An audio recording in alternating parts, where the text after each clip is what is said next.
challengers of the throne. The Titans stand ready. We have already achieved what many thought was impossible. Whether it's defending our regional title or taking down the champions of our region. We're here to break curses and set new milestones. Falcons AP Runner moving on through the grand finals. Sligo Red Giants are your new champions. MSC 2023 champions. Honor! Team Liquid is your grand champions. The names that shaped history, the kings and legends. It's been a while since we stepped foot onto the world stage. It's been a while since we brought home an international title. Our fight continues because our story isn't finished. Our legacy awaits. The journey to rise above begins. Play is in our DNA. Whenever we let it out, it becomes our superpower. Now imagine an entire city being built to supercharge it. Kadir City, powered by Play.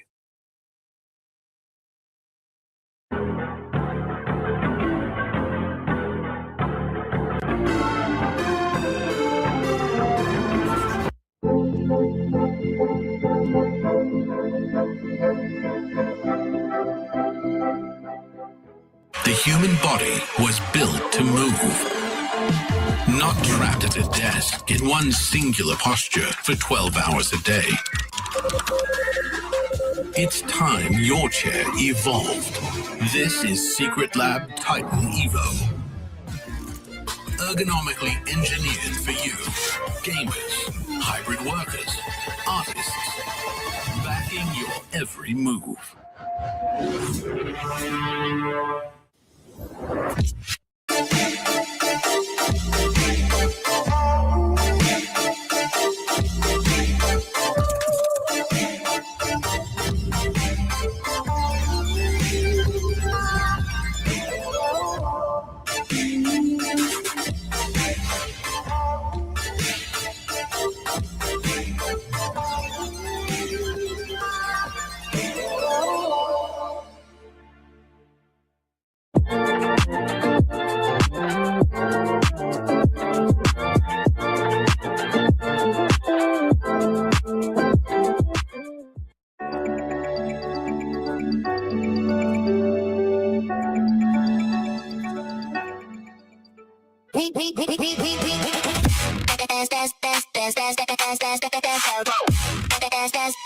We book Esports World Cup.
Chris, I've been looking all over for you. Chris, what are you doing here? No. I've been here for 3 days trying to win tickets. Well, we got Saturday. We got the grand finals coming. We still have a few more days. You don't have to do it all now. We have some content to do. We gotta go.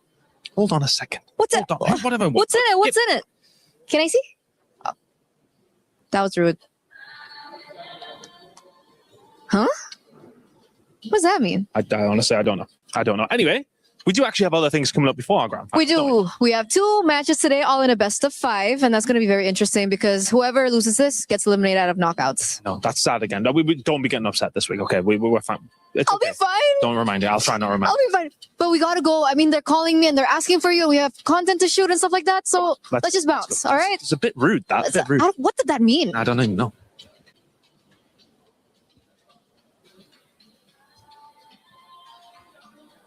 In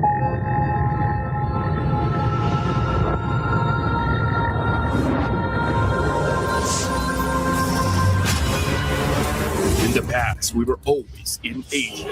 This year, we came to Paris. What stories are still left untold? Kami sudah membuktikannya. Tapi ini baru permulaan. Tiada siapa akan ingat siapa nombor 2. We need the win. Bukan sekadar keinginan, tapi tekad. Hindi ang pag-abot sa top ang pinakamahirap. Ang corona ang mahirap ipagtanggol. What happened last year became fuel for us this year. This time, we bring us to the prize to finish it. A new lineup, new chemistry, new fire. Once champions, not settling for podium finishes. World champions, defending MSC champions. As the final boss of MLBB, can anyone stop them? Names have been made, stars have risen, but now they need to show the world what it takes to rise above. This time, the world is bigger than ever. Like every year, new challengers step on to the world stage. Some carry the ambitions to confidence. Some fight for the pride of home turf. Some have never stopped chasing the throne. So who will finally rise to clinch the title? This is where unresolved stories find their ending.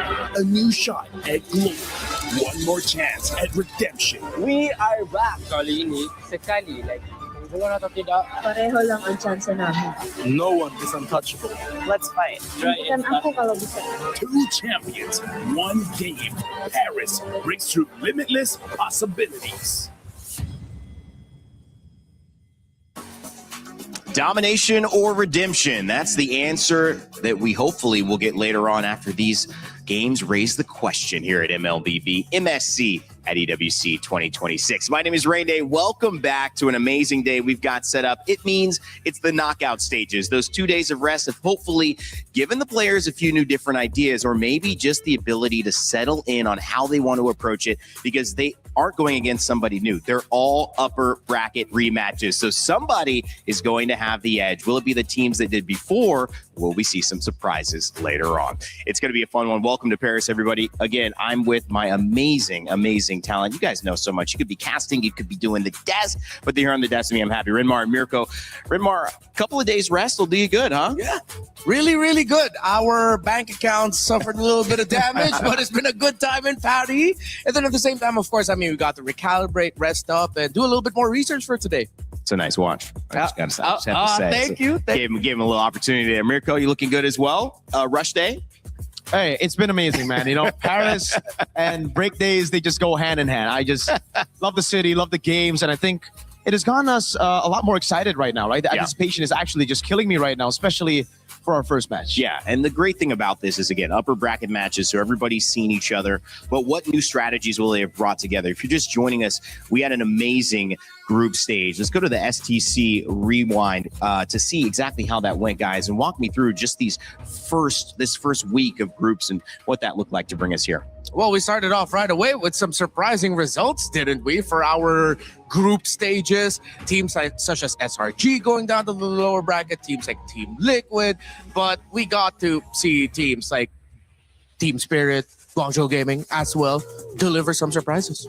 Other favorites just for some reason drop the ball a lot of times, even in some of these matches where they did qualify. Team Spirit, Guangzhou Gaming, one of those where I was very, very disappointed, right? Team Spirit coming into this tournament as one of the top dogs, A-tier team for me, almost dropped it entirely against Guangzhou Gaming, who are coming in as, again, relatively newer teams for the international stage. They've never really made it to the international stage, first main stage, and they did really, really well. But obviously that experience for Team Spirit, they were able to get it through.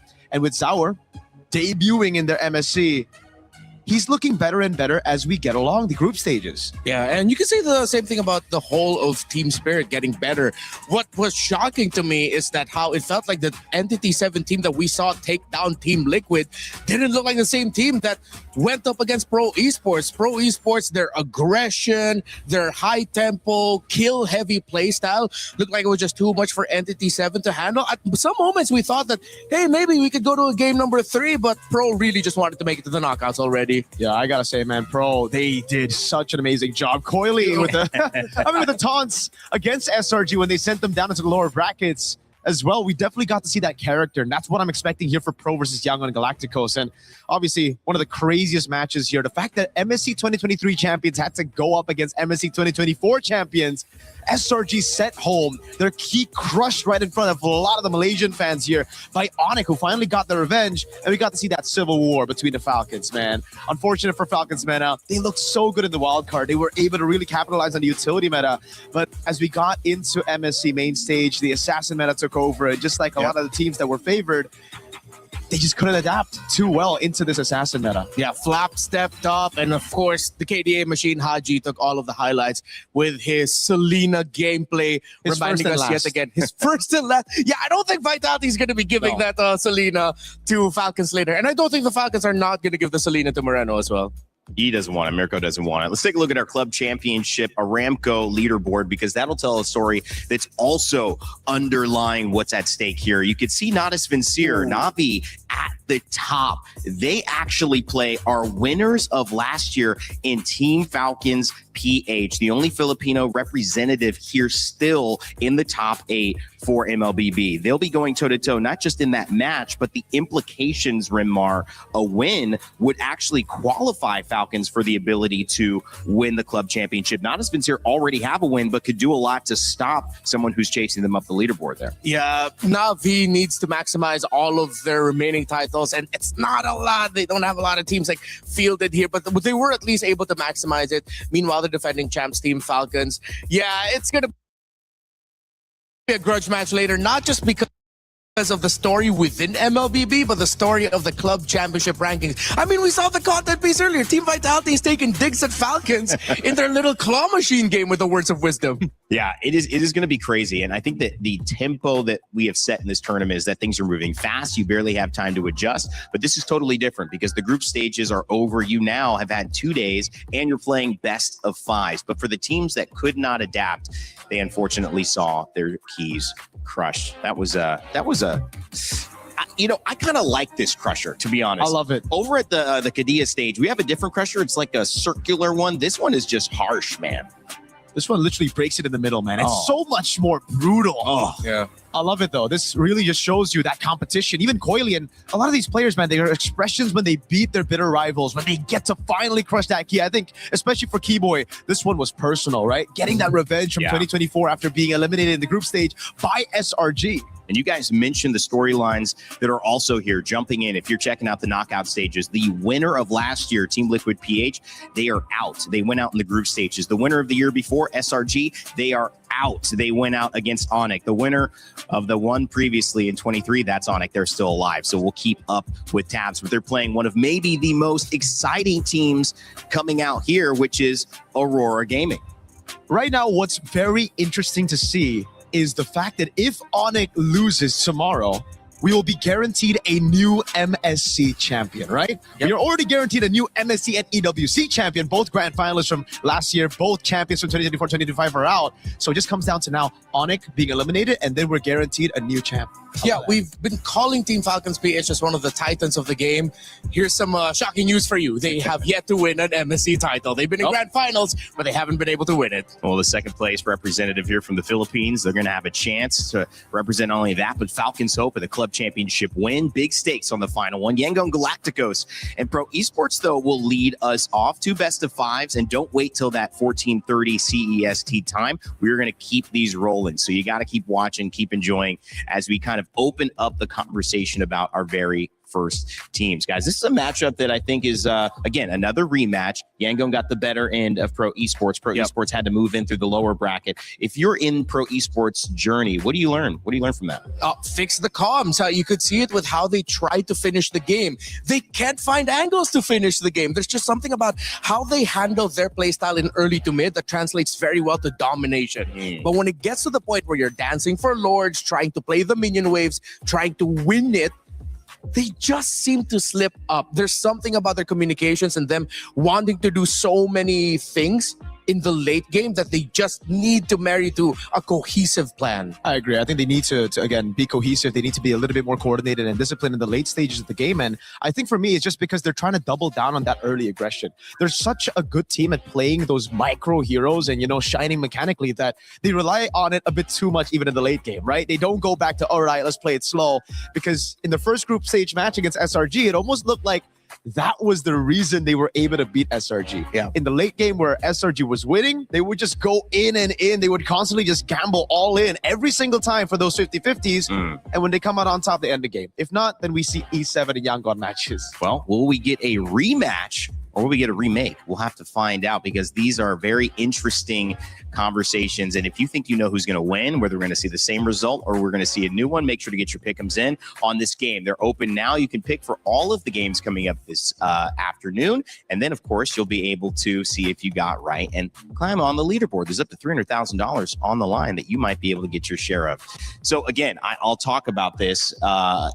The other side is the Yangon side, and they are successful. I mean, pretty much when you look at kind of the storyline for today, I want to bring this up for us to see because you can see it's kind of like one dark horse will rise above, but I'm starting to question this dark horse narrative only because these teams are here. They're in the knockout stages.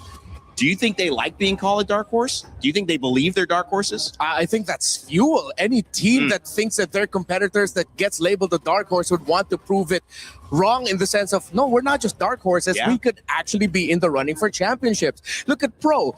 We've talked about their aggression. They have the highest amount of kills heading into today. I believe the number is somewhere around 31 over the second most kills team, which is SRG. Pro has 31 more than them, and SRG has played one more game. Meanwhile, Yangon Galacticos, it's hard to take them down. Yeah. They play defensively so well, and they don't take risks unless they know that it means that their mid laner and gold laner will survive. And it's I think we talked about this earlier. Every single member of Yangon Galacticos has had a moment in a game throughout this tournament where they haven't died. Which, Mirka, I mean, that's hard to do in a regular match at a high level of rank, but that's very impressive here when you get to MSC. Absolutely, and I think that's the main difference between Yangon Galacticos and Pro, right? Even in their first matchup, I think for Yangon Galacticos, they are a lot more calculated, a lot more disciplined as well. They understand how to take the game. They know when to go fast. They know when to go slow, and it's through those objectives, just playing around those, that they're able to win championships in MSLMM, and they were able to again withstand that early storm that was Pro Esports mechanical prowess. Yeah. All right. Well, we have a chance to introduce Yangon Galacticos. This squad has made it all the way to the knockout stages, from Ying and Han to Blink, Kaizi, and Sanji, who, like we had just mentioned, is notable for not dying very often in this tournament. We'll see how they perform today, but the road to the Myanmar representative has been anything but easy. They're in pursuit of a championship.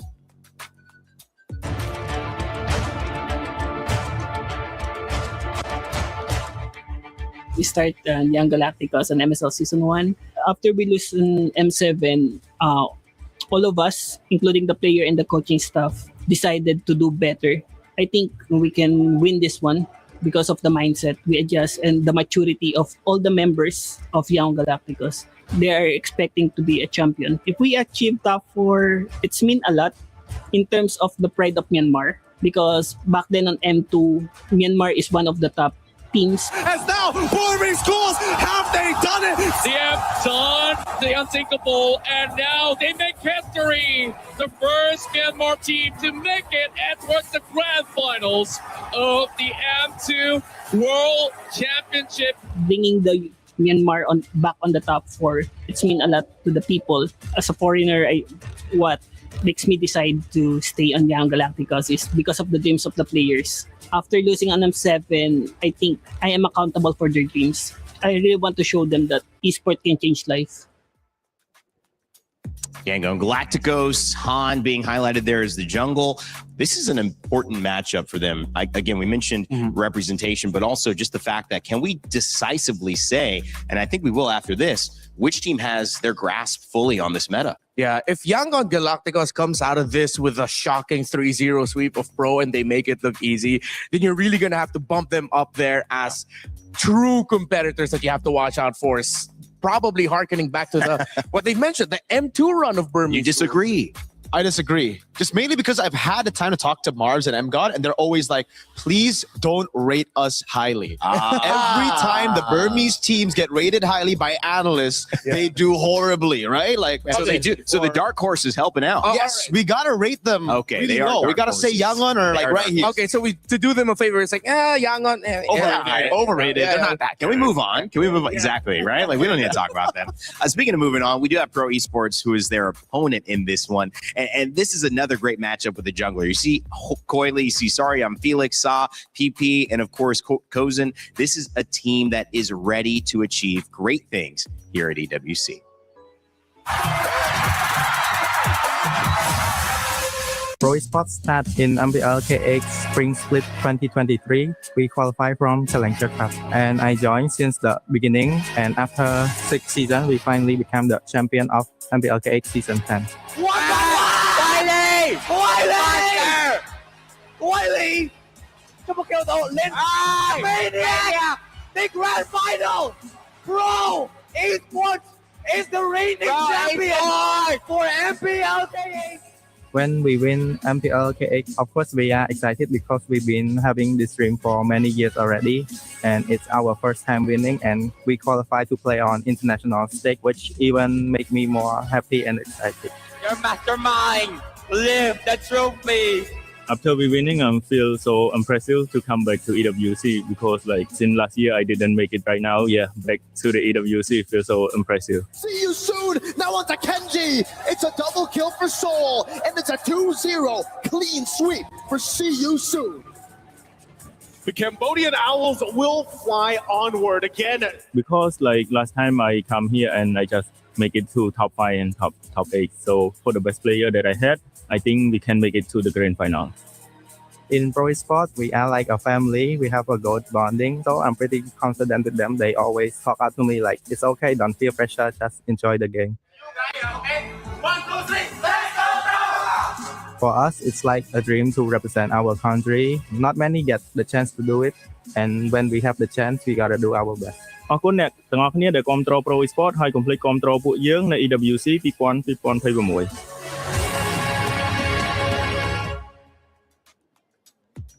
Well, just an incredible journey there. We highlighted a lot of those players, but PP as well.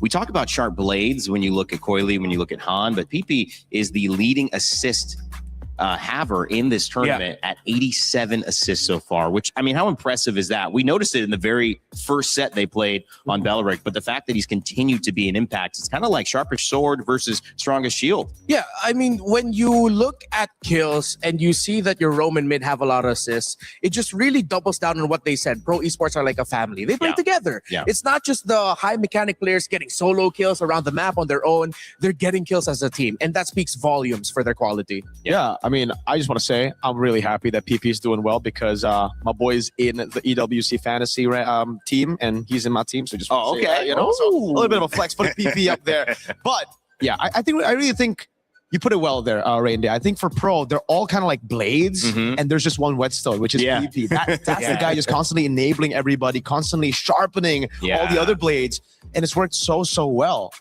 Yeah. And I also think we have another kind of interesting thing, which is for those who are used to these tournaments, you have somebody coming in with more adversity that they've faced. Pro Esports having played 7 games, and you look at YG, who've played only 4. Now they haven't lost any of those, but there's a lot of learning in those 3 games that, you know, Pro Esports have been able to have, and how impactful that is now. Maybe again, getting ahead of the problems that if YG does lose a game, they will have their first experience of going, now we need to adjust. Well, but I think Yangon can hold to the fact that they almost lost their first game against Pro. It took them, 30 minutes That's true.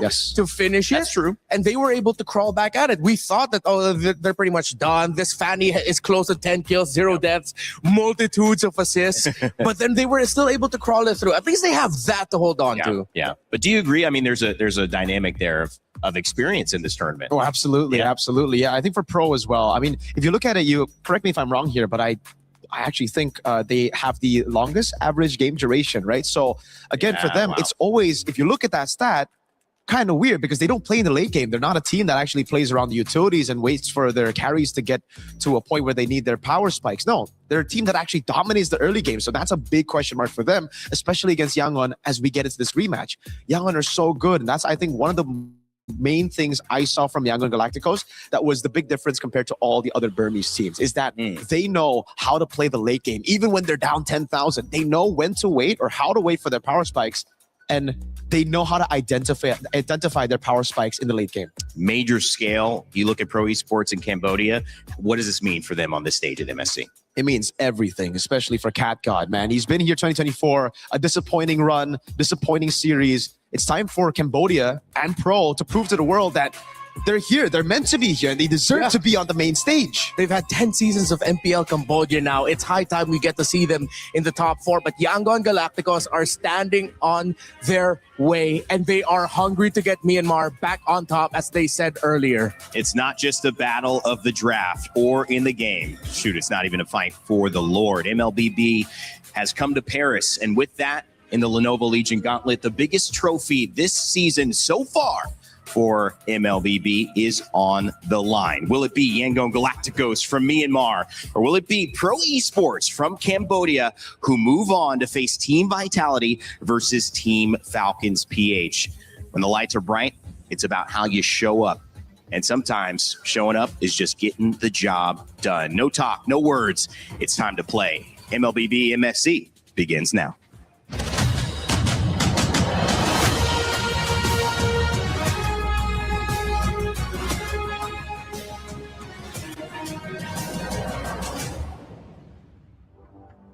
Milosh, what the heck do you think you're doing? What do you mean, what? What do you want? Who is this? Rose? What's up? We have to open and start a show, duh. No, just a second. What? Do you think beauty is just born like this? Do you think I wake up pretty? I need time. This stuff takes effort. You're wanna talk. I'm not gonna open the show myself, mister. Okay, well, sorry. Let's just, whatever. We have to go. We have to go. Chop, chop, guys. And finally, after my co-host took forever to get ready, we are finally here and ready to kickstart the first day of the knockout stages here at MSC at EWC 2026. What a fun time it's been through group stage last week, but now we kick it all into high gear. Crazy to think that only a few days ago, we started with 16 of the best teams in the world in MLBB here at MSC EWC 2026. As you know, we're down to only 8. But those are the best of the best, the cream of the crop that rose to the top. Speaking of which, she's right by my side. We have a lot to get into because things really head up. Best of 3s, they're gone. All BO5s until our best of 7 final this Saturday. You are right, Milosh, because starting today, it's going to be best of 5s. And today we have 2 best of 5s. Of course, the team that wins will continue their journey to the semi-final, being one step closer to the trophy. And the one that loses, well, that's it. That's it for EWC 2026. No second chances from this moment on. We got a ton of rematches and a ton of regional rivalries to get through. So let's get our teams on the stage. Our first squad, please welcome Yangon Galacticos! The top seed from Group B, MSL Myanmar champions. They've remained undefeated at 4-0 so far, and they've chosen their path to finals here at MSC 26. From quick finishes to long 30-minute bouts, they can hang with the best. But how far will their journey last? Ooh, this is gonna be a battle of the dark horses. But of course, the team that will be facing them will be Pro Esports from Cambodia. This team came in strong by dropping the 2024 champions down to the lower bracket. But after they themselves got dropped, they're here to ensure that history doesn't repeat itself and they get the revenge they are looking for up against Yangon Galacticos. The story could not be any better. The two faced off in the group stage, and who did YG pick to play against them here? None other than Pro Esports. So let's get this one started. Please, my friends, you may place your keys on both sides. Gentlemen, Yangon, please, Pro and captains, remember to shake hands. One of you is going home at the end of this best of 5 series. Fist bumps all around, excitement no matter what. Our matchups begin. This is the knockout stage of MLBB MSC. The echoes in the land of dawn continue to resound. The champions who once ruled have fallen. Team Liquid Philippines will not move forward in MSC here at EWC 2026. As the throne stands empty once more, a new era has begun to take its shape. And a new king must rise above. Team Vamos. Their journey seems far through trials and scars, yet they believe they will rise above all stars. Team Vitality. The dream they chased has led them to this stage. A new chapter for Indonesia begins on this page. Pro Esports. They defeated the champions who once led the way. The world will see how they earned their place today. Team Spirit. Through every setback, their spirit grew strong. They will carry the dragon's crest to show where legends belong. Yangon Galacticos. More than teammates, they are a family forged through the fight. They chase for glory to make their nation proud for life. Team Falcons PH. The trophy slipped away, but never their fire. Now they return to reclaim the title they desire. Onyx. Their road is tough, with new challenges across the lands, but they'll face every battle and make their final stand. Aurora Gaming. The world has begun to speak their name. This is Aurora Gaming's time to reign. 8 contenders remain. Some fight as the new hopes of their nation. Some fight for a glory that was almost within reach. But all 8 paths lead to the same legacy. All paths lead to the same legacy. And this legacy begins right now on stage 3 here at EWC 2026. Esports are getting started all over, some in their opening stages. Well, at MLBB, MSC, we are firmly in the knockouts. These teams know each other. They faced each other. Renmar, Mirko, now it's time for the rematch that could decide somebody's fate in this tournament and will send somebody home. Yangon Galacticos, any team that comes out of Myanmar will always have the ghouls of the past hovering over their shoulders. People asking them, the country asking them, rise above, get the championship in an international that we weren't able to get in our second world championship. While for Pro, a region hungry for recognition to solidify themselves as some of the best in the world. And it's a dynamic of those two storylines colliding, and also these two teams with their clear identities, those play styles that'll be clashing again. Yangon Galacticos, a team that has also went back to rely on utility jungles, gone back to their ways in MSL Myanmar. What crazy picks await us here, right? I mean, Coach Marv's, Coach M God, the way that they're able to dominate in MSL Myanmar wasn't just through playing the fundamentals, being clutch in the late game, but it was through these crazy picks that you would put on Blink, those Hellcat roams, those crazy junglers, even Ying sometimes on the carries. Could they possibly pull it off here against Pro, who are just trying to double down on the meta? In our discussion about the metagame throughout the group stages, there's a C word that popped up. Not just crazy, but creativity. how creative can you get with the picks available in terms of where you're going to put them? Barrett's in the EXP, well, he can also be played in the jungle. Mathilda as the roam, nope, surprise, she can actually be played as a mid laner. All of these are now leading to this point. We've had 2 days where teams, we've got to talk to them. They said, we've been training our butts off, just trying to break the code of this meta, trying to come up with our own way to play the game. I'll throw out another C word, calibration.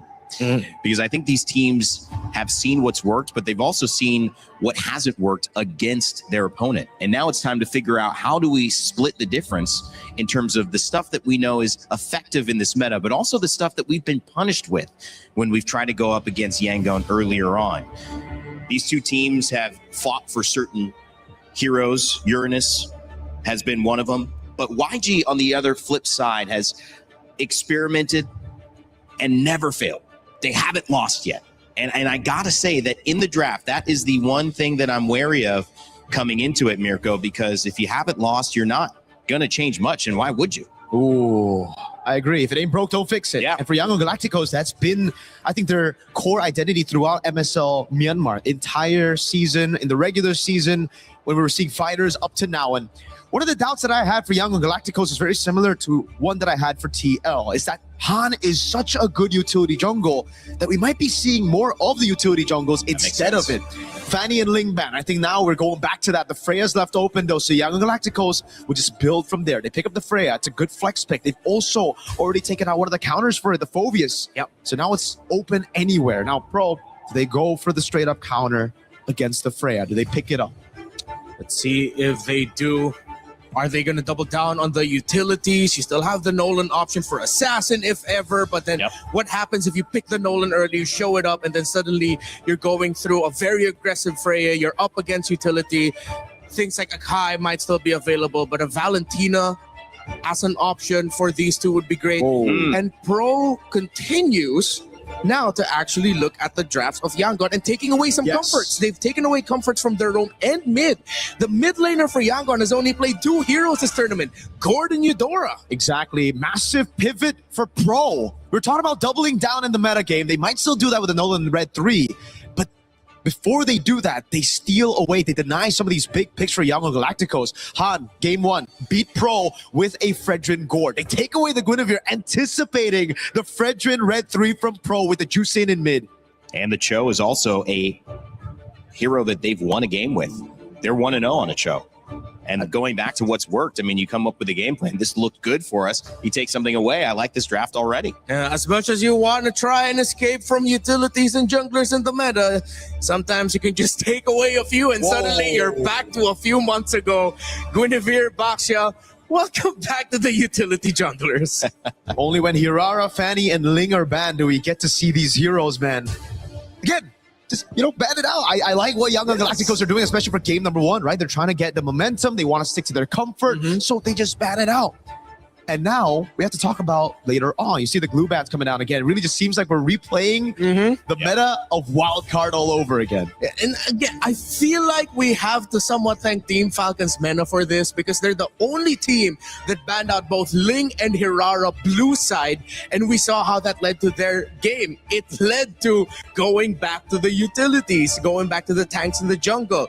But you still have the new elements you have to take into consideration. Esmeralda, Mathilda especially would be a nightmare to deal with for that Gord. Seems like Pro and Yangon are both going to be front to back, with Yangon having more options to break the formation of Pro. Exactly. I think it's for Pro a little bit more front to back. They really want to play around that Gord, and so I think the carry here will be a very, very good man on top of the Esmeralda. Phoveus, Esmeralda, both already counters to the Freya. The carry is just another cherry on top, just to give Freya a little bit more space in the goal if he does go there, or even in XP, right? Because you want to have a Purify here against this lineup. You don't want to go Vengeance against a Chogord Baxia on the Freya. Oh, but they banned the Sora. They took away the Sora as an option. I believe that is... Oh, yeah, that's one of the notes that I have here for Pro. Watch out for their Sora in the EXP lane. So they pick up the Moskov. Our hunch is right. It is very front to back for Pro. Yangon has enough options for dive, and they say, why not more? Let's pick up the Claude. And I think a very solid roamer with Revitalize might be good here. The Beleric is still up for grabs, though I'm not a big fan of it knowing how much poke there is on Pro. Yeah. Especially with the Cho early prio as well. So we might just be seeing... It's Gatotable, if you think about it. It is Gatotable, but the Gourd, I don't know. We'll see. We'll see here. Claude also a character that Yangon have won with and Pro Esports have lost with, so they don't actually really care too much that the Claude is there, but it is that dive that's going to pressure the Gourd. How can they deal with this? Keep that front to back you were talking about, Mirko. What pick works well to help? Carmilla! Wow. I mean, if we're talking punishing front to backs, punishing team comps that rely on sticking together, that's a pretty good pick. Theoretically, just looking at everything on paper, I love what Yangon Galacticos have drafted here. So much AoE as well. So much AoE that Carmilla is going to give a lot of headaches for Pro if ever they cannot get good momentum to start with. Because if things are even and Yangon can play a normal team fight to Pro Esports front to back, then Yangon will continuously tear through them. And technically, we were talking about Blink already, right? Earlier on, how did they win, dominate MSL Myanmar? It was through Blink getting his picks, random picks, cheesy picks. It was the Hellcurt. It was more damage oriented, but now we get to see a little bit more of whatever Carmilla is right now. Yeah. She has a lot of damage just putting it down there. Curse of Blood for the rest of the team. But now for Pro, it's just doubling down on early game snowball, trying to contest those neutral objectives, kind of dictating the pace of those early neutral objectives. Early stun, maybe level 4 ult from Gourd could get a pick. Pressure from Cho and Yuzhong rounds it out. How do you feel about it, Renmark? Oh, sorry, I'm Felix loves the Yuzhong. Has been one of his best picks historically. Plus, Claude needs to watch out for that Petrify. A lot of execution, little things you got to watch out for in the early to mid game, especially for Yangon, because that's their window. If they get to succeed in their window, they're going to steamroll right through. Well, they've got the draft. But again, I asked this question, will it be a rerun or a remake? Will we see the same result in YG push through? Will Pro Esports find the solution? The final pick, Yuzhong. We'll see how much of an impact it has as we get this set underway. It's going to be Naisu on the cast alongside Leo. Welcome back, buddy. And here we go. We waited a couple days leading into the knockouts, and now it's finally here. This is the best part of the tournament, and we get to see what adjustments have been made for our team. Starting off with Yangon Galacticos and Pro Esports. Leo, welcome back. We missed you, man. We're jumping into this one. Mingalaba and Homoy Mao to all of the Cambodian and Burmese fans watching. This is a best of 5, and the action starts now. Neither side, I'd say, has clear mid-prio because early on, you see a Carmilla, you think it's safe, and then you stay there maybe 2 seconds longer, and then she deals a lot of damage next thing you know. You're just cursed. You know, that Curse of Blood, that ultimate that Carmilla has is what could make this so deadly. Again, fighting around what they have with this composition, even when you look at the emblems that they're running, there is a good fight potential for just Yangon Galacticos to play off Blink. In the gold lane, you see that both are just jockeying for position. Sanji and Kozin looking for that quick rotation out. Quick duel. Both at less than half health right now. Sanji has to level up. Be in my back. This is such a odd thing, too. I know the panel shared the sentiments. Same thing. Hold on. Bottom lane. Ying rocking the Purified dueling against 2, you were saying. Okay. To go back to where the meta was just a little bit ago, maybe that is the solution. Just ban out those assassin junglers that have been being picked up so much throughout the course of MSC. You know, the Ling, the Harara, the Fanny now. And I'm wondering if that'll be the case, just because, again, it's the nature of the best of 5. You've got some variations you can go through, especially game 1 and game 2, depending how this series goes. But so what you can expect is a little bit of a slower paced game because of the nature of the junglers that are in play here. You know, the fact that it's Guinevere. Oh, hold on, Han? Oh, sorry, I'm feeling coming in! Taking down Han! The Retribution Source, the jungler, out of the equation for Yangon early on. Turtle spawns. Well, that's unfortunate. So this is just going to be a turtle over to Pro Esports. A really good setup. And this is why they were saying, you know, you got to watch out for that Petrify. Sorry, I'm Felix. This is one of his best heroes, this Yuzhong, that he's been able to go ahead and showcase throughout so far. Whoa! Pressure. PPP coming in does not force the issue. They do get the Purify on Sanji. They pop that. They pop that Purify, man. But again, you don't want to let this Yuzhong scale up an advantage in the lane matchup alone, and that's why, here's a setup. Han finds a Requiem. Kaizen looking to take him down, gives the kill over to the jungler. Han finds his redemption. Now they pressure Coily. Coily will be able to secure the orange. Rolling away. All right, he gets one back. That's fine. Evens things out. Han, again, on this Guinevere, so important to go ahead and either lead that charge. You give space to your Claude or Sanji to farm up, get to where he needs to be, get that power spike on the trinity of items. But right now, this is the course. Play around Han, set up potential. Eventually, the beacon is there as well. A minute prior to the second turtle, I think Young and Galacticos have already undone the early damage Sword and Felix dealt. We're back to 50-50. This is neutral. And it's a matter of how fast Ying can make it to that gold lane, and now they find Sa. That soft little gore, the choke down on the Coily, holding on to that Poissons, does not get pressured to press it down, holding it for the 30-second turtle coming up. Too unfortunate. You can't really flicker, in time, I guess, with Sa there on the gore, just because of how quick that setup of the spatial migration happens. So Younger and Galacticos doing a really good job just finding these little moments across the map. You can see, though, how quickly they're actually rotating across the map. And that's why now, if you're Pro Esports, having this Cho in the hands of PP here, he's got to be able to go ahead and land that kick, land that setup, and then capitalize on it. Skypiercer's picked up for Sa now, too, on this court. So if he's able to get stacks, he's a big threat with that Mr. Gush. Pro Esports not going to take this lying down despite the early pickoff. Young and Galacticos up by a significant 500 gold. Jockeying for position. PPP getting pressured by Kaize. Purifies all off of cooldown on Yangon. Ying and Blink just pressuring the turtle. Okay, he wants to get his orange quick. Coily's going to be here in time. He's going to roll on through. Ding. And the Poissons is in. It's good. Blink with the revitalized. Han with the retribution to secure the title. Down goes Soria Felix. PPP follows through. Coily finds Han. Felix falls in. And they're not done. They want Coily. And they'll get him. And they eventually will get the kill on Sanji. This Claude is farming up good. 2 kills already after the second turtle. Looking for Sa. Another choke down. One more. Ying gets it.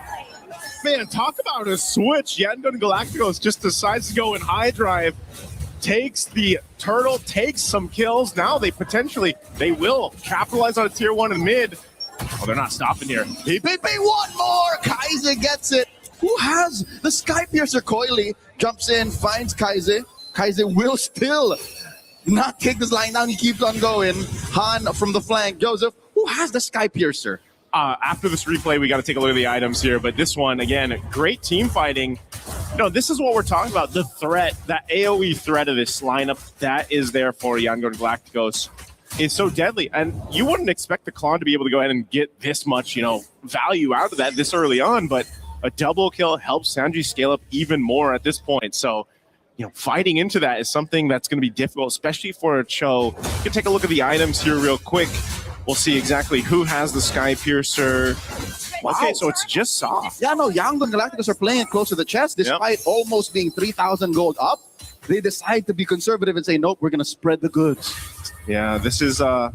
maybe it's the case where we see Kaize pick it up later, as we've seen with Jushins before. Eventually, maybe second, third item. He's already got the glowing wand.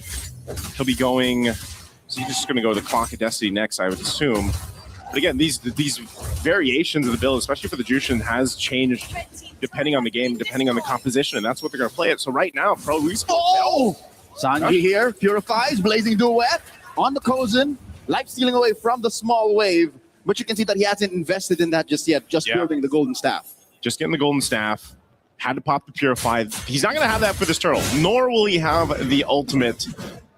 We'll see if Pro Esports wants to go ahead and try to capitalize on that. Maybe get the turtle. They're in range for this Coily. Win for the rest of the team to get here. PP just off the corner. Gets that kick. Displaces him. Ying with the Valkyries that set turtle. Still with the retribution range. Revitalized. It's Coily who threads the needle. Han falls to Soria Felix, but Ying still finishes the job. Finds Coily. A trade. 2 for 1. Kazi gets Felix right now. Ying is on a warpath. Oh, this is a problem, when you're trying to disengage, get away. Yes, you got the turtle, but you can't get away from the fight, and that's what happens with this. Oh, hold on. Yeah, Sanji's not pressing that. He's not pressing that. A mile away. Has the Moscow voice line changed? No. But he has hit the SODs significantly so for the past 7 minutes. It's just, the one time he pressed it, they still lost. That's true. That's true. Oh, no, he's actually going to be in trouble now. Gozen? Okay, he finds a dash to the other side. PPP looking for a punish. Massive Requiem finds Kozen regardless. And now they might find PPP too. Another one goes over to Yangon. A snare set by the Burmese. This is what I was talking about, Leo. Like when you're trying to get away from the fight, when you're trying to disengage, it's that much more difficult because you have that ability to be dragged back to the opposing team because of the Jushin. And then on top of it, you got Han just having a heyday, jumping in. I mean, this is a composition that can just cut off all your angles because you got a Freya, you got a Guinevere. There's, I feel like even for Blink, it's been kind of low-key what he's been able to do with the Carmilla, but it's all part of the plan. It's a mobile box. Essentially what we've been missing throughout the first week of MSC. The fact that we thought we could win with the Eves, with the more, immobile heroes like Eudora. Yeah. What Yangon Galacticos has through Coach Marvs and MGod is they made a mobile box, Joseph. Wherever Blink is where that box is. And it's a circle. Yeah. It's a circle, It's a tetrahedron. Yeah, exactly. So, that seems to be working so well with a mobile lineup like this. Now this Lord's coming up here. Pro Esports has really struggled, aside from Coily, again, being on this Moksha. We've seen it before, the little drive-bys, but trying to get this retribution trophy. He's not going to get thrown up in the air with that spatial migration. Right now, Yangon Galacticos has advantage around this Lord. You've got to push down bot from Kozen. Massive fight. Valkyrie's Descent, Ying versus 3. Make that 2. SOD thrown out. Han secures it. Will Kozen press it? He's already here amongst the fight. Into the back line. Sanji puts him in half health. Finds one. Making another double kill for this Claude. And that's enough to keep Pro Esports Abe Yangon with 2 kills and a Lord. Man, I can't believe that also Ying was just able to buy so much time on this Freya. When he goes Valkyrie form, that's enough to go ahead and keep a lot of the members of Pro Esports at bay. And then it was a great time to just allow the Claude to come in. Sanji, again, 4-0-3, just having a massive game. This is a much more early than what we're used to for Claude's kind of popping off already, having this many kills, but you can already see it. The follow-through off of the setup is what's working so well. Now Lord will charge into this mid-turret. He finds a kit, serves up 1, but it's not going to be enough as the Lord crashes into the base. Kozen throwing these spears out. Coily in trouble with the Poissons. The damage reduction ain't enough. It's a 1-for-1. Hung up right beneath them is their turret fall, and bottom lane shield goes down too. This is defensive Black Dragon form. Okay, they can use it. Swinging around. Sario and Felix trying to help here. Felix survives but gets choked back and slammed. 3 have fallen to try and defend. They'll take this last turret here. Kozen's still up, Pete. Jumping in with that concealed. Just wants to get them off of this. They don't want this game to end just yet. Can they hold this base defense? They've got to wave down bot. Another Valkyrie's Descent. PPP not strong enough to hold out. And there's a Gush trying to kick him out. And there's a massive kick. Sanji wants to end it right here, right now. 1 small minion followed by a wave. Yangon Galacticos. An emphatic win, game 1. Such a quick victory here for Yangon Galacticos.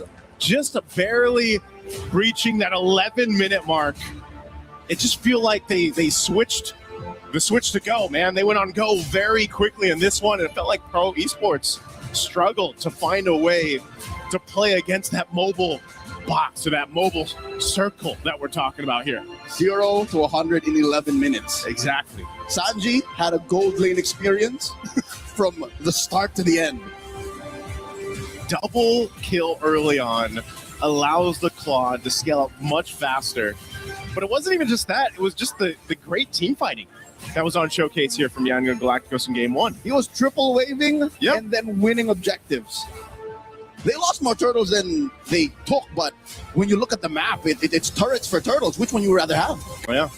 And this is interesting, too, just because, first, I guess, debut pick for Carmilla. You kind of wonder, what did she do? Well, Blink is that guy. He's that roamer to be able to go ahead and pull out some of these hero picks that are unique. And it's very unique to Yangon Galacticos because I know it's mentioned too, he does play a Roam Helkurt and he can play this Roam Carmilla, and you see this work so well again, look across the board. A lot of these members of Young Gun Galacticos didn't even die. And that's just how well protected and team fighting centric they were to allow this to happen in such a quick manner here. So again, a very quick game one. Even with this different, bringing out some utility junglers here, it all worked out. So let's go ahead and throw it over to the studio to break down our game one. Thanks, guys. Yeah, game one goes the way of Yangon Galacticos super early on and super convincingly. We talked about the Undying, the immovable object. 4 members from Yangon Galacticos did not die in game one. The only exception, the person getting a bunch of kills, Han, as well, got some deaths, but I think they'll take that trade. 11-minute game. Renmar and Mirko, guys, that was dominant. Yeah, we had to say we told you so, but we told you so. It's exactly as we saw it and read it in the draft. Kaizen and Sanji now has their 4th game where they're deathless, and the formation breaking that Yangon Galacticos has with their lineup just was too deadly to deal with for Pro. I think even if the front to back worked well, even if Pro Esports, were able to execute it properly, the Carmilla was already a good enough answer to deal with it. And again, it just comes down to the drafts. I think for YG, they were prepared for everything. They were prepared for the Gorge steal, the Cho steal as well. They picked up the Guinevere, denied the Fredrin, and without the Fredrin, the Baksha Gorge just looked like a very awkward solution to the problem. Yeah, it just didn't feel right. It felt like I wasn't watching Pro, and you could tell that they're missing a little bit of that tempo setting, aggression. They are playing as if they can set the tempo and can dive and be aggressive, leaving Sa behind often on that Gord. People were saying it wasn't, backstage, just for the Gord and the Cho, that wasn't enough. Nope, definitely not. No, you needed some more fronts that can actually CC opponents, right? For the Baksha, you're more of a tempo-oriented character instead of the Fredrin that wants to peel back. So as a Baksha, you go in, you try to invade early as well. They did get mid-prio, but on a Gord, it's just not something you can really utilize to invade because you're breaking your own line technically by moving past. Ying though, man, on the Freya. I think whoever got the Freya at the end of the day would have just had an amazing time because again, the Freya was first pick. We were saying Pro needs to get something to deal with the Freya. Yeah. Phobius was banned out. The Esmeralda I thought would be red 3, but they instead picked up the Baksha. And again, for Pro, they're going to really have to find out how to deal with this. They cannot play the utility game against Yangon Galacticos. They're not a good team when it comes to utility. They're a very chaotic team that relies on mechanics to actually win out the early game. So if you give Yangon a utility matchup, it's just a big stompy stomp, brother. Yeah, Ying was just left unchecked. And you could tell that with harkening back to a playstyle that was from just a few weeks ago, it seemed like Pro was completely out of their comfort. It seems like for a moment that they forgot how to deal with a lineup like this. Yeah. Again, leaving their Gord, leaving Ying unchecked. It really just seems like they were shocked to go back to a previous playstyle. And it's so good because it worked out so well in the end, right? Out of all the utility picks that were nerfed, one of the only ones that was left completely untouched in the patch was the Guinevere. We saw the nerfs onto the Baksha, the Akai, and the Fredrin, and they got themselves a Guinevere to deny the Fredrin, which worked so well and forced the Baksha pick. Yeah, it was nice to see the way that so many of those things comboed as well. You had the Zushin who could pick up off the ultimate and allow Guinevere to get the ult off. You also had the Freya as she collapsed onto her ult to be able to get quick knockups. So they had a lot of synergy there. Yeah. As we were talking again, just watching this, Gideon saying this just works too easy. And I think that, again, needs to be where Pro Esports have to apply a little bit of pressure. Yeah, just with how they were able to manipulate the draft in such a way that everything favored them was brilliant. Yeah. And I think we're going to break down that draft, actually. You got a draft, Mirko? What do you got for us? I got a draft, I got a lot to talk about in the drafts, honestly, because I feel like it was completely won by Yangon Galacticos in this draft. Renmar. All right, I got you. So, we got this right now. Hold on. Hey, hold on. There you go. All right. So, firstly, we got to talk about the first 2 bans, right? I think for me, it's just, brother, when you know your comfort is purely on utility, or not purely, but you are more comfortable on utility, force it out. It's completely fine to actually force it out. You ban the Fanny, you ban the Ling, but it's also, I got to say, response from Pro, I think they panicked a little bit. Seeing the Fanny and the Ling, they wanted to have something else. They wanted to be prepared. They wanted to have like a deny pick over with the Gourd, and they instead banned out the Hirara. Where at this point, I think we know that even if you let the Hirara go, it will be good for you to take it as a response, or it will be great for you to counter it with the Nolan. They got baited into this playstyle by banning the Marcel, banning the Atlas, and leaving the Hirara, and they even got baited into playing this composition because they first picked the Gourd and the Cho. Yep. Basically confirming that they want to go for the Fredgen. They want to deny everything away from Yango Galactico's side. So again, it was the Freya first pick into these two picks starting it up. And this basically locks you in to a front to back, complete front to back. Nothing you can do about it, right? Because you have to play for your Gourd. You have to play for your Cho and use that mid prio. But with the Fredgen, number one, you wouldn't even be able to utilize that mid prio too much unless you control neutral objectives. And that's why the Guinevere was just so good here. This forced the Baksha pick. This forced the composition to go derail away from the main win conditions straight up. Because on the Baksha, you want to go fast, but with the Gourd, you can't do that. Yeah. And at the end of the day, Yango Galacticos, they made sure that this matchup that Pro didn't really capitalize on Red 3 by not picking the Esmeralda, not picking up a winning lane against the Freya, got completely punished later on. Because then they were completely set on, again, playing that pure front to back. If they picked Carry instead of the Moskov, it would have actually been worse because of this Carmilla pick. This Carmilla pick is just so good against any front-to-back composition that wants to stick around. And that's why their only solution to the problem was the Yuzong pick, which was, in my opinion, not that bad considering their circumstances. That was their last pick to basically say, all right, the only way we win this game is if we snowball hard from the start. And it looked pretty good at the start because they were able to catch on. They got an early kill. Unfortunately, their composition still had one win condition. It was just playing that front-to-back, even with that early kill. So if it wasn't a 2-3K goal lead at the start of the game, it's shot. Yep. And we actually have some plays to back up everything that we've mentioned about the draft, even leading into this one. All right, so I need you this time around. Man, look at the teamwork here. Yeah, it's all teamwork up here. And you're leaning. No one's standing or anything. We're like composed to start off knockout stages. I like this. So just two moments here that really stood out for me. It's how Pro Esports really managed this first fight. Once that first fight wants to play out. Oh, what's happening here? Hey. Whatever. Okay. We can just go ahead and look at this. All right.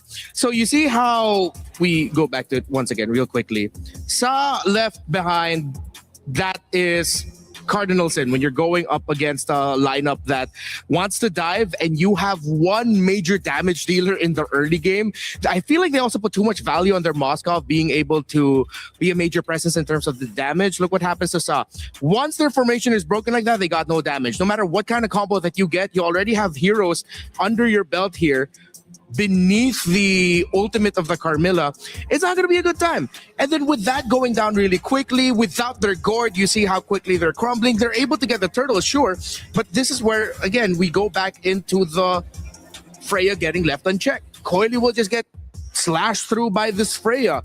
The rest of Yango Galacticos will be able to recover from not being able to get the turtle. Because again, look where Sa needed to go. He had to go loop around behind the wall, loop all the way back to the turret, leading to Ying being able to get the double kill. And this was after we saw that big fight earlier for, I believe that was turtle number 2, where we get to see a classic return to some old rotations, wherein after you win turtle 2, you go right here. Where's the zoom button? All right, you know what? Let's just circle it in the map. Where you could go to the center of the map and be able to break the tower. You don't see it here, but the tower goes down so quickly because of how many members of Pro went down. The minion waves were crashing in. They maximized the gold in the turret and mid, and then were able to break it. After that, that's pretty much GG. It would take a miracle for Pro to lose this game. It's an interesting thing because you mentioned Sa's rotation, but looking at that, I think he chose to get into the fight quickly because the turtle was in the middle of it. But because he got pressured from that angle, he had to abandon the entire fight. If he had gone a little bit, and again, this is just looking at what you showed me, where he tried to end up going, that took a while once they were all dead. Maybe that patience. But again, he's working against, like you guys had said, tempo. We got to win fast. We got to win turtle. We got to win early. And so, of course, he's taking the quickest route. It just seemed like maybe there was more to do than there was that they could do in that early game. Mentioning this matchup, sorry, I'm Felix and Ying. Felix 4-0. Again, several members. I think it was 4 by the time I looked at it in the green room. It might have been 3 or stayed 4 that did not die. guys, I mean, this is just, they've got to find an answer. Yeah, strong side lanes with the utility in the center. Even though Han went down 3 times, they're fine with it because their Freya's untouched, their Cloud is untouched, their Juicin was ripping through the formation and the play style of Pro. With all of that said, yeah, that was their game to lose. This is what makes Yangon Galacticos so scary, right? Because they can play the utility game. They can also play some of those assassins if you leave it open. The Fanny, again, we've seen from Han as well. Not as scary as the utility game because, man, when they get those picks on Ying, when Ying's able to just carry, it's so, so good. But, again, back to the point at hand here. You mean the fact that Rhino Day is available in the shop? That too. We've been talking about. I mean, that's been the whole conversation, no? Well, if you're not paying attention, basically, yeah, YG won game 1, but Rhino Day is here. New interactive effects. Grab those emotes, spam them to show your support, whether it's YG, whether it's Pro Esports, whether it's MSC in general. I love MLBB being so proactive about supporting the esport. That's a great thing to see. Mirko, back to you. So, again, for Pro, it's just understanding your identity, playing with it, right? You don't win championships by playing something that is completely out of your own, comfort zone. Yeah. You still have to stick to your own comfort, and the comfort for them is clearly assassins, man. They cannot play that front to back composition. They need Coily on a carry. They need, hey, I love you too, man. Thank you so much. God. All right, but yeah, play that aggressive game. Control the tempo. Dictate it. Go crazy. Yeah, you get I love Mirko. Where's the sign? sign? I get who's Renmar signs. No, bro. Everybody loves Renmar. Yeah, sure. I don't even want to say the sign I get. You probably you probably don't want to see the sign I'm getting. Mark can't stop laughing. Even FaceTiming the homies to be on camera. Oh, that's cool. That's cool. That's Okay. what's up. Yeah, that's a true homie right I there. love it. Ban the Dark Triad. Freya, Ling. Atlas Ling. What's the other one? Fanny? I'm guessing it's Fanny. Ixia? It was something Ixia. It was Ixia. I like that. Hey, I think you just gave our writers a new idea. Whoever made that Dark Triad sign, Dark Triad. thanks for the idea. Okay, do a Mobazone pick. I hope these have been approved. They have been. Saber. Okay, pick Saber.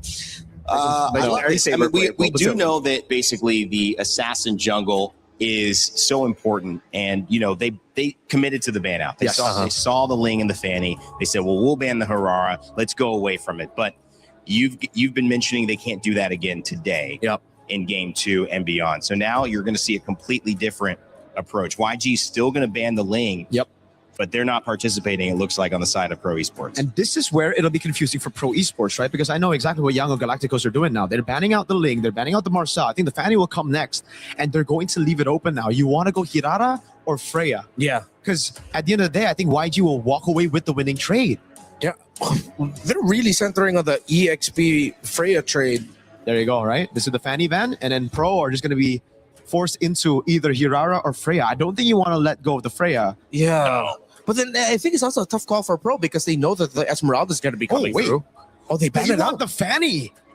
Oh, that's what they want. Okay, wow, Yangon. Wow. All right, so we saw Yangon play a little bit more into the utility. Let's see if they're going to whip out the Assassin through the Fanny or maybe even the Nolan. Who knows? They go straight up Eudora, Belleric, and then Fanny Red 3 here, no? Yeah, Eudora will be good. Belleric will be good.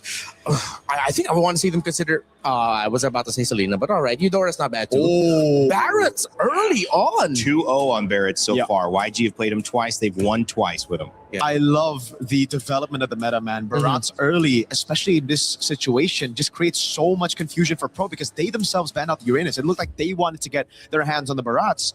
But even if Pro go for an Esmeralda, something of a counter against the Barat, this is still a flex pick knowing Yangon Galacticos. They can put it into the hands of Han.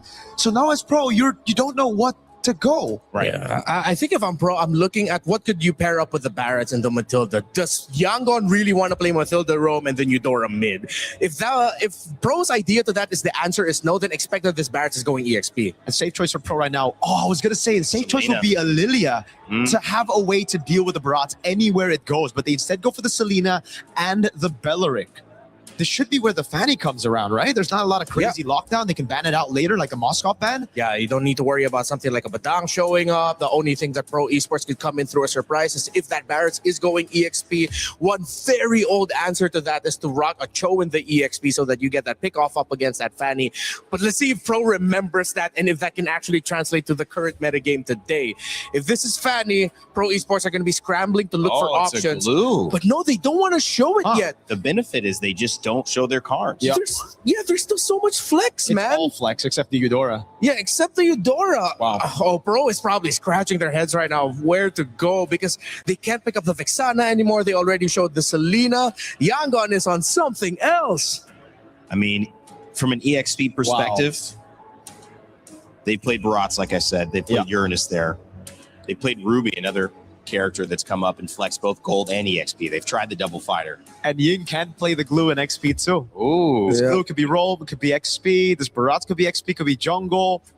I don't think we can say it's going to go gold, huh? That's out of the equation. But they ban out the Fanny. So Pro respecting that. Knowing Yangon Galacticos, though, again, there's still that possible Nolan that's a good pick against the Hirara as well.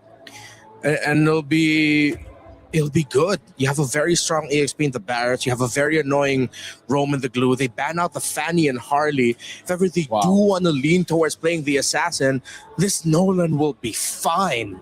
Just go for the gold lane, reveal your cards there, leave the Barats as a question mark for Pro to deal with all the way to the end right now. So safe gold laner, I'd say just take away the Moskov, right? Especially because you have a glue, but they go Claude again. They're brave with it. I think maybe that's a little bit more of a, I want to say it's ego, but Sanji's feeling it. He's feeling it. I mean, he did have like a pretty good game in game one. I just have pretty good. Don't want to compliment him too much. Remember, I mean, they've won twice, and now this could be the third time, so nothing has gone wrong when they pick the Claude. So I think a comfort pick, it's available. They ban out the Harith, which is the only other highly prioritized gold laner. There you go. Yeah, Ro ends up with the Moskov again.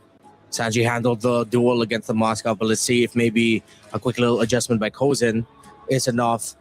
I wonder if they have room to put this Belleric in the EXP instead and then pick for a different Rome pick, but no matter the permutations you think about, Yangon is going to walk away with great advantage. Bring back an old favorite, Lapu Lapu in the EXP. You got to be really smart with that Lapu Lapu, man. That CC Immune's going to have to come clutch before the Detonus Welcome, before the big pump. There you go. So what was that? Baksha. It is Baksha. All right. YG. Last pick. Is the Barats going to go into the jungle? Do they pick up the Nolan here and try to bully the Hirara? Yeah, if this is a fast clearing jungler, this Hirara is not going to have a good time. The lack of AoE also from Pro. Yes, I know they have the ultimate of the Belleric and technically AoE from the Lapu Lapu, but a lot of their damage comes in single targets unless Yangon all decide to line up in 5v5s up against a Moskov, which I don't think they're going to do. Knowing YG, I want Ying on a carry. I want Ying on a damage dealer. Oh, what? They run Unique it with hero. a Suyo. Wait. Isn't that kind this one, guys? Is it? It's kind of weird. That is weird. Fit your fancy for YG. I love the draft. The Suyo, though, this is a snowball-dependent pick now in the meta. It's not really something that you can... Back then, it was guaranteed snowball. Now, those nerfs to second skill will hurt him quite a bit in the farming department as well. Sorry, I'm Felix on the Lapu Lapu. We're going to see the Han matchup against the Hirara with the Suyo. Wow, this is going to be interesting right here. Very interesting decisions indeed. This could be a messy start for both. And as always, with every Barrett's pick, that's the X factor. All right, well, Naisu, Leo, let us know what you think about this draft. It's game 2. Pro Esports hoping it goes a little longer than 11 minutes. They definitely want a longer game here if you're Pro Esports. Now, Yangon Galacticos, they brought out a draft that, I have to agree with, looks deadly. Then that Suyo comes back here, Leo. We haven't seen it too much. It kind of fell off a little bit after the nerfs, but maybe this is one of those cases where, you know what, the Hirara's got all this mobility. Let me just be this Suyo and try to match it. Nice, so it's not just the fact that it's the Hirara on the other side, it's the fact that Pro Esports are now playing with a more proactive lineup. I agree with Mirko, I agree with Renmar. Even Rainday knows that there's something up with this weird Suyo from out of nowhere. Yeah, could definitely struggle, but it's one of those cases where, if anything, Yangon Galacticos has really showed us that they're really good at just playing as a team. You know, playing team-centric across the map is what has worked so well for them. And even if we look at the emblems here, you know, it's not too much that we have to worry about on the side of Yangon Galacticos, because if Sanji has a similar game to what he had just previously, your Claude's going to scale up much quicker. You're much more deadly to that. And we all know this. Whoa. Look at this Eudora. This is what I was going to talk about. Early revitalized. Fourth out of PvP. One more hit and Kaiser draws first. The flickering by Kaiser. Double kill from Eudora. striking like lightning. I don't even have to finish what I was going to say because I was going to talk about the Eudora, man, and how good she's been in this tournament for MSC, but just in the meta in so far the past couple weeks even. And you see that, a double kill early on as we look at the replay brought to us by STC. Look at the damage you can do this early on. This is why we say it's kind of busted, man. I mean, and then the flicker forward to capitalize on the double. That's dirty. You know, it was compounding effort. Oh, real quick, up top near the orange. Hot full, Sam finds him, the trade. Coily goes down. Ying gets it. Oh, throwing it out into the ball. One more. And there goes another. PPP. Double kill for Ying. Sa falls another time. Yangon are calling all the shots despite losing the retribution holder. Oh, man, it just got way worse here for Pro Esports. I'm so surprised they continue to hone in, double down on this. Sorry on Felix. He's just, there's nothing he can do here. No, sir. That's the first turtle going to Yangon. Okay, so our whole concern with the Suyel isn't even the first point to worry about now for Pro Esports. It's just this. It's Kaze just getting another kill off cam. 4-0-2 under 3 minutes. Kaze the killer. He is chasing Coily and Kozen's kill records from the groups. He's taking him to the Thunderdome, man. I mean, there's something that you have to be concerned about. And it's just right now, it's all this Eudora in the hands of Kaze, because what is happening is her damage profile is already really great early on, especially when she hits level 2. You get one item, and you can almost, at this point, with this kind of lead, you can basically just one-shot someone with that combo. Hell, even if you get 2, you're even more of a threat. Nice mount here, coming in. Han dealing a lot of damage. Ying scores another. Getting his welcome. Fully spin now. There was no one left to bite. Yeah, it's, again, Pro Esports. This might be another quick one. Coily forced to just kind of deal with this pressure on this side of the map. You've got tanky enough heroes, too, for YG to go ahead and deal with between Ying and Blink. You know, Blink, synergistically, between the Glue and also Kaze and the Eudora, it just, that's enough burst as well. And you can't really escape from that because you're either getting stunned or you're getting dragged back. Just like what we saw, the interaction in the previous game when you had that Drushin. So Sanji goes back with the BMI, he's going to be safe. But this is the hard part here, Leo, is for Pro Esports. Where is that opening? Where is that opportunity then for them to actually get something here? Because originally we thought it would be these arrows with the Selena, maybe the Belrix fight. I'd say it's off of a perfect arrow, which Sa hasn't yet found. Yeah. The best chances would have been before the turtle or during those early skirmishes, but I don't know, something about Sa and Yangon Galacticos being so far up front throws off the accuracy. And you know what the problem is? Even if you land an arrow in your Sa and it's not Kaze, you're going to get stunned and bursted down anyway. So you have to be able to land it on the right target. And right now, that's Kaze. And he's playing so well protected around the team here. Second turtle up. They're going to fight for it. Throws it out. Han secures with the retribution. There you go. Taking route. There's VPP. Kaze very low, but takes out Coily first. Kaze still alive. Han fights VPP. Coily goes down. And now there's a trade. Finally, Pro on the board. 2 for 3. But the turtle still goes over to the Burmese. Again, they got Kaze. They shut him down, but at what cost? You know, at this point, Yangon Galacticos is happy to go ahead and just take what they want. Objective. Now they're going to take some tier 1 turret in the mid. They get a Sky Piercer on Han. They build up forward more momentum in this game. You know, all of this happening in a 4,000 gold lead at the 5-minute mark. Sanji and Blink and the rest of the team are here. Kaze, so deadly with a dangerous grass as well. Coily looking to take down Blink. Takes a few Glulings out on the way. 5.5 minutes in, Joseph. Got to say, Sanji's been getting the gold lane experience once again. Yeah, that's what I was worried about. You can see that too, man. 1,000 gold ahead right now in that gold lane matchup. You know, he's just able to go ahead and hold his own, but just rely on the rest of the team to be here. He's so aggressive with it too against Kozen. He knows Kozen needs some more time to build up on that Moskov, and right now he'll be playing that long lane, playing off the side of the map when it is objective time. But at least this next turtle is going to be towards that side, so we'll see how both gold laners decide to play around it. But you can just see the clear lead right now that Sanji has as he looks to take down that tier 1 turret. They might just go for a swap here, give up this turret over to YG as they scale in forward. With 30 seconds before the turtle spawns, I feel like there's just too much on Sa's shoulders. Sa is trying to plant snares. Sa is trying to throw out lethal arrows on the right target, mind you. it seems to be Blink right now, but even with all these ults thrown out, Blink might survive. SOD sidesteps in, buys a little more time, but PPP punches him into the ground. A little bit of a kill, some respite for Pro. Yeah, a bit of a baby step in the right direction that Pro Esports needs. Again, they need to slowly build up here in their own favor. And, you know, at some point, you just got to get what you can take. Oh, Han is 2 levels up on Coily. Despite the man advantage for Pro, the retribution count is just so much higher. Look, Yangon will secure this easy peasy. Yeah, even without Blink, you know, there's just too much of a threat right now for YG's lineup. And like you said, I think, you know, this is the big part. It's so much responsibility for Sa to land these arrows. You know, usually when we see these Selenas picked up so far throughout MSC, yeah, you're able to play around the arrows. You know, you're able to go ahead and follow through. But that's if you're not down so much in the early game. And so now, your arrows, even if you land them, you don't essentially have this free reign to just go follow up, get that kill, have the team make it, because it's all just a risk up to this point. Still holding up almost 3 levels now against Coily here. This tier 2 being threatened on the bottom side. Oh, both junglers up on this top side too. We might actually have 2 fights break out. Oh, it's not just 2 junglers, it's Ying as well. High frames on Coily, dashing through the wall, but Han pursues Sever to take him down. Coily bites it. And this is why it sort of made sense that the Suyo came through with the Hirara on the other side. At least in some way or another, you have some mobility options yourself to catch up after those iframes and Hirara's dashing around herself. I mean, one might argue if Hirara has 4 skills. Yeah. 1, he's got 6. 3, 4. He's got 6. Yeah.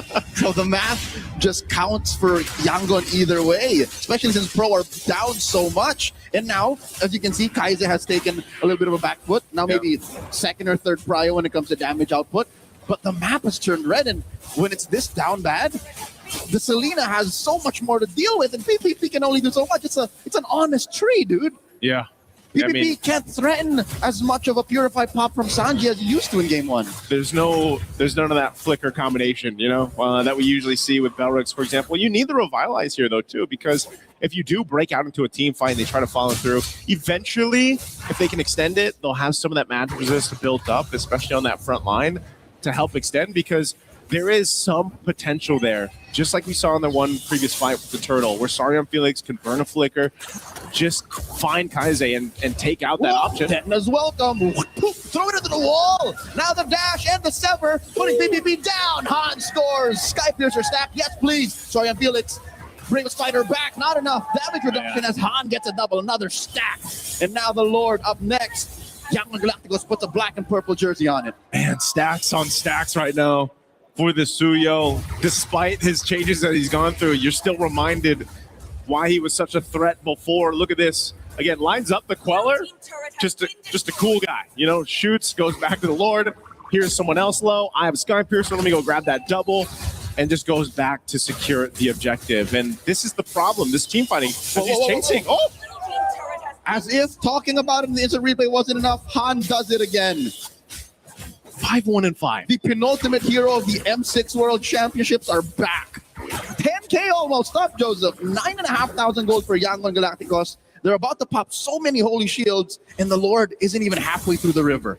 Man, it feels like the 2 days that we had between groups and now knockouts has taken us back 2 months, you know, in terms of the meta. 2 years with Suyo. 2 years even, yeah, in some cases, because Suyo popping off this way, again, it takes the team to make it happen. Oh, again, a Queller, Soul Sever, enough to bring Sarion Felix to half, but now they're going to deal with this Lord. That's your front line. Gonna crash in. Holy Shield already popped. Yangon Galacticos can force the issue here. They choose to take the disciplined route. No, he can just cancel this. Yeah. He's fine. Just throwing some dirt in the back there. Okay, they defend against the Lord. They lose a bit of that health on the turret, though, but all the shields pretty much nearly dealt with here. Let's take a quick look at the items. You can see the disparity across the roles here. You know, at most, the closest that you have is between the XP laners, but, you know, for Ying, he has one job, and that's just use that Daytona's welcome, tank up a bunch of damage. He's already got great coverage. You know, Radiant armor for that magic, Chastise Pauldron, plus the anti-Caress here. He's as tanky as he pretty much needs to be to set things up around that ultimate. Not to mention Blink, who's just about to get his flicker back. Yep. He can go ahead and mount, easily break through the formation, and then scramble Pro Esports. Not to mention how much gold he's making. He's making bank, Joseph. He's eating good bread. already able to be built the Cursed Helm that stacks with Eudora's Superconductor. Yeah, there's this, those things add up, shred through some of that magic resistance that's trying to be built up even by Pro Esports. And that's just two of them. That's just Eudora and the glue. Yeah. Again, Ying tanking it up. Oh, flicker! Then as well, throws it into PPP as he's forced to take root, and Han serves up gets another stack, and in comes one more as Sa falls. Might be another blink down to about a 10th of his HP. Sanji finds him underneath the face, but Coily finally finds one. His first kill in this 11.5-minute game. Stayed a little too long, but did the damage anyway. 3 down for Pro Esports, facing down 4 members of Yangon Galacticos. They don't have their gold laner, but they will still be able to take this mid-base turret down. Oh my, look at the veterancy, the wisdom of Yangon Galacticos. They could have forced it. Any other team who's this close to victory would have forced it, but nope, they saw the Lord. We'll take it slow, 10K up. Let's just go for the sure win. Yeah, they have to go ahead and delay this. They don't want to whiff here. If they actually started this Lord too much without Sanji being up, now that he's alive, they don't want the potential for Pro Esports to go ahead and steal the Lord from them. So they hold it on. It looks like, despite it all, 10,000 gold deficit. Pro Esports is centering around the Lord. This might be one of those cases where they just, trying to make a play happen here. Conceal going to be used by Blink. Blink finds the back line, compromises Sa, forcing Soriam Felix back. Felix does oblige, tries to fight back. Sanji wailing away, gets knocked out by the Lord. Ying still holds on, and that is welcome. Han secures the Lord, and there's one arrow thrown out. Not going to be able to stop him, and they will take down PPP first. The trigger discipline on Ying doesn't force anything just yet. Yep, Ying still has that ultimate available, so taking one down, he will be back up for this defense. But Lord's already secured here for YG. They've had complete control from the moment this game got underway. Some respite, Joseph. A little bit of a silver lining for the Cambodian fans. Almost max stacks on Han. That's not it. What I'm trying to say is Pro has come back from worse. Yeah. If you remember their clencher in the group stage, they have fought tooth and nail to take back that final moment to try and get into the knock. Wait, real quick, another dot as welcome from Ying. Coily goes down, blazing the wet in the face. Felix falls, 2 down. I'm not sure they can defend. Oh, I'm not sure if they can, man. They still got a Lord to deal with here, and it's a fully stacked on 9-1 and 6. Waves coming from all directions. PPP falls, Sanji takes him down. Lord underneath the base. Down goes Kozin, and just like that, Yangon Galacticos at match point. Took a little bit longer, but still nonetheless the same result. Yangon Galacticos just dominated in game 2 like they did in game 1.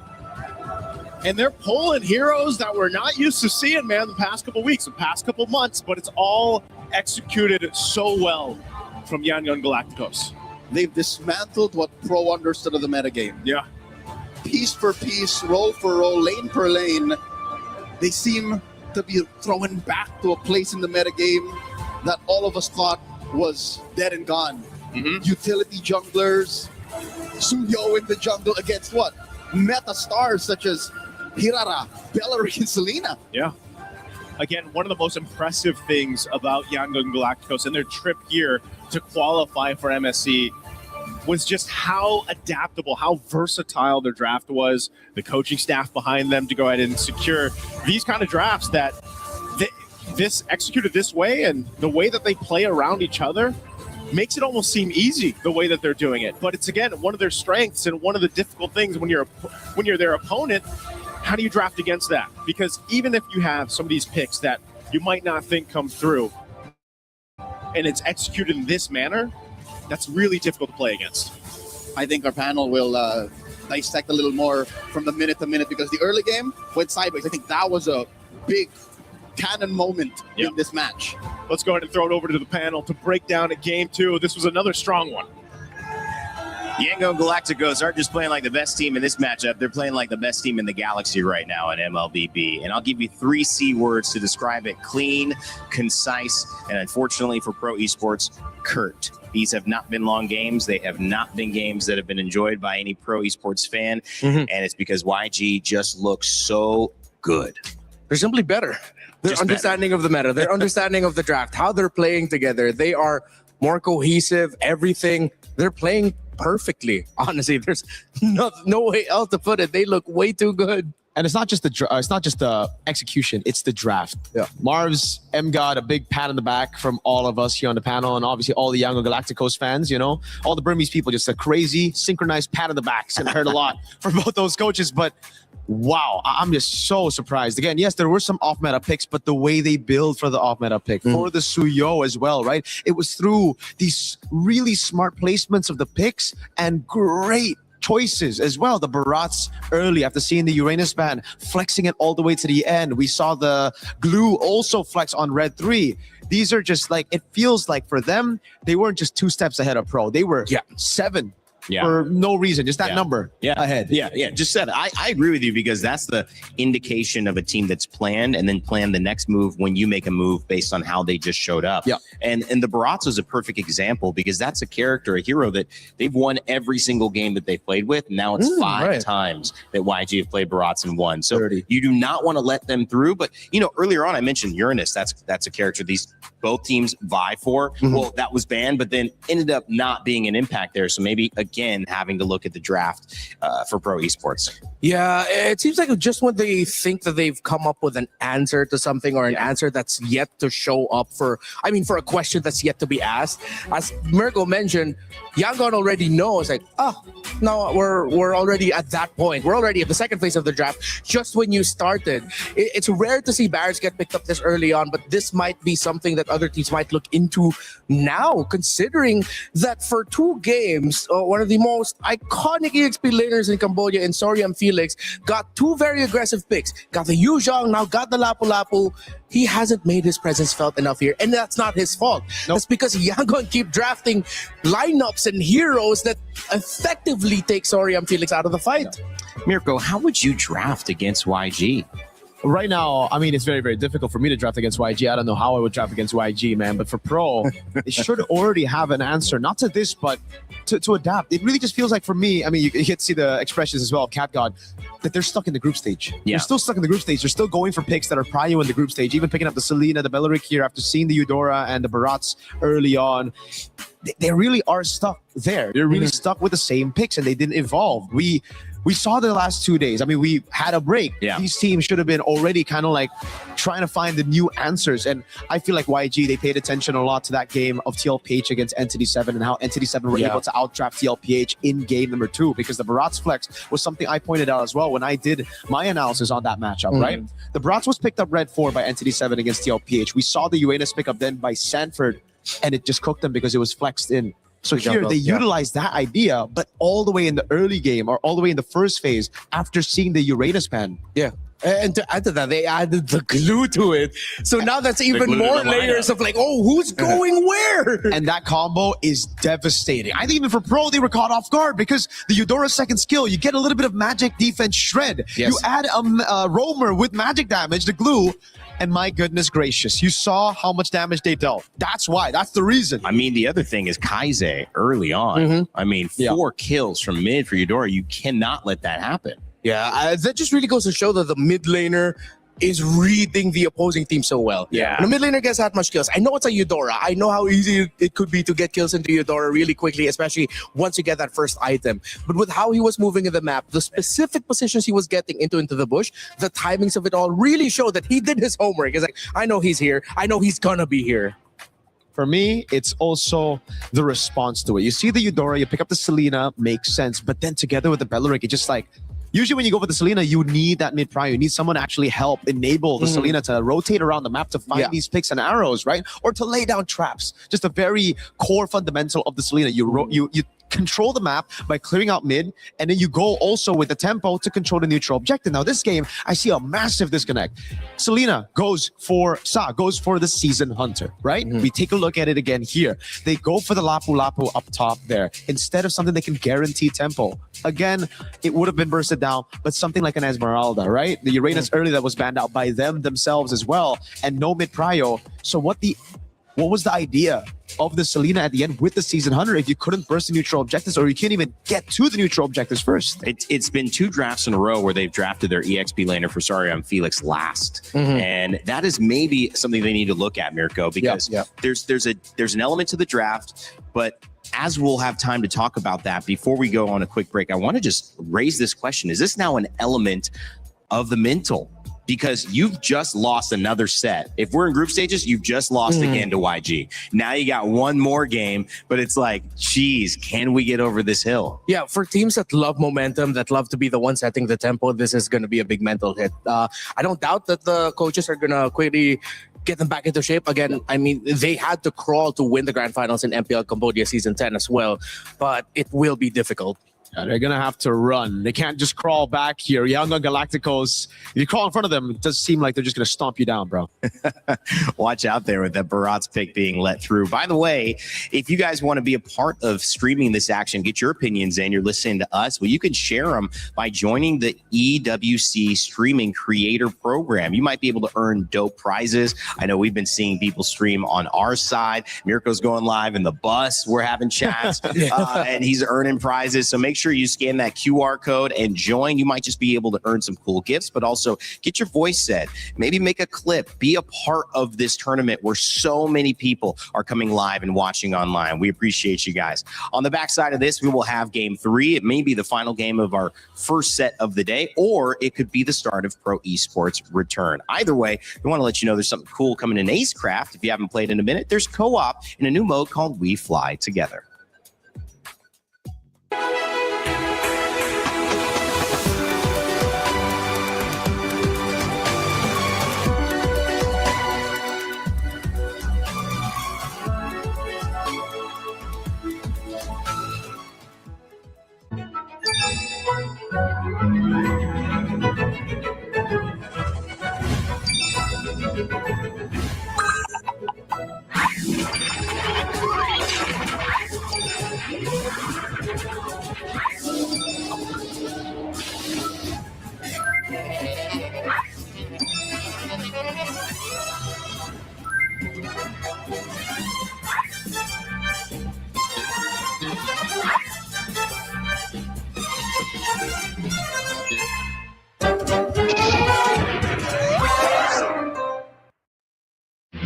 A lot of people are haunted by their past. I'm inspired by it. They're not just playing for themselves, they're really playing for their entire family. They have defeated their demons! They have crushed the curse! He thinks he can come in here and play my game!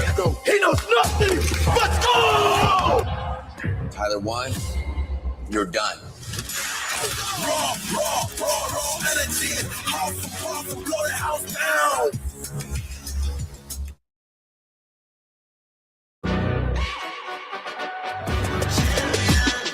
This ain't no regular thing. Came for the ring, you know what I mean. You see my name in the lights, better get right, I'm champion.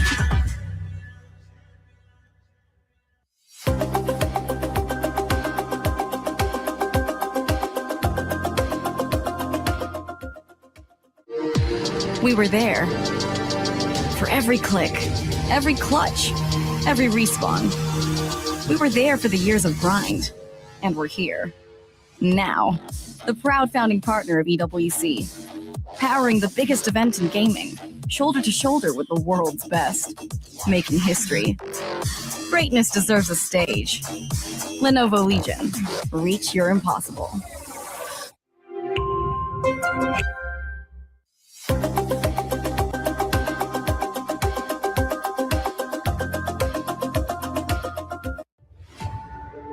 Well, Yangon Galacticos have started out with 2, I don't even want to say easy, but I will say complete games. We'll add another C word there for how they've approached pro esports. They've gotten the better end of the draft and then quickly thereafter gotten the better end of the game, gentlemen. Renmar, Mirko, back with myself, Randa, here on the desk to break down what can they do. I raised the question to you, Mirko. I'll raise it to Renmar to kick us off. How do you draft against YG? Maybe hire some mind readers at this point. I don't know. Fortune teller. Yeah, there's something that Yangon Galacticos is doing or how they prep for this. You can see that there's always an anchor point in their draft. Whether it's a ban, whether it's a specific pick, there's always just one thing that's just throwing a wrench every time towards the plans that Pro Esports has that they just overlook. And it's also just, man, you can't let those heroes go either. I mean, we can talk about, okay, maybe you should leave the Phoveus open. No, you can't. No. Maybe you can leave, what was the last ban for them? The Atlas open. It's like, no, I don't think so either. So at the end of the day, they're just gonna have to deal with it through outplaying their opponents. So now I'd say focus on your own game, right? Instead of trying to go for just meta picks or trying to deny even YG's picks from game one, play your style of MLBB, all right? Build around what your strength is. And right now, for me, it's Coily on Assassins and everybody else on winning matchups. So get that first. Yeah, okay. So they were already able to tick the Coily on Assassin box earlier. So maybe does that mean you pick up your pick for Soriam Felix earlier? Because Rainday did point out earlier that means that Soriam Felix was getting his picks, always picked last now for 2 games in a row. Which is like not Lapu-Lapu, bro. I mean, you're seeing the Barats, you're seeing all those picks, right? I was thinking maybe you could go for something like an Alice as well. Early on, dealing with the glue as well. So there's so many answers. It's just don't panic. Don't overthink. Think of the easiest answer first, right? Yeah. Easy's better, bro. Keep it simple. Crowd control, damage. Obviously, they're building around a lot of different things. You can understand PP also going onto the Belleric because he's had such good games with them. But the way that their draft is complementing each other, there's something missing. YG have had every single time good laning phases and then good team fights that were threatening. The Harara coming out early for pro, but these bans, pretty much the same. They take away the Zushin though. Oh yeah. So they don't get counter with that in mid, with a which set up the Guinevere and a lot of other things. Yeah. They pick up the Hirara for themselves. We're in dangerous grass again. So it looks like Pro Esports are going to try and see if they could just remix to a much better ending for them the draft from game number 2. Yangon still picking up the Eudora. And instead of going for the Belleric rush, which I feel like Yangon is thinking is the pick now that Pro Esports is looking into, they pick up instead of the Barracks rush, me, they pick up the Belleric. And then now here comes Pro. They get their power picks onto Kozin. They get the Harith. He's played 5 games with it and has won 4. They pick up the Uranus, which again solves a lot of their problems. But the Esmeralda's still open. Yangon says, no, we're feeling it. We're picking up the Fanny. It's just so also good. Again, for Young Galacticos, they saw the Uranus ban in game number 2, right? The Uranus ban with the Phobius and the Atlas. Then that's the reason they went for the Barat super early. Even if you countered it, it's going to be flex anyways, but even if you countered it, it won't be a crazy counter like the Uranus. This time around, they go Belleric, Eudora, the easy route. And then they see the Uranus on the other side. They don't bite on the Barats then. They just go for the Fanny because there's no lockdown heroes. Now they get rid of those heroes. The Cho, taken out already. Yeah, with Pro Esports, they're slowly running out of options really to have answers for this Fanny unless they can swing out with a Badang in the Rome. It seems like that might be their last best option for it. They can still pull off something crazy like a Dairoth with a Fanny up top, the Uranus against a Dairoth, right? It's not something that I would, go for usually, but if they really just want to snowball and if they think they already kind of mentally destroyed their opponents from the last 2 games. Yeah. Well, there's a lot of CC and there's someone to capitalize on it right there. So you see the game plan. This, I feel that they're just getting the people who need to do well from Kozin to Sariam Felix, to Han. I mean, I feel like to counter this assassin matchup, you do need something strong, and Coily needs that Harara. So at this point, do you feel that this is a better draft, at least a better attempt for Pro Esports? Yeah, for sure. I mean, we asked for them to get their Soriam Felix hero much earlier. They get Coily and Assassin. They get the power pick into Kozin's hand. Now they can just adjust for row mid. I feel like the previous drafts, they were looking at row mid way too early and then now decided, okay, let's switch it up. Let's get side lane prio and then we adjust our row mid later. I like that Selena band too, right? This time they have the prio on Uranus. Tempo advantage for sure and XP guaranteed. So it could work as long as they get, again, tempo and mid with the Hirara. Yeah. Don't you think Pro might need to ban out an Alice here? They might. Yeah. I think it's very, very good combination. It's someone that can actually deal with the Uranus as well. That Alice gets let through. We've seen the Ruby picked up, also from YG.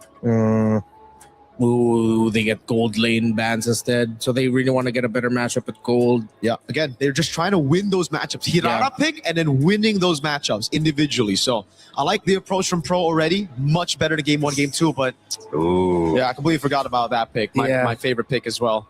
Melissa. Oh, God. And it's tough because if you go for something like Vexana, you're just going to get eaten up. Now they're forced to play the Valentina, but you have no more reach. You go for the Badang as expected, but they cannot reach this Melissa. No, they cannot. So that could be a win condition there. YG Alice. again. Yeah.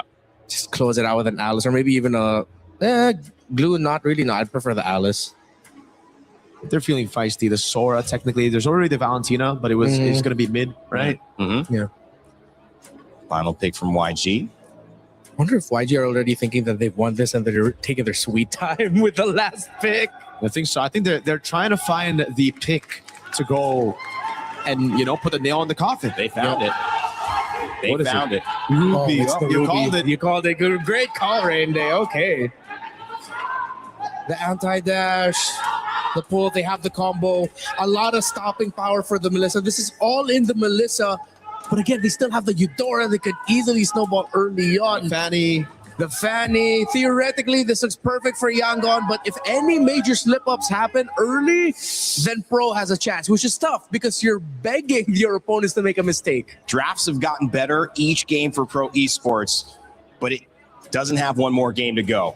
If you don't get the job done here, you're going home. Your key is crushed at MSC. It's time for YG to either move on into the semifinals or Pro Esports is going to push us to another game in this best of 5. Let's send it back over to Naisu and Leo to kick us off.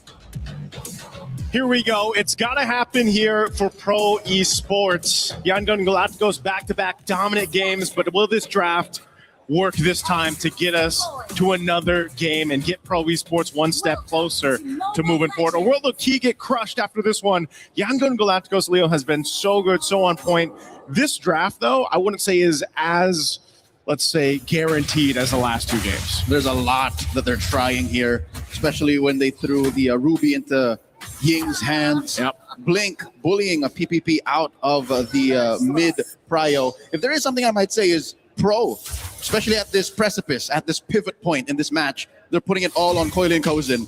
They put the comfort picks, the Hirara and the Harith on these 2 players, these imports from the Philippines, to try and turn it around.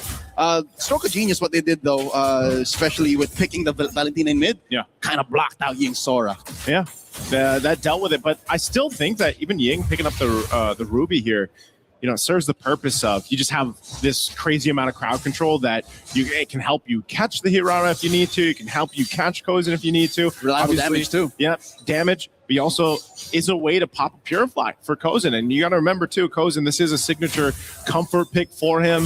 If I remember correctly, this is, I think it's Kozin on the Harith that has the most kills in one game. Him or Coily. Now they're putting so much pressure. Sorry, I'm Felix. Han draws first blood. Oh, that's tough, man. Again, you do not want to let these early kills, these early first bloods go in the hands of the likes of Han on a Fanny, mind you. You know, to go ahead and just snowball much quicker. And every time a Fanny's in play, you know that you want to go ahead and just kind of put some pressure on that jungle, especially the purple buff, try to stall her out a little bit. But you get this kind of lead, could be really bad. But first turtle that comes up, they've got the space to work with. Ying's got the level 4. Kaizei's still trying to go ahead and cap it out here just because, again, once he gets that ultimate, that combo is so deadly. And he will. Yangon Galacticos are in such a dominant position for this first turtle. Blink flushes PPP out of that pixel brush. Sa has the Wrath of Dryads, but I don't think that's the best ult to have right now, especially when you're a soft little Valentina at the 2-minute mark. Yeah, you don't want to just put yourself in that position, but they'll really take it slow here. Bit of a reset. Han goes back to base, wants to get his purple buff. So maybe they just trade it out. Maybe they decide they don't want to. Really good decision here, though, from Pro Esports to just see that window of opportunity, take it. At least it's something for them. So, again, turtle in the hands of Pro Esports. They'll kind of just recalibrate, slow things down a bit. Even with this, again, knowing that you have a Harith in the hands of Kozin, you need to go ahead and allow him to stay alive, build up on there. Melissa's too. You know, there's a reason now we've seen her pop up a couple times throughout the past group stage days, and she can be pretty deadly when she hits that power spike. Impressive. Staying the hand for Yangon Galacticos, but Pro Esports knew what Yangon was doing, and they got in there and got the advantage, which is good because, again, oh my lord, sorry, Felix, popping that consecration last second. They're waiting for Kozin's mid-game power spike. Yeah, it's interesting, though, that there's so much attention up there. You would think, you know, on the Uranus up there in the XP lane for sorry on Felix. Whoa. Kaizei. Coming in, but PPP stops the exit. Now here comes the Wrath of the Dryad as PPP gets taken down. Han and Blink walk away. Okay, a trade. Oh, wait. There's still putting potential up there. Han Walks to the wall. Ying to the rescue. Coily, retribution. That's a steal on a small camp. All right, that's what Coily needed to do. You can see he's slowly building up a bit of a XP lead also against Han. Even though Han had those early kills, it's just some of his camp's been taken away from him.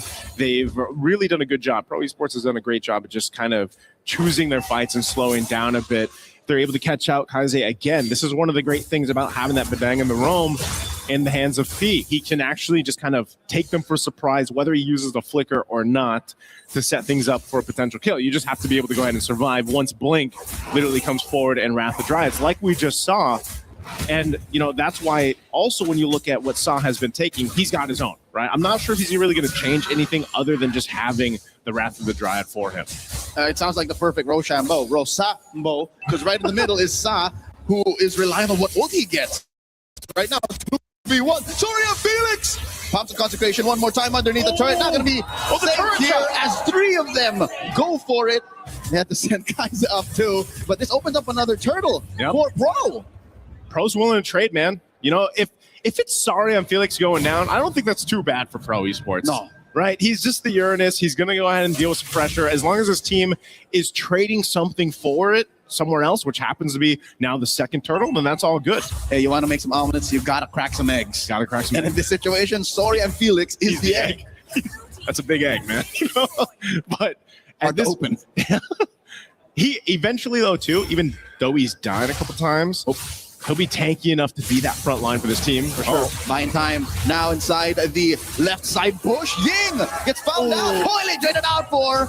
They got a 2-for-1 as Han finds a double P foes as well.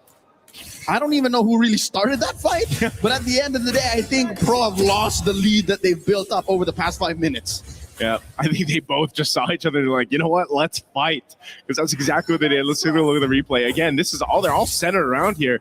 You can just see that double basically Wrath of Dryads being set up. But the problem is because you're fighting in that little choke point and you've got the walls to work with, Han kind of gets that upper hand where he can just kind of cable back and forth. Like Spider-Man.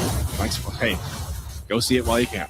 Han picks up the Malefic Roar now. A lot of damage coming through. So it's not Sanji time just yet. Yeah. Nor is Kaise going as hard as he was in game number 2. So we're expecting Han to be the real punisher this early on. Especially since Pro has lost that, you know, big 1,000 gold lead they had in the 5-minute mark. Oh, big wall put up. Blink gets caught. He answers with a Wrath of the Dryad. Han comes in. Control finds B. Serves up a kill to Kaise. Okay, flicker burn from Kaise. Again, really good counterpunch there from YG. Pro Esports has to choose these fights a little bit better, but they can start to go ahead and rely on this. Oh, Kozin. Uh-oh. He drops that Salmon Force. Oh, the cable. Han, maybe one more enhanced basic attack would have taken down the Fanny midair. They popped the Purify from Kozin. Kozin is going to be that guy for Pro Esports once he scales into this Harith. This third turtle, though, being worked on by Yango and Galacticos. Most likely will go in their hands unless a Conceal's already used. They're going to fight for it. Drop in Muddles. Ying skewers. There's the Wrath of the Dryad coming down. And the lineup on Pro Esports are compromised, but Young Galacticos lost a little too much health. It's Pro's going to be making themselves scarce for now. Yep, turtle secured though by YG. So they fought for it. There was an attempt there from Pro. Pro's still in a good position though, even though they lose that turtle. It looks like they had a hard time with that team fight, but they're still in a really good position to go into that first Lord. That's really where it's going to matter. You can also see gold lane, right? There's a bit of an advantage for Kozin. He had a really good time in the laning phase, has about a 700 gold lead. He's already got the Starlium Scythe worked in, and that's why, you know, imagine one item locked into for that Harith. You're already seeing the damage potential that he can have in these fights. And he's on his way to the feather. There you go. So even more, that little moment here in that mid lane, even with that Purify pop, again, he already has that passive resilience coming in, about 30% less he'll take from, you know, the little stuns on Ying or Wrath of the Dryads. This is that mid-game power spike we're looking for coming in from Pro. And Sa has been pretty good with the Wrath of the Dryad usage. That's one of the things here. Sorry, I'm Felix, man. They're going for the eggs again. Yep, this is what he's meant to do. Pops that Purify consecration as well. Buys maybe 2 seconds, but will not stop Yangon from pushing this tier 1 down bottom. But it's not like Coily hasn't been doing work as well. Look at that chubby wave he sent up. And now Sanji gets found out. Why would you take that weird exit? I'm not sure. Really good choice there from Pro. Yeah, they lost Sorry and Felix again for the 3rd time. but they were able to capitalize a kill on the gold laner of YG, but they also put some pressure on some of these turrets. They want to start to open up the map a little bit here, just because, again, that Lord's coming up in about 15. You need some space to work with. And some of these off angles is what they can really hone in on and highlight here. Again, having that Bedang, having San Valentina with the Wrath of the Dryad, with the Flicker available, there's some surprise setups that Pro Esports can play around. So now that Lord is up, see who decides to get in range for this.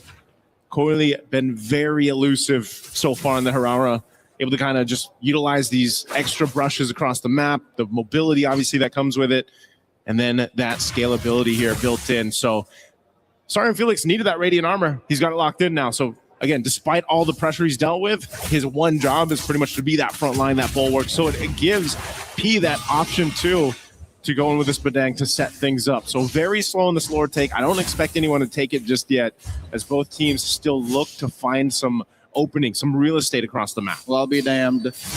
In late July 2026, a dance has been gone, but no, they pick PP off first. And now Coily looking for more. Han picks up Kozin.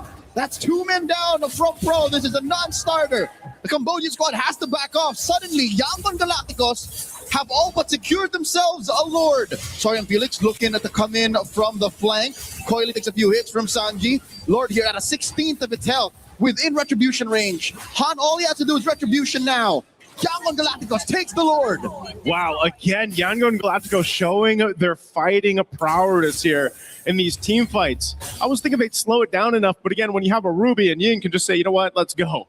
And he makes it happen again, going in with an I'm offended. Even if it's a tankier member for Pro Esports, they don't care. It's a pull, they can crash down, get a numbers advantage, and that's what happened there in that team fight. So now, Lord in their favor, Yangon Galacticos looking to take down some tier 2s. Despite all we've been saying about Kozin's mid-game power spike, or Coily getting in there, dealing damage, he still doesn't have any stats on his Sky Piercer. Yep.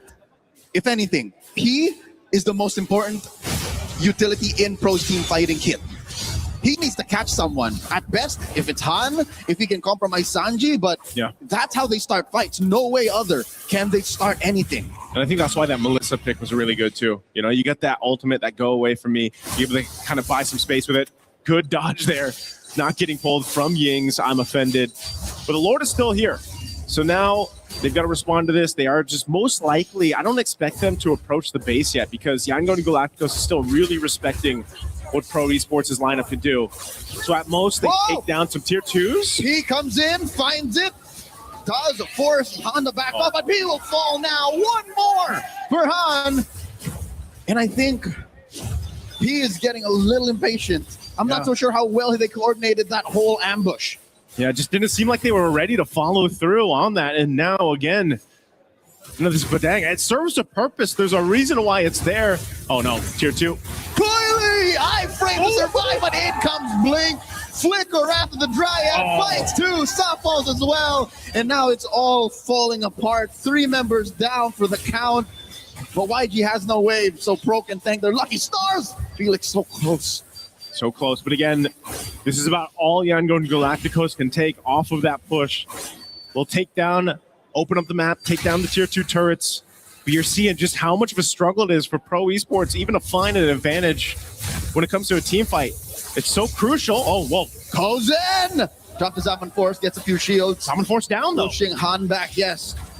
This is what, a good 20 seconds before Kozin can punish anyone from pushing too deep, but they've already lost their top lane inhibitor. Permanent damage onto the base. Blink with a rather dry on himself. Sanji wailing away. P! He's gonna fall once more. He does get the wall up, but where's the damage? There's the Zaman Force. Kozin looking to deal a lot of damage. Han might get compromised here. Down to a 10th of his health. Kozin doing his darkness, and Coily finds a shutdown. Pro loses just one. I didn't expect the fight to break out there, but Pro Esports decided to go for it anyway. They thought they were able to catch Blink, but instead there was a counter punch from YG.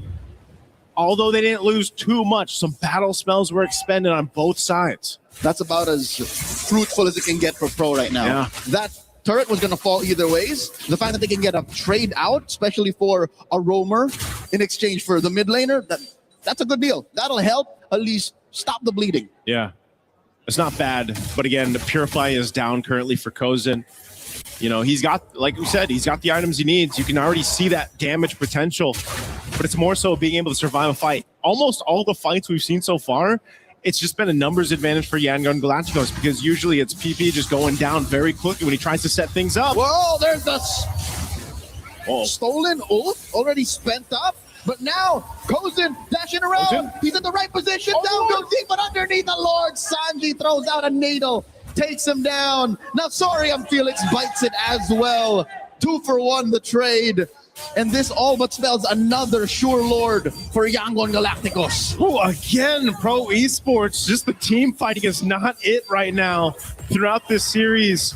Even Kozin taking a big shot from the Lord there. You know, he didn't have much room to work with, but he's still got to get up in time for this defense if he can. 10 seconds left on his timer.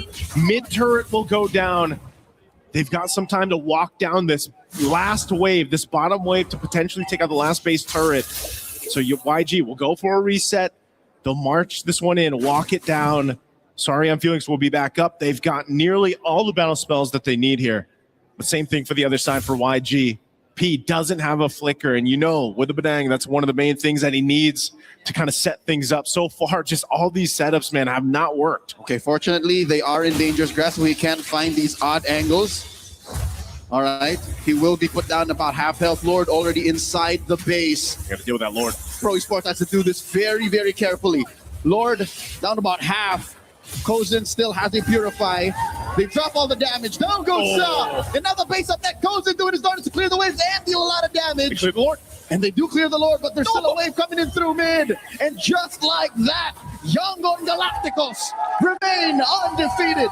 Vicious win, a sweep in the quarters.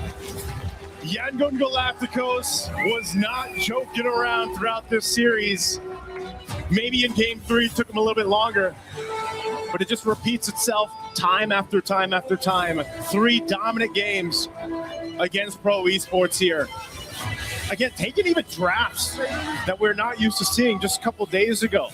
Shades of it. Things that worked, things that didn't, they readjusted, refined. And I'll tell you what, Yangon Galacticos looks like a big threat moving forward. In every single game, they've managed to dissect Pro Esports' play, denying Coily and Kozin that bloodthirsty play style. They have thrown us back to the heyday of utility jungles. I was going to say mid-game here, I can't believe it. We were Lord dancing again. Yeah, it's been a while since we've seen that Lord dance. We've seen a bit of it here and there, but maybe that's a premonition for what we're going to see here in the knockouts. You know, and they knew the weak points of the lineup that Pro Esports brought to Game 3. They really honed in on it. At the start, it was Sorium Felix. They went with fighting for fighting. They utilized that Ruby pick, the last pick they brought to the draft that even Rain Day called. You know, again, playing around this potential to pull whoever you want to fight to collapse down on. And it's that Eudora, again, for Kaise, man. He's been coming in clutch throughout the series. And Han showcasing. I mean, look at this, 7-0-5 on that Fanny. What a hell of a series that Han has had, going from utility to assassin. And just an amazing series. We're going to have to throw it over on stage with Milosh to hear from our winners. Thank you very much, my friends. It is done. Our first semifinalist is qualified. It's Yangon Galacticos. Ying is joining us for a quick interview here between us. So please, incredible performance, 3-0. Is this why you chose Pro Esports to play against them? How did you predict that this is how this would go? I don't know, 3-3ညာနဲ့ဒီပွဲကိုနိုင်သွားပြီတကယ့်ကိုကောင်းတဲ့ပွဲပါဂုဏ်ယူပါတယ်အဲ့တော့ဒီ Pro Esports ကိုဒီလိုနိုင်ဖို့အတွက်ဘယ်လိုများရွေးချယ်ခဲ့တာလဲပြင်ဆင်တာပြောရလားဘယ်လိုပြင်ဆင်တာအရှိမှလည်းကျွန်တော်တို့နဲ့တွေ့ပြီဗျာကျွန်တော်တို့2-3နိုင်တာအဲအကြောင်းကျွန်တော်တို့ရွေးဖို့အတွက် confidence ရှိရပြီးတော့သူနဲ့တွေ့ရင်ဘာလို့ရမလဲဆိုတာကျွန်တော်အမြင်နဲ့တွေ့တာအဲအကြောင်း We have experienced that we have won in the past on the first game, and then we know what to do with them. That's why we choose them. I mean, clearly that was the case because you specifically, in this entire best of 5, only died a singular time. You've had some of the lowest death rates of anybody in this tournament. How do you make that work? Because you're more of an initiator, someone who's in there in the fight, and then you still keep it up. How does that work? အဲ့ဒီတော့ဒီပြိုင်ပွဲမှာပေါ့နော်ဒီအသက်ခံရတဲ့နှုံကြည့်မယ်ဆိုအရန်ကိုနှိမ့်တာပေါ့နော်ဒီပြိုင်ပွဲကြီးတစ်ခုလုံးမှာကြည့်မယ်ဆိုရင်အမှားအယွင်းမရှိခဲ့ဘူးဒါကိုဖြစ်အောင်ဘလို့မြန်ပြင်ဆင်လေ့ကျင့်ခဲ့ပါလဲပြင်ဆင်လေ့ကျင့်ရင်လည်းဆိုအမျိုး enemy ရဲ့ spell တွေသူတို့ရဲ့ better spell တွေကိုကျွန်တော်အမြဲတမ်းမှတ်ထားရဗျာမှတ်ထားပြီးတော့ကျွန်တော်ဘယ်ချိန်လုပ်လို့ရလဲကျွန်တော်ကသူတို့ဘယ်ချိန်ပြန်လုပ်လို့ရလဲဆိုတော့ကျွန်တော်မှအမြဲတမ်းတွက်ထားတာပေါ့ I have watched all the games in the past and then I have counted what will come to me and I have predicted what I have to do. That's why I'm able to overcome. He's always 7 steps ahead. This is what's happening here. Well, the next game, it's going to be tough. You're facing a powerhouse regardless of who you play, someone you've never played before. It's difficult to be many steps ahead of them. It's Vitality or Falcons PH. First up, who do you think you'll play in the semifinals? အဲ့ဒီတော့ဒီခြေလန့်9လမ်းကြိုပြီးပြင်ဆင်ထားရဲဆိုတော့တကယ်ကောင်းတဲ့အချက်ပါတဲ့ဒါပေမဲ့အခုလာပြီးတွေ့မဲ့အသင်းကြီးပေါ့နော်တကယ်ကိုပြိုင်ပွဲထဲမှာဒီ Vitality ဆိုတာရှိတယ်နောက်တစ်ခါ Falcon ဆိုတာ Philippines ပေါ့နော်ဒီအသင်းကြီးနှစ်ခုနဲ့တစ်ခါမှမတွေ့ခဲ့ရဘူးအဲ့ဒါကြောင့်မလို့ဒီအသင်းတွေဘယ်အသင်းနဲ့တွေ့ရင်ဘယ်လိုလုပ်မလို့ပြင်ဆင်ထားပါလဲတွေ့မဲ့အသင်းဆိုရင်တော့ကျွန်တော်ထင်တာကတော့Vitality လို့ပဲထင်ပါတယ်ဘာလို့တော့သူတို့လည်းနည်းနည်းပို့ပြီးတော့ကောင်းတယ်လို့ခံစားရတယ်ဗျာပြီးတော့သူနဲ့တွေ့မယ်ဆိုရင်တော့ကျွန်တော်ကောင်းဆုံးတော့ပြင်ဆင်ပါဦး I think we will face with Vitality because they are a better team and then we will prepare well for the next match. How do you prepare against a team like that, especially one you have not faced before? Yes, there's a lot of VODs and everything on them, but what's the mindset you go into prep and practice for this? အဲ့ဒီတော့ဒီလိုတစ်ခါမှမကြုံဘူးမပြိုင်ဘူးတဲ့အသင်းကိုတွေ့ဖို့အတွက်ဘယ်လိုပြင်ဆင်ပါမလဲခေါင်းထဲမှာဘယ်လိုလှုပ်ထားမလဲကျွန်တော်ရဲ့ mindset ကတော့အမျိုးဘယ်တင်းလာလာကျွန်တော်ပြီးမယ်ဗျာပြီးမယ်ပြီးတော့သူတို့ဘာလုပ်လဲဆိုတာအမြင်နဲ့သူတို့ပွဲကြီးကြည့်မယ်အဲ့ပဲ Said whoever comes we will beat them whoever comes That is the winner's mindset. If you ask me, no matter who comes, we'll play our game and get the victory. And that's what you have. Thank you very much, our translator, Coco. Thank you very much for Ying and Yangon Galacticos. My friends, come on over. You get to crush a key now. Come on, let's go. All together to the back. There you go. Let's pull up the smoke. Momo, let's get that door open. We're going to get our first quarterfinal key crushed. Go ahead, gentlemen. You made history, you've crushed so far, and that's one more to add to the pile. We've already eliminated 8, and we're gonna add number 9 to it. Close up, yes, I know, it gets a bit scary, but it's scarier when you lose. There's the snap, there's the hopes and dreams, and that's Pro Esports out of the running. Yangon Galacticos continue their tear, undefeated so far, not a single game that they have lost. We'll break all of that down with a beautiful panel. Well, something's already been broken, and that is the dreams that represented Pro Esports and Cambodia. It's now Myanmar moving on, and they continue undefeated. We spoke with Ying up there, who played, whether it was the Ruby or the Barretts, a pivotal role in Yangon Galacticos finding their victory. And as a team that is looking like one of the best teams in the galaxy in MLBB, the question now is, can anyone get a win off of them? Well, they're still undefeated, have yet to drop a single game. And I'm going to stand by what I mentioned earlier. If Yangon Galacticos can win the series decisively, clean sweep, then whoever they're going to go up against, whether it's Vitality or Falcons, need to treat their opponents in Yangon Galacticos as if they're playing them in the grand finals. Yeah. Don't pull any stops. No. You have to go all out against YG. Yeah, absolutely, man. YG, I mean, even coming to the tournament, I think a lot of people already expected them to be a very strong team. And now after this, you're going to have to prepare even more, right? I had my predictions out, and this was the only match that I thought can go 3-0. All the other matches I said minimum 3-1. There's no way we get any more sweeps. So I'm glad I was right here. I just hope I'm right all the way. I don't want to see any more sweeps, all right?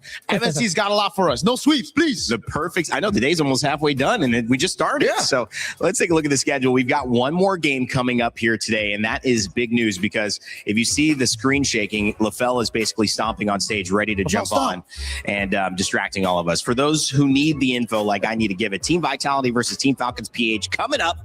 We're going to switch out our talent on the studio, our talent on the cast. I'm going to stay here. And of course, if you got it right with Yangon Galacticos and you're feeling lucky, Well, then I know a great place for you to spend your time. That's Pick'ems, baby. EWC Pick'ems. Let us know if you think it is going to be Team Vitality that's going to end up playing Yangon Galacticos. Yang's already preparing for that matchup. Yes. Or if you think, not just 3-1, if we're going to have a chance at Team Falcons PH. I know, Rimar, you're hoping for the chance, man. I know. Yeah. I know, man. You need our Philippines to continue. I get it, man. Deep down. I get it, You're dog. Vitality, bro. Deep down, I know. I know you know I'm a Vitality guy, but it's my Falcons boys, bro. No. My Falcons boys.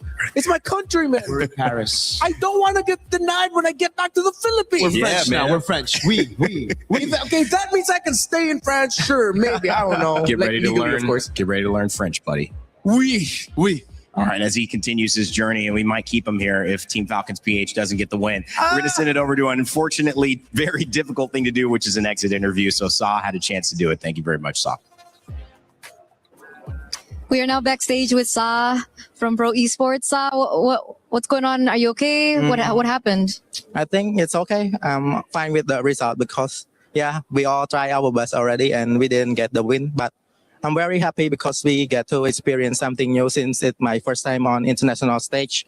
I'm proud of my teammate and we experience so many things like we win, we lose. New environment. So it's okay. Our runs and here's. So you're grateful for the opportunity to be here in the first place. Yeah. Were you surprised? I mean, did you think that you could find a rematch here? I think we could, but we still couldn't revenge our match. What was the main problem? No problem. They just do it better than us. Okay, they just were the better team today. Yeah. What lesson did you learn? What was the biggest thing that really stuck to you, considering this is your first international? Like there are so many things left that I need to learn more. And hopefully, I just want to thank to my boss and coaching staff for always encouraging and motivate to me. And I'm very happy. That's really sweet. Sa, if there was something that you feel like you could take to your next international or your next MSC, what would it be, Sa? I think we will, if I can get the chance to come back again, I want to prove them that we will improve better and much stronger than before. Much stronger and much more improved the next time around. Sa, this was great, but do you have maybe a message to all your fans out there? Because I'm seeing a lot of them in chat really supporting you. To all the fans from Cambodia who supporting us, thank you guys. And we are sorry that we couldn't bring Cambodia to another level. And thank you for all your support. You guys are part of it. Thank you. Keep supporting us in our next tournament. Thank you. I'm pretty sure they will. Everyone is supporting you. What's next for you, Sa? What's after MSC? What's your next goal? I think we still have another tournament. And so we just reset our mindset and just focusing on that tournament. I love it. Thank you so much, Sa. We're going back to you guys. Thank you, Sa. It is a journey, and getting to any level, once you get to the next phase of it, you learn how much you don't know. But for all of us here, we know the great representation that Pro Esports has given to Cambodia. So shout out to Cambodia and their regional representative here. We know it's tough to take a loss like that, but there's a lot of honor in doing that interview and taking a big lesson from it as well. Yeah, they got to take down SRG to open up the That's campaign. huge, man. They got a top 8 finish, putting Cambodia back on the map in global MLBB. And I like the vibe out of that. You could tell, of course, he was disappointed, but ultimately he decided to hold on to the good things, which was the experience of it all.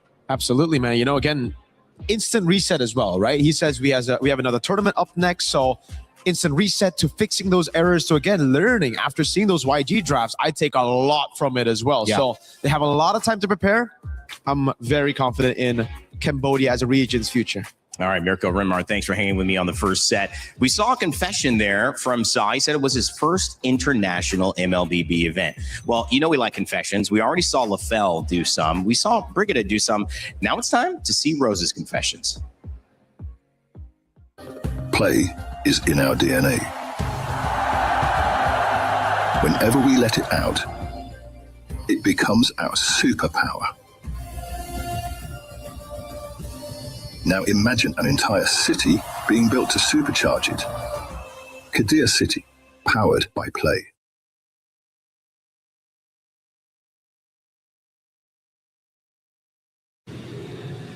Welcome to Rose's Confessions. This is my opportunity to get to know you guys. Just for anybody who doesn't, we've got a few questions prepared. let's get into it. Wow. It'll be fine. Okay. Don't worry about it. Don't worry about it. How much money have you spent on this trip as the richest member of talent? Who said I'm the richest member of talent? How much money have I spent on this real? trip? This is real, no? It's not Van Cleef. You don't need to actually tell me. I mean, if you want, because honestly, I'd be shopping. I'm not gonna lie. Because I haven't started shopping yet. Okay. So it's like Another chance. Too busy. 300-400 euros. I went to that it? Disneyland. I went to Disneyland. Is that it? I think it could be more. I think it's more. These are rookie numbers. We gotta get these numbers. I think it's more. I think it's more. It's gotta be more. What does Cementar mean? I don't get it. Where are you getting this, Chris? Chris! Okay, backstory. Back in MPL Malaysia, the region I come from, we had a guest host and he just interrupted me as I was talking in the grand finals, and he said Cementar, which technically means hold on. He was like, hold your beer, girl, I got something to say. And it was like grand final, so yeah. That's annoying. There's people in the no. Is your love language acts of service or physical abuse? Since you tend to hit the players a lot, but you always buy them food. I swear to God, the person who gave you this, I think I know who it is. Not me telling you. Both? Both. Both. No. We'll go with both. Okay. So I heard your MPL MY S11 debut went really smoothly, especially in front of the Minister of Youth and Sports.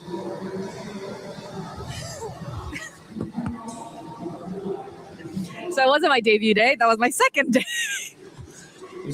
How did it go? Tell me, please tell me. Oh my God, I'm actually sweating. So I'm not that intimidating. The questions are, Chris. So on my second day, that was the second day I've ever been a host. Yeah. I had backstage interviews with the players. So I entered the player booth.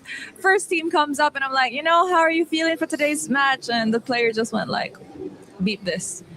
I'm so ready. And then I asked his friend, I'm like, whoa, okay, what about you? Same. I walk out and the Ministry of Youth was just there watching the game and the big LED. I love it. Well, I'm sorry for that. I hope today hasn't, I hope you still feel joyful. I want to say. I'm so sorry. Thank you, Rose. Thank you. A lot of people are haunted by their past. I'm inspired by it. They're not just playing for themselves, they're really playing for their entire family. They have defeated their demons. They have crushed the curse.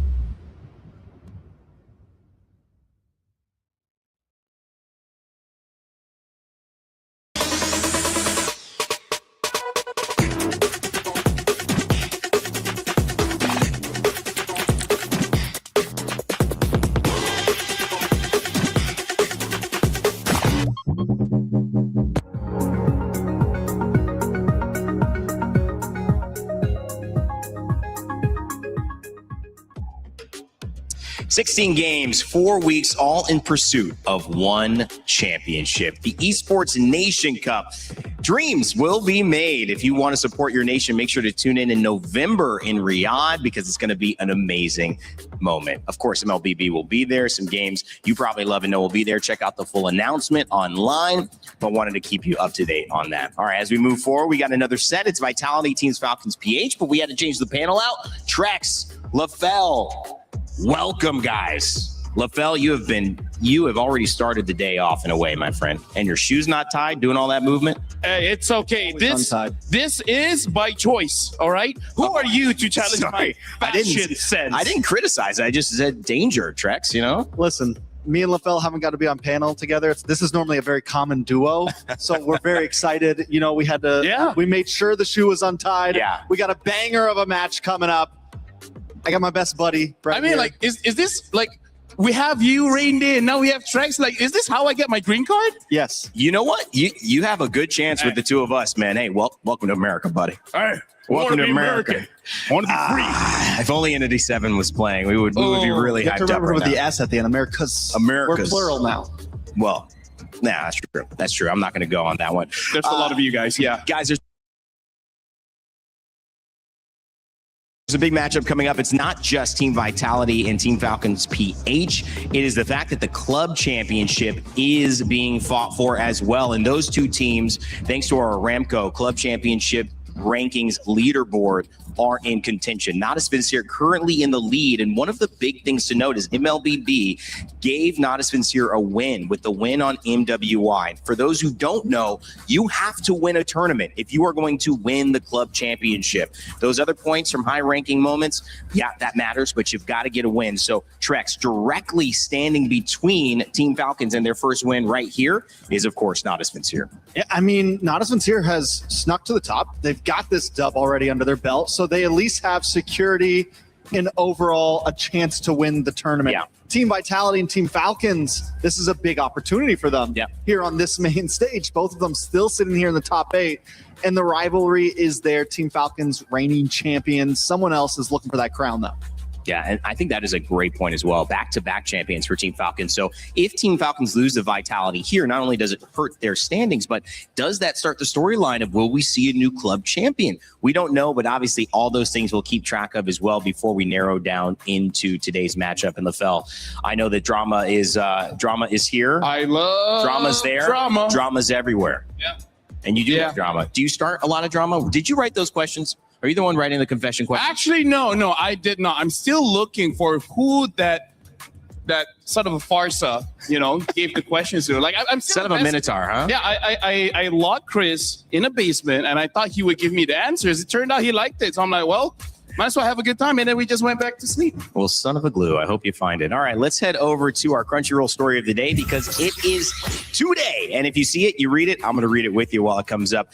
Nile versus Kyle, new rivals, old rivalry, and the implications of that go beyond just the Nile versus Kyle matchup. It's the matchup of Indonesia and the Philippines in MLBB. Trex, this moment, this game means a lot more than just a series. Yeah, there is pride, ego, everything on the line here. Greatest junglers in the world. This will be talked about in Discord channels for ages to come, at least until, the World Championship. But I'm super excited for it. Yeah, watch what you say, LaFell. Hey, you're going to get clipped, man. How can I watch what I see? It's invisible. There's all these air particles in the air. It's just you're the one who studied Newton's law. Yeah, exactly. And Newton didn't say you can watch what you say. That's fair. He was a while ago, though. By the way, Vitality. I mean, like you guys were talking about Vitality against Falcons. I don't see how Falcons can take this one because even in scrims, Vitality has been number 1, and that's surprising seeing how strong Aurora is. And they're like, yeah, no, dude, Vitality is something else in scrims. I got to say this, though. Falcons, Filipino teams in general, the fact that they've had 2 days to recuperate will be scary for anyone. The fact that both teams weren't able to be knocked out in the group stage, there is still a team hanging and waiting. And at this point, they are always going to be a threat. No matter how good Vitality is, they cannot overlook Team Falcons. That's a cool transition. Yes, it is. Y'all sick. Yes, it is. Good job, guys. I have to say that best production. We get off that bus too. We just don't get the camera shots like that. Hey.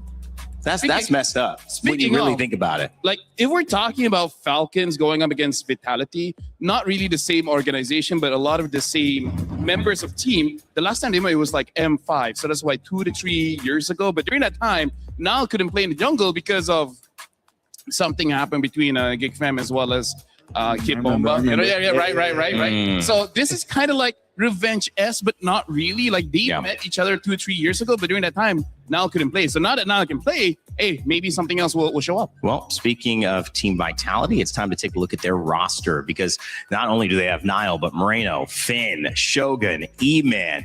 They are on a mission. We had a chance to catch up with E-Man before the match. We are now with Eman from Team Vitality. Eman, how was your 4-day break? It's been good because we've been to Eiffel Tower before. Oh, so you guys walked around, had fun around Paris. Yeah. Did the 4-day break include preparing for today? Yeah, I think so. We've been practice a lot in the other teams. Yeah. So the practice went well also. Yeah. The practice went well. Obviously, last time you guys met Falcons PH, you guys won it 2-0. But this time, obviously, Falcons PH are going to do their homework. So, Eman, are you worried? Not really. Yeah, because we've been practicing all along. And then we've been reviewing also their play style against Team Falcons before they go to knockout stage. Yeah. Okay, so you've been reviewing their games, and I'm pretty sure they're reviewing your games as well. The Melissa was one of the biggest problems, I believe, for Falcons PH. Are you expecting it to be banned today? Not really, because I think I'm not the one that having a hard time before when we fight against them. Yeah. Also, you think that the Melissa will be open? I think so. Yeah. Ooh. I hope so. Yeah. But what happens if it gets banned? Do you have something else prepared? I think Lila. I think so. Lila. Damn, that brings me back to Skylar's generation, the Lila in the gold lane. What about the fighters? Do you think the fighters are still a viable pick in the gold lane? Yeah. It depends, I think, on the team. Like Aurora, I think their composition is so good. Yeah. So I think it depends on the team. Okay, so it depends on the team. But about the meta, are we going to be expecting something different come the knockouts? Or do you think it's going to be similar to the group stages? I think it's just similar, but I think the jungle, and mid lane, because I see Falcons before, they play also Selena. So I think there's what you call this? Deny hero pick, I think so. Yeah. Okay, so the drafting phase. Yeah, drafting phase will be very interesting in this best of 5. And obviously, if let's say you guys win this, there could be a chance of an Indo Grand Finals. Eman, is it possible? Yeah, I think it's possible because I know Onyx is strong, especially in playoffs, knockouts. But if they win against our, I think they can defeat. It's either Team Famous or Spirit. But if you move forward, is that the team you want to meet, Onyx? I hope so. I hope so. Okay, why? Why Onyx? Yeah, because I know they're one of the greatest team also here in MSC and Aurora. But I think Aurora is so good also. But let's see tomorrow, I think. There's a lot of contenders right now, Eman. And obviously your first one is going to be Falcons PH. Do you have a message to them right before your match? Just good luck and have fun. Yeah, don't destroy us. Yeah. Don't destroy us. Okay, thank you so much, Eman, for this interview. Good luck for your next. And of course, we're going to throw it over back to you guys. Why is the Turner calling him E-Man? It's E-Man, obviously. Yeah, obviously. I mean, as an Evan, I would know. That's how his grandparents call him. Yeah, E-Man. Come here, E-Man. Brother of He-Man. Exactly. Cousin. Yeah, distant cousin. Iman with the Turner there having a fun little chat up and talking about Lila and talking about the fact that there is an opportunity for an Indonesia grand final. LaFell, that's also on the line if Onig make it through on the other side. That is honestly quite rare because I feel like the most significant Indo Grand Finals was back in M1, the very first World Championship, and ever since then, it's either been Philippines, Indo. So this hasn't happened in a while. So if it does happen, then Indonesia's just gonna have a good time on social media, and that's where I will deactivate my. Just all generally nice, fluffy, positive. Yeah, nothing but love. I love nothing but love, man. A lot of love. I love that. I love you. Whoever's looking at me right now, I don't know you, but I love you. All right, let's go ahead and introduce Team Falcons PH. LaFell still laughing in the corner. Flap, Kyle, Haji, Ogwin, and Super Marco. Bulletproof Super Marco, they call him. Let's see what he had to say before today's match. We are now with Super Marco from Falcons of Philippines. Super Marco, you are now the last hope for the Philippines. How do you feel about that? I feel happy and I'm not pressured because we know that we can win.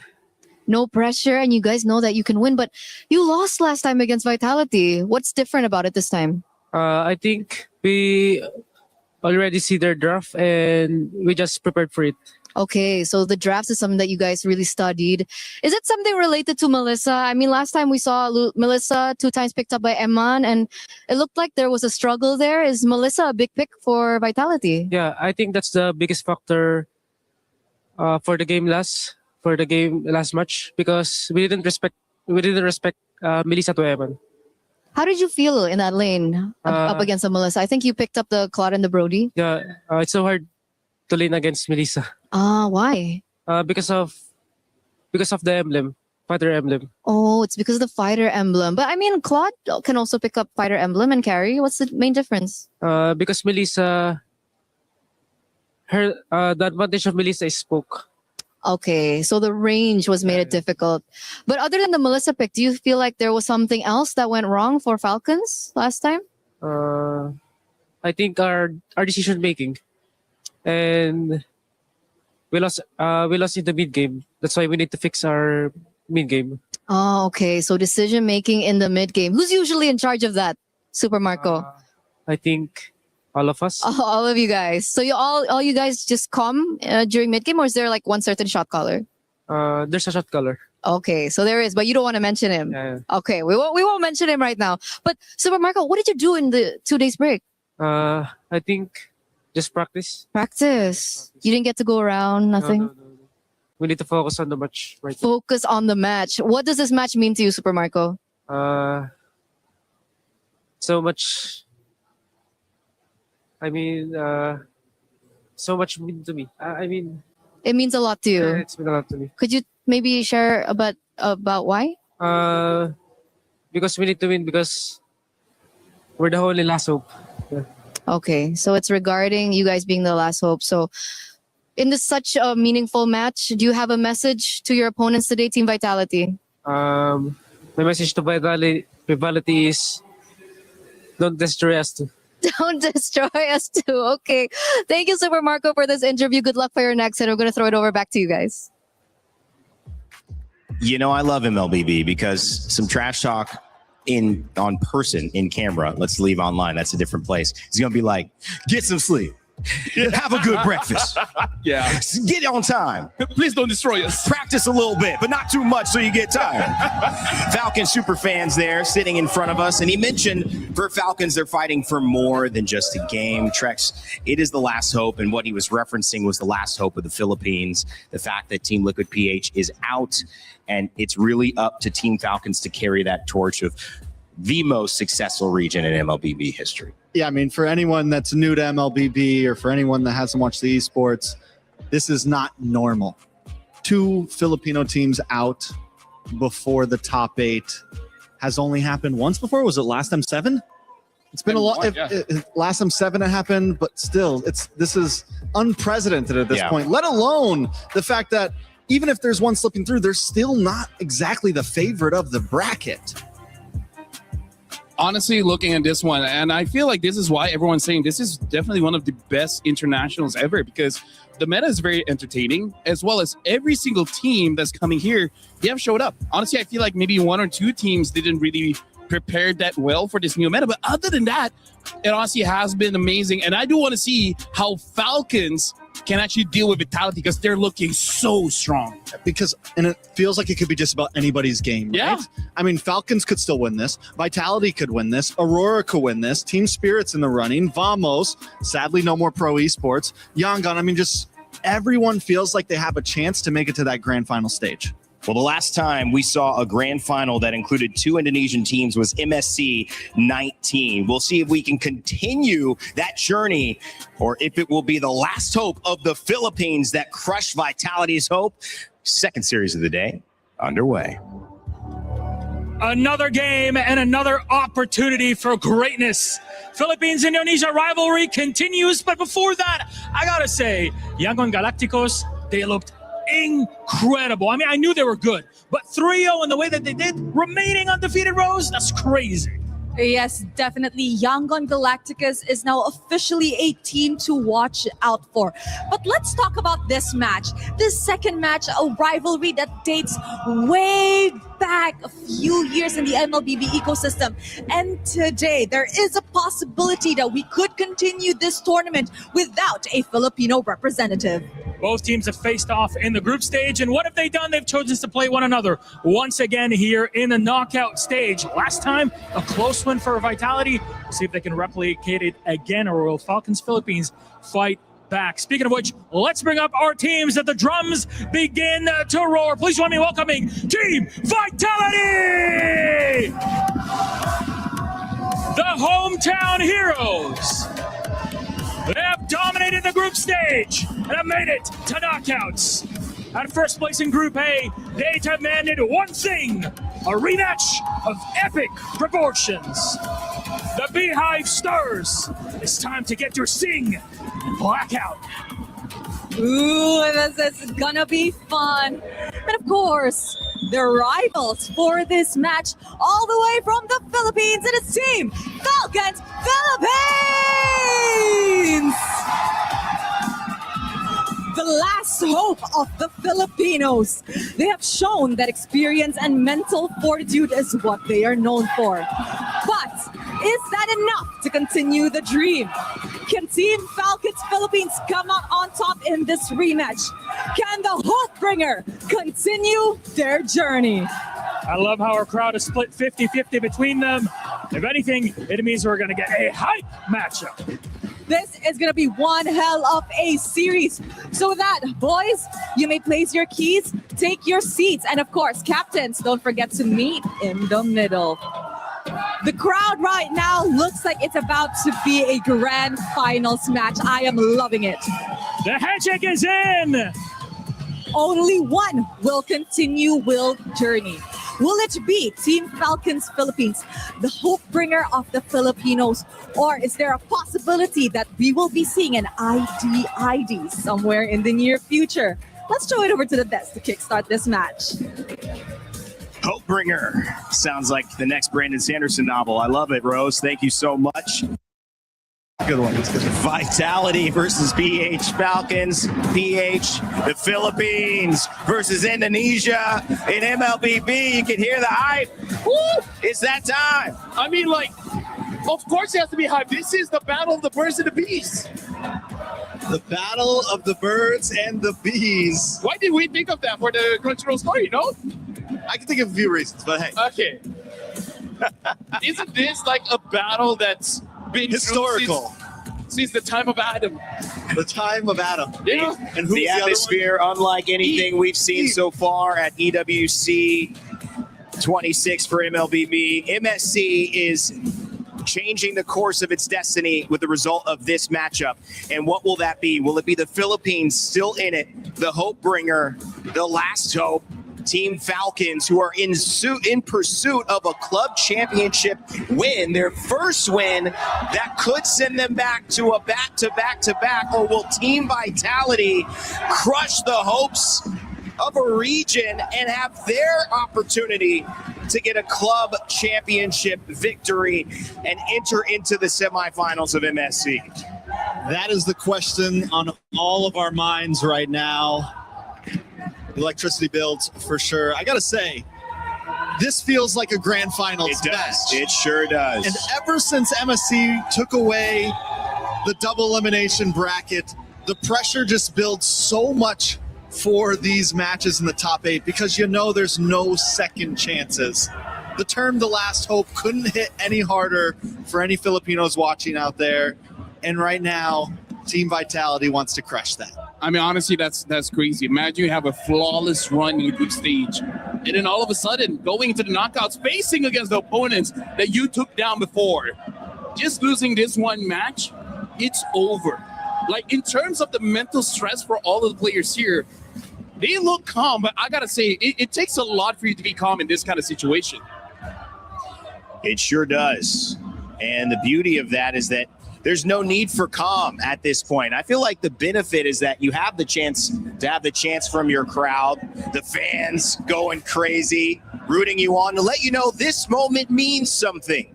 In esports, it's common to go through these grueling groups where, let's face it, guys, sometimes a game doesn't mean that much. You're already through. You already know what's going to happen. We are out of that stage. We did that last week and the week before. It's time for the big games, and this marks the beginning of truly consequential MLBB and MSC. And the draft is almost underway. And it looks like it's going to be dangerous grass here. Yeah, it's going to be dangerous grass. Vitality will be first pick on blue side. Falcons, red side, second pick. And this is already very interesting, Trex. Vitality banned out the Esmeralda, so it does seem like they're trying to open something up here. Possibly, or in the end, it comes down to Falcon on what they want to open up. But with the Esmeralda gone, looking for a possible Freya up front, something of that nature. Fanny getting banned out after, and back to Falcons with Harara, Ling both still open. Yeah, because I really feel like right now, the trinity of Esmeralda, Uranus, as well as Barats is really something you got to look forward to, because the Eudora is a very strong pick, but these very heavy frontliners, they can kind of mitigate some of the advantages that the Eudora has. And now the Freya gets banned, which is amazing. I don't know why Freya gets through all the time. Yeah. It shouldn't. It should not. Those last games, that last series, Freya should not have been allowed in the Land of Dawn. She got through game 1, won't be through here in game 2. Excuse me, series 2, game 1. And what we had seen was kind of this assassin, hold our cards to our chest, make sure to see if we can outbluff you. We're going to ban Fanny, we're going to ban Ling, we're going to ban Harara. They switched that up because there was just too many assassins to go into that pool on the side of YG and not enough for Pro. But here we could see a Harara banned out. I think at this point, you might have to leave it open and go for the trade, maybe come back with the... Maybe ban the Eudora? What do you want? But I think Falcon wants the Eudora, right? So ban the Harara. I think it should be Eudora, because if you pick up the Ling, there's going to be so many counters. Or pick up the Zushin. Eudora, one of the most played heroes on the side of Haji, and it's the Barons. Wow, guys, that's the earliest we've seen Barons. I'll tell you one thing that has changed in the meta from groups to now. Some of these first picks, some of these pryos early on, the fact that Barats just got picked up, mean a lot's happened in scrims over the past 48 hours, for sure. A lot of things have changed, I feel. Yeah, I feel like you need the, I would say, toughest guy in the EXP so that the enemy jungler cannot get an easy kill onto you, as well as you're just able to have that pressure inside of the jungle of your opponent. So this is very interesting. The Barats get picked up, and I feel like this can have some hesitation when it comes to what Falcons want, because I think eventually they do want the Uranus, but right now do they actually want the Ling Eudora combo, because both are already not looking that great against the Barats. The Barats was not used on the side of Vitality. This is the first time they're playing it this series. The Barats was used for Falcons once and it lost. So maybe not a priority, or maybe reading too much into the value of the Barats after seeing the first series today. But either way, it's a response with a Selena and a Belleric, Trex. I mean, I think it's a solid pick on the Barats. The Selena also has been a monster. You have the range. You have a mage that isn't too close up, has some distance, can also get you vision around the map. And the Belleric, I mean, it's the Belleric. He's just been a dominant roamer on the map. On the side of Vitality, I think this could be your opportunity to maybe pick up the Ling, go for the assassin here. And if Falcon is forced onto a fighter or utility, the Barats is going to quite literally eat that up.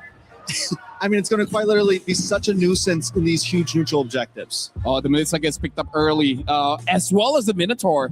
I got to say, the Minotaur has been raising in value, because in terms of the win rate, it's insane. For Selena, over 71% win rate. Wow. And right now for Vitality, like we even saw the interview with Eterna. I think she planted the seed of this Melissa, where both teams are now constantly thinking about this Melissa. And Vitality is like, if we don't pick it up right now, 100% is going to get banned. And both teams are showing hesitation, because the draft that we're seeing right now is actually very difficult for a Ling to perform. Yeah, and it kind of dissuades just fighters and in general, people who want to get up close. So you have to think outside the box, because what if Melissa's ult comes out? What do we do then in an objective fight? We're going to be struggling. So how do you deal with that? And the Clint is picked up.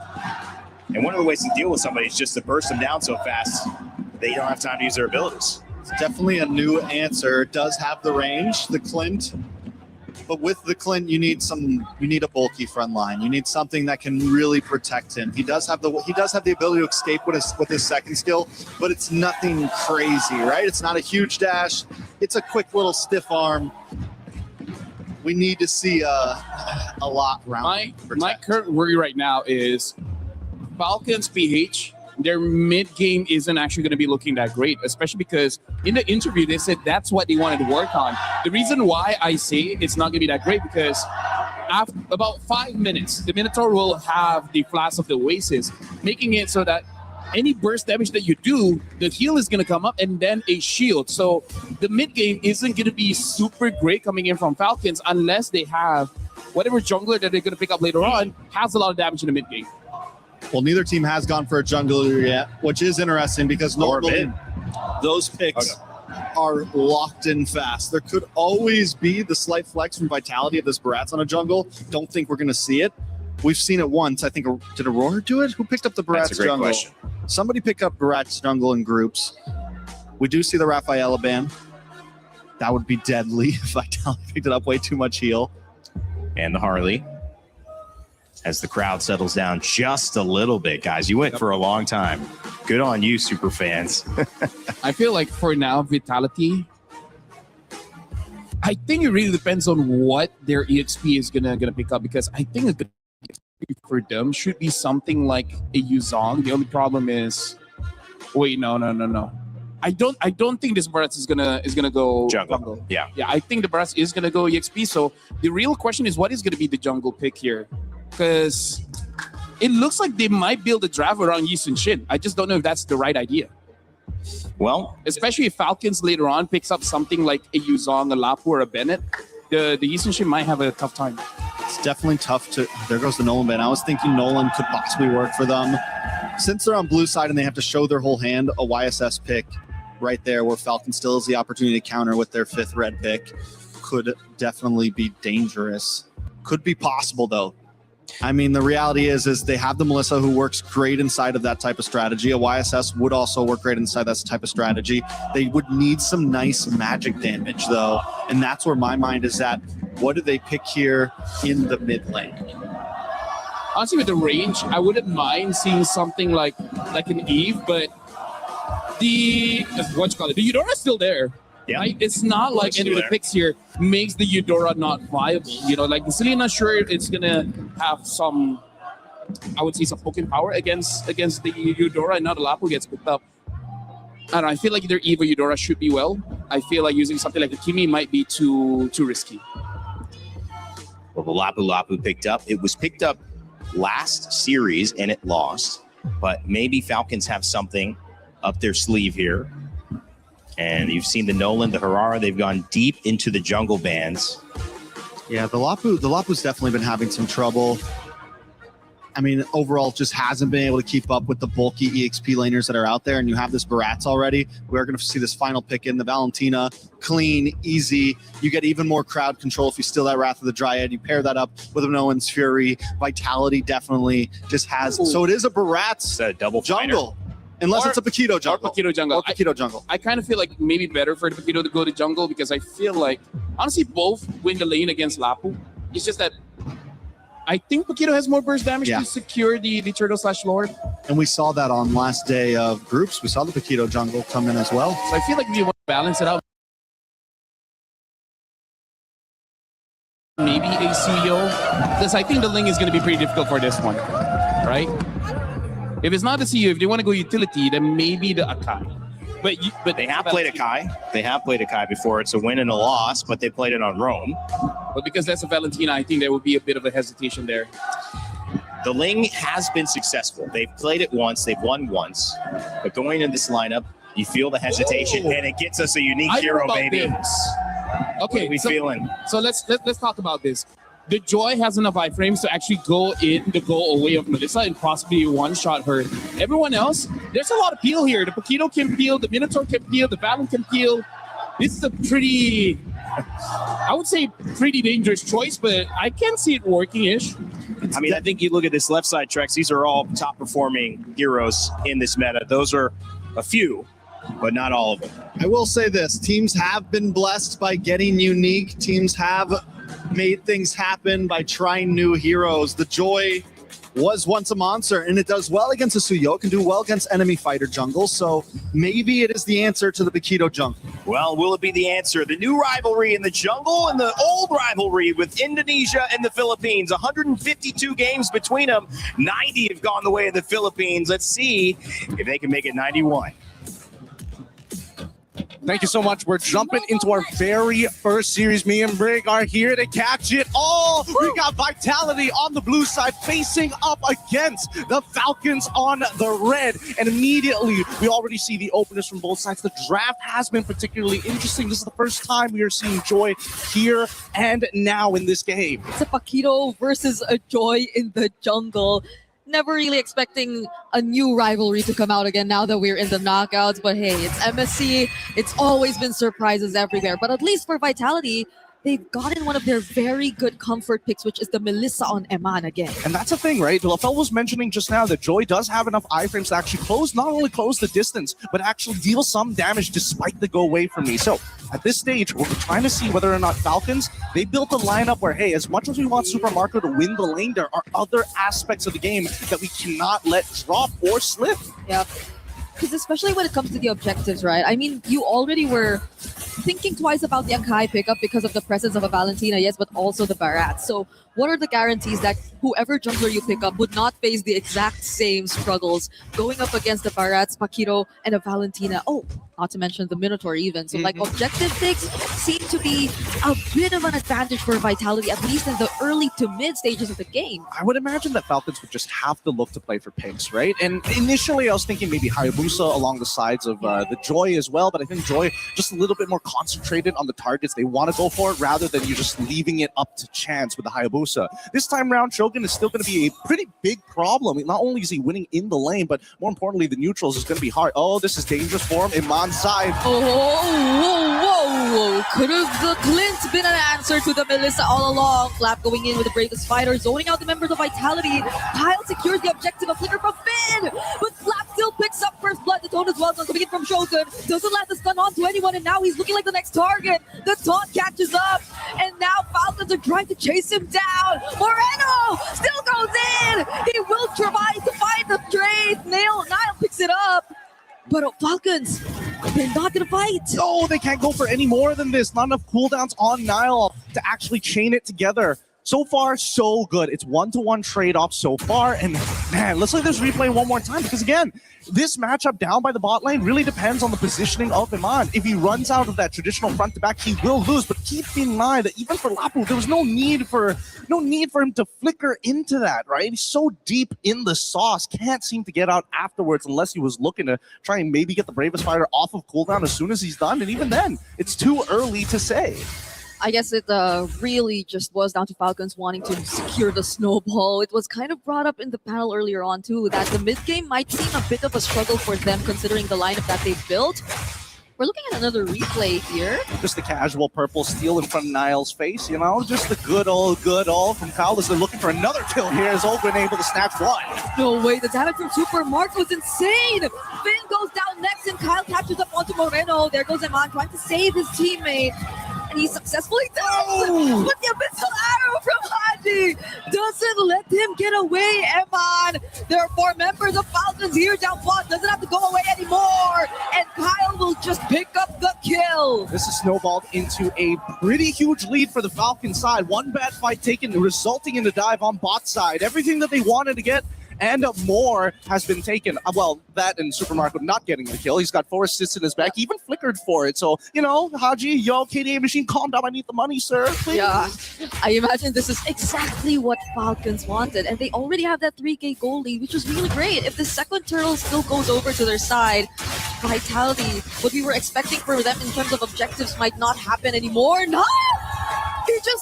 He just stole away that objective from Falcons. Now it's Flap all alone in the middle of 4 members. The Minoan Fury already casted, still catches on to Flap. Now picks up another kill. Kyle with the electrifying beats, but he gets stunned by the bravest fighter, Latch Shaker, copied by Moreno. What did I say? First person flickers, generally, if we don't see a kill, you're going to get traded out. both of these teams aren't missing any of the punches. They're trying to slip as many as they can. Let's look at the replay one more time, because in moments like this, you would have imagined, okay, the fight's already over. Finn flickers forward, but guess what? Moreno, he's still watching, and it actually extends the lead further. I think at that point, Kyle should have just decided we got to back off here.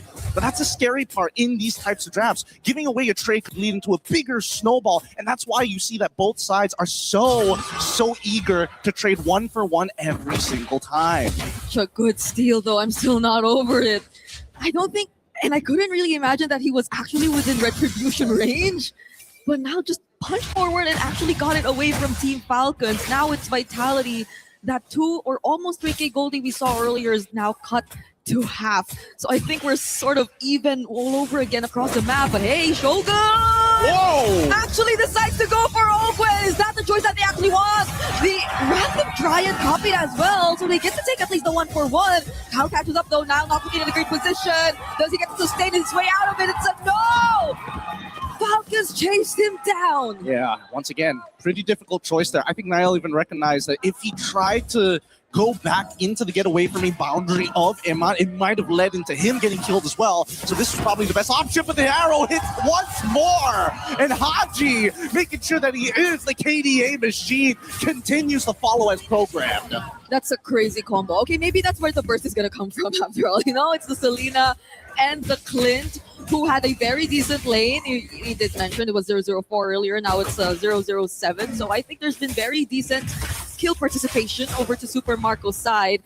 But he is a threat that has yet to be shut down by Vitality. He's so well farmed on this Clint, currently 2 levels ahead. Hey, of Eman. Let's also not forget about Kyle, who's actually making a lot of these motions happen in the first place. Like Ogwen, it's pretty straightforward. He's just got to chain that CC, but who gets that initiation? Who is able to kind of get all the spells out of their opponents? And I think Kyle has done a phenomenal job as of yet. Now, coming back over to Niall, right? Sky Piercer as second item, pretty dangerous. He's 4-2-0, which is already great, but how many fights will he find despite the 3.2k lead that Falcons have developed, right? And the majority of that lead actually is on Super Marco. Yeah, because I think that fight earlier was started by Vitality, but it was Falcon actually winning it out off of that decision to try and burst down Ogwen, which I think they failed to actually achieve.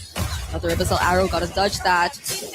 And Finn seems to be having a much harder time right now dealing with the damage and attacking the front lines for Team Vitality at this point. There's also so much range, honestly, over on Falcon's side, which I think is going to be a problem if Vitality just really want to deal with the more front-to-back approach of landing these team fights. Only naturally. I think that Vitality, it's Iman, right? He is going to be the key to make this game open wide.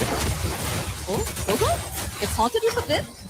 Not going to really be the target for Falcons just now, though. They just stole away that orange buff, and that's all that they wanted. Yeah, no, this is actually a perfect coming in from Falcons, right? There's no need to try and impose your lead on your opponent, especially when it's within the 2.9 to 3k, right? It's very deceiving for most people. You would imagine that everybody is rich. No, it's not everybody is rich. It's Super Marco and Kyle who's kind of rich, and even then, it's really just Super Marco. So as long as Vitality take Marco out of the question, then maybe they have an opportunity, but Falcons isn't going to let it go for free. So now watch the motions on the map, right? Vitality start from their side of the orange, and they're going to do the sweeping motion towards the top side after they correct bottom, right? When you have control over one sector of your map, you got to make sure you set up those waves. Yeah.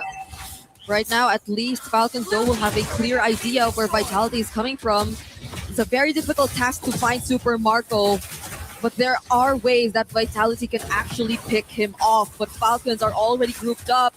There goes Flap, already trying to zone. Wrath of Pride already committed as well, but the electrifying beats are dealing too much. But you know what, Yuri? The Detona's welcome. Yep. A 4-man knockup coming in from Vitality. Kyle finds Shogun, but that could be an exchange of his life. Oh, man. Oh, gets hit by the arrow as well. They're going to get one more for this. Finn in trouble. Yep, has a heal. Oh. He will be saved, though. But Flap finds the kill still, and Super Marco, too, picking off Niall. Yeah. This has got to be really frustrating for Vitality. A great engagement. They found everything that they were looking for. It's just unfortunate that Iman, he's not really the finisher here. It's supposed to be Niall, but he was the one taking so much damage. Look, Niall already with the empowered, with his empowered champion stance, he got the damage reduction and then realizes, I need to get back into the fight. but since he doesn't have Flicker, he can't close the distance as quickly as you would expect a Paquito EXP. So really, it's on Eman to get those big chunks in these fights, and then look for Niall to actually try and clean it up, because nobody else on their side can do it other than maybe Moreno if he steals the bravest fighter. Yeah, but honestly, the amount of disruption and formation breaking heroes that are present in the lineup of Team Falcons are just not making it easy for Eman to do his job, nor even place Muddles in a perfect position to at least force Falcons to be a bit more 50-50 about the team fight that they actually want to take, and now they're on the verge of just losing out on more and more structures. That's a conceal play by Oakwood here. Doesn't have the my god. Arrow all over again! Oh my and the burst from Super Marco! Oh, that was just... It was just one hit away from going down, and that was Finn. This is too much. This is too much for them to handle. As much as Eman is great at sieging on this Melissa, so far this Clint is doing double the work, not only chunking out key members from Vitality's side, but a raw amount of bursts. Interesting, making a blind read there, trying to open up this one part of the bush, but watch it every single time. If they can just get a little bit more space after the Muddles, they can almost guarantee that inhibitor turret. Yeah, he didn't have the flicker there too, so it was just probably them really wanting to zone away Team Vitality further from being able to defend that turret, but nonetheless, at least for Vitality now, they're still holding on to their base turret. It's an 8k gold lead that we're looking at right now, though. I think being able to come back from this kind of situation really requires for Eman to get as much farm as he should. But now that Falcons, especially with the Selena, are taking full control of the map, it's looking like a very difficult task at this point. Well, I think it's a good time to play good and bads here, right? Because truth be told, the best situation possible for Vitality is if they wait 2 Lords, and then they should be able to even out in terms of the gold.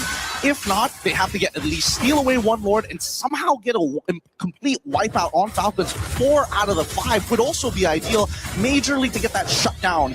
That shutdown goal on Haji, but so far I don't think Haji's been really out of position, right? He's been throwing these arrows from so far back, and it's difficult for Vitality, especially when they are the ones on the defense. Yeah, this Selena is a hero that I really expected to be contested between these two, and whoever seems to be getting his hands on this hero is just able to apply so much pressure against the opponents. But Vitality, you're looking at them right now, they're still showing up, trying to get position around this objective. Oof. I was looking at that arrow. Yeah, but you've got a slow push down on that bot side, and Niall's already trying to correct that top side. It's going to be back into a neutral state. Same goes for mid, so Falcons will not waste any time. They're going to set that up on a hard push down by mid lane. But somebody's got to correct that bot side at some point. Owen already using the Wrath of Dryad. Bravest fighter too from Flap. The tone is welcome though. Gonna be committed onto Owen. They're gonna catch one, and they don't have the Wrath of Dryad anymore. Flicker already forced out for Owen, but the Minoan Fury of Finn trying to block off the other members of Falcons. Another knockup coming in from him, but the electrifying beat is dealing a bit too much damage. Look at that off angle arrow once again. Haji landed on Eman, but he's being protected so well. God. Oh my god, they're getting corralled like sheep. Super Marco gets 1, 4 more on the chopping block. Another Raven Spider from Flap and Super Marco. There's just no one dealing with Super Marco and Kyle in the back lines. Oh my goodness. They've completely ran them into the corner, and now they're going to go for the end game scenario. They should be able to defend this, but Eman, he can only take so much damage. Super Marco still has plenty of ult charges. I think he's about to get 2 more here, but they need to clear this wave out. Okay. Oh my god. They get to clear it. They get to clear it for now, but this is Super Marco and Haji, the range that you have to deal with against these 2 members of Falcons. This is no joke. Vitality, I mean, even that Minoan Fury that you saw from Finn earlier, the most that they could do with it is just prevent Falcons from getting even closer, but they weren't able to deal with the other members who were already looking towards engaging from the back lines. It's just crazy how they're influencing these fights. It's just like it's like a sheepdog corralling sheep. They're just putting them back into the pen every single time, and once they get that back angle, it completely forces Vitality to just say, no, we can't win this fight anymore. We need to keep it front to back as much as we can, and Falcons are the ones who are looking to break that.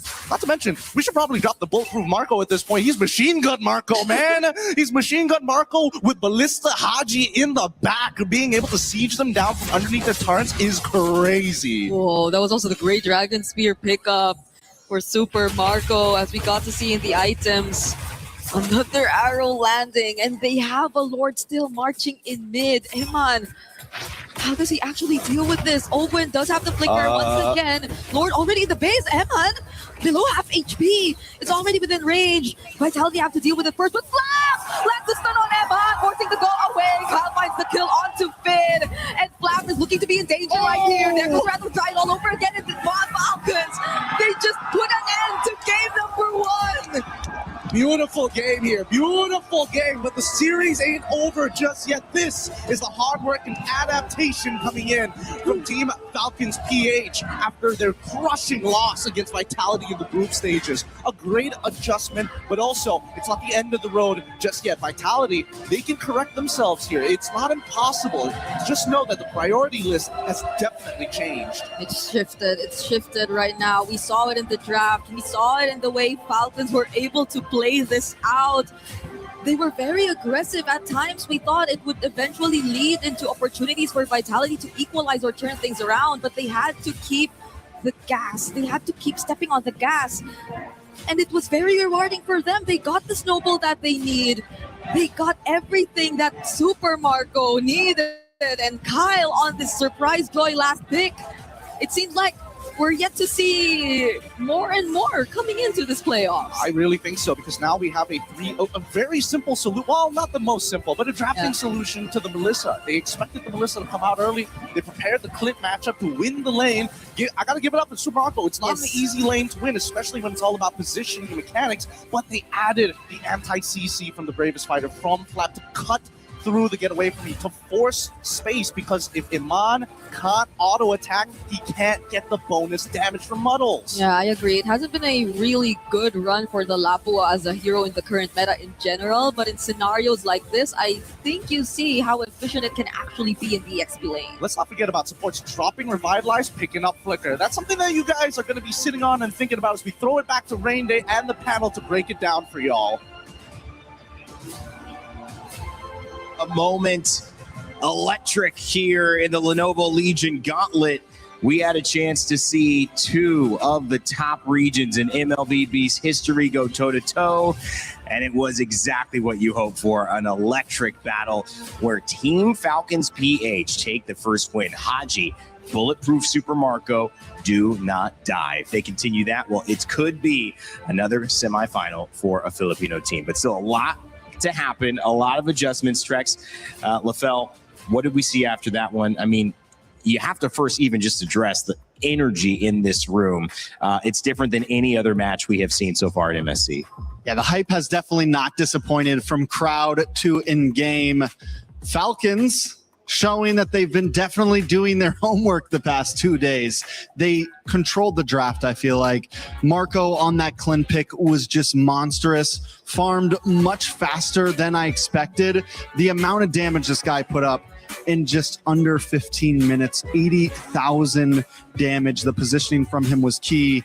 And the distance that Haji was able to make for him with those arrows nonstop was also key. Vitality seemed to have no way in. The Melissa was picked up.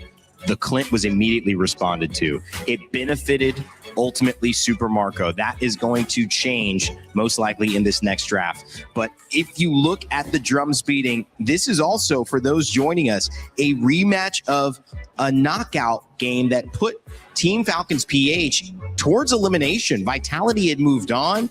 They had just barely gotten through after beating their sister team, Team Falcons Meta, and now they are here and take game one.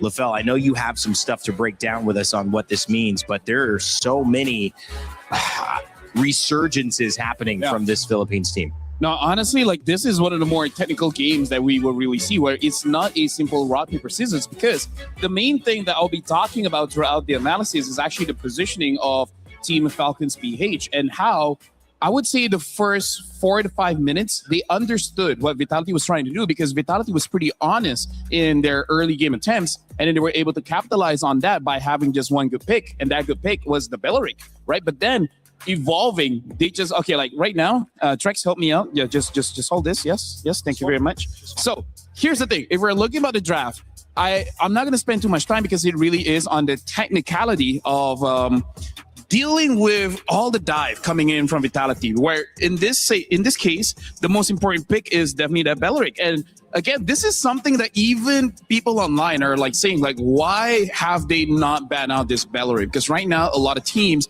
are trying to capitalize by using the Valentina, by stealing the Rapid Dryad. But there's more towards the kit of the Belleric than just the simple ult, right? We're going to be looking at some of the highlights here. And this is what I say, that Team Vitality, they're being very honest in what they want. And what do they want? They want this camp here and then the side camp here that we can see in the mini map, right? Somewhere above there. So what Team Vitality wanted to do is actually have 60% control of the jungle in the early game, having the Paquito. But the big problem is the existence of this guy, right? Ogwen on this Belleric. This is a big problem because we're going to be looking at the highlights here where Belleric is essentially an anti-fun hero because he knows fun to be had. You want to come in close and then you're like, oh, this is a bad idea. I want to run away. But it's like, no, you can't run away, right? Let's look at here. He was able to stop with the Raptor the Dry and then later on able to use the first ability to bring Finn back. And this is part of the first, I would say, major problem in this lineup where Vitality's win condition is shut down by one hero. But then we escalate into how the team fights look out. Because the most important thing here is that, hold on, pause. I want everyone to see the positioning of Team Falcons PH, knowing that they're going up against a Minotaur, going up against the likes of the Paquito, as well as the Valentina. Quite a lot of AoE. So we see that, hold on, where's the... Doing all right, Trex? All right. Look at all the positioning. Switch hands, there you go. Ogwen is at the first position, having the most amount of vision, right? And then we can see Flap coming in from the side, also trying to see what he can get at this particular area, right? Because the vision is looking pretty good for Haji. Haji has a lot of vision here, considering that Ogwen has already given this side of the vision, as well as Flap giving around this side of the vision, making it so that he can just keep throwing out the arrows. And because everyone is so spread out, it makes it so that an engage coming in from Vitality will not always look very, very clean. They're always spread, making it so that they minimize the amount of, I would say, mistake that could happen. And then this is where we start to see the individual skills of Team Falcons PH because they already made a mistake. And we can already see the movements of Team Falcons. They wanted to retreat. They say like, all right, we bought our engage. We can try again in a few more seconds. But because Vitality wanted to go in, look at the retaliation. Look at this one. Look at Haji, right? Haji is coming in from the side. He's not going to be joining the fight. And then Super Marco, such a safe distance away from the rest of Team Vitality. Look at how they're going to square them in. Because for Team Vitality's having that Minotaur as well as the Melissa makes you just slightly bit more just clumped up, right? It becomes more, what do you say? Obvious. It becomes obvious. Yeah. It becomes obvious that you're just going to be there and then you're telegraphing what you're doing, basically. Yeah, and this whole area is covered by Falcons. Even Haji, we're going to be looking at his position. He's from down here, and yet he's able to get a stun on the Melissa. Long story short, they were able to surround them every single time, making all of the positioning coming in from Vitality looks bad, but actually it's the amazing positioning of Team Falcon. So this is one of those games where the draft could go either way, but the piloting of this draft is next level. This is not easy MLBB. This is a draft that not every team can use. And it's also clear that maybe things go differently. Maybe the Barats gets a little bit of an early kill. He takes the lead over the Lapu Lapu, makes him a little bit less of a threat. And then that pick can then pick somebody off.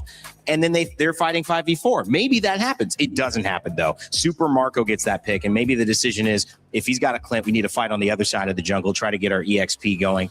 All of these things are going to be looked at in these 10 minutes before. But in the meanwhile, we told you how important that matchup here today was, not just for the regions, not just for the organizations, but for the club championship. We had Chris Tunn have a chance to catch up with Danny Angles from Vitality earlier today. Chris here with Danny Engels of Vitality. Danny, nice to see you, of course. And I mean, it's a big day for Vitality, especially on the MLBB side of things. You've taken on Falcons in a knockout game. How big is this for you guys and for the club championship? It's a massive game for us. It's very pivotal for our club championship.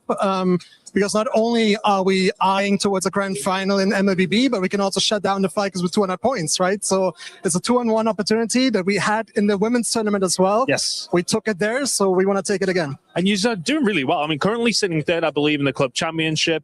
Everything kind of going to plan right now? Has there been any you kind of think, oh, we could have done better, or some surprises along the way as well? I mean, we could always do better, right? But overall, I think we're very much on track to fight for the club championship win, and definitely a top 3 finish for sure. Excellent. Now, what about the rest of the tournaments that are going to kind of be coming up? CS is a big one. We got that now at the Accord Arena as well. So that's going to be really cool for the French fans here. Yeah, and week 7 will be crazy. I mean, we will have 4 teams in total competing in week 7, and then the grand final, obviously being in such a big arena, hopefully with our home crowd there as well, and hopefully with us in the final too, because we first have to reach that. But if that's all coming down to the final game in Counter-Strike for the club championship, I guess that would be the dream. Yeah, no, I mean, that makes for entertaining viewing, right? I mean, I think for me, I've been in this industry a long time, and a lot of European esports. How cool is it to see Paris kind of have this? Vitality are a French organization who've been around for so long. For France to have this in Paris, this huge event of the EWC, it's got to be cool, right? Absolutely, and it makes me so proud to see that all the players from all over the world come here for Vitality, and they call it their hometown, their home city, right? Even though they're from Jakarta, I've never been to Paris before, but they feel at home here, and I think it's the fans that make it so special for them. Yeah, anybody do it better than the French fans or not? Well, I am German. I wish it would be better in Germany as well, but I have to give the credits of the French fans, KC, Mate, our fans as well. They're the best out there for sure. Go crazy, Danny. Thank you very much. I'm sure we'll be catching up some time as well. And good luck in the rest of your tournaments, guys. Thank you so much. Back to you. Thank you, Chris. Talking a little bit about what it means. And speaking of what it means, you guys can hear it. There's a drum battle going on. Let's see what's happening.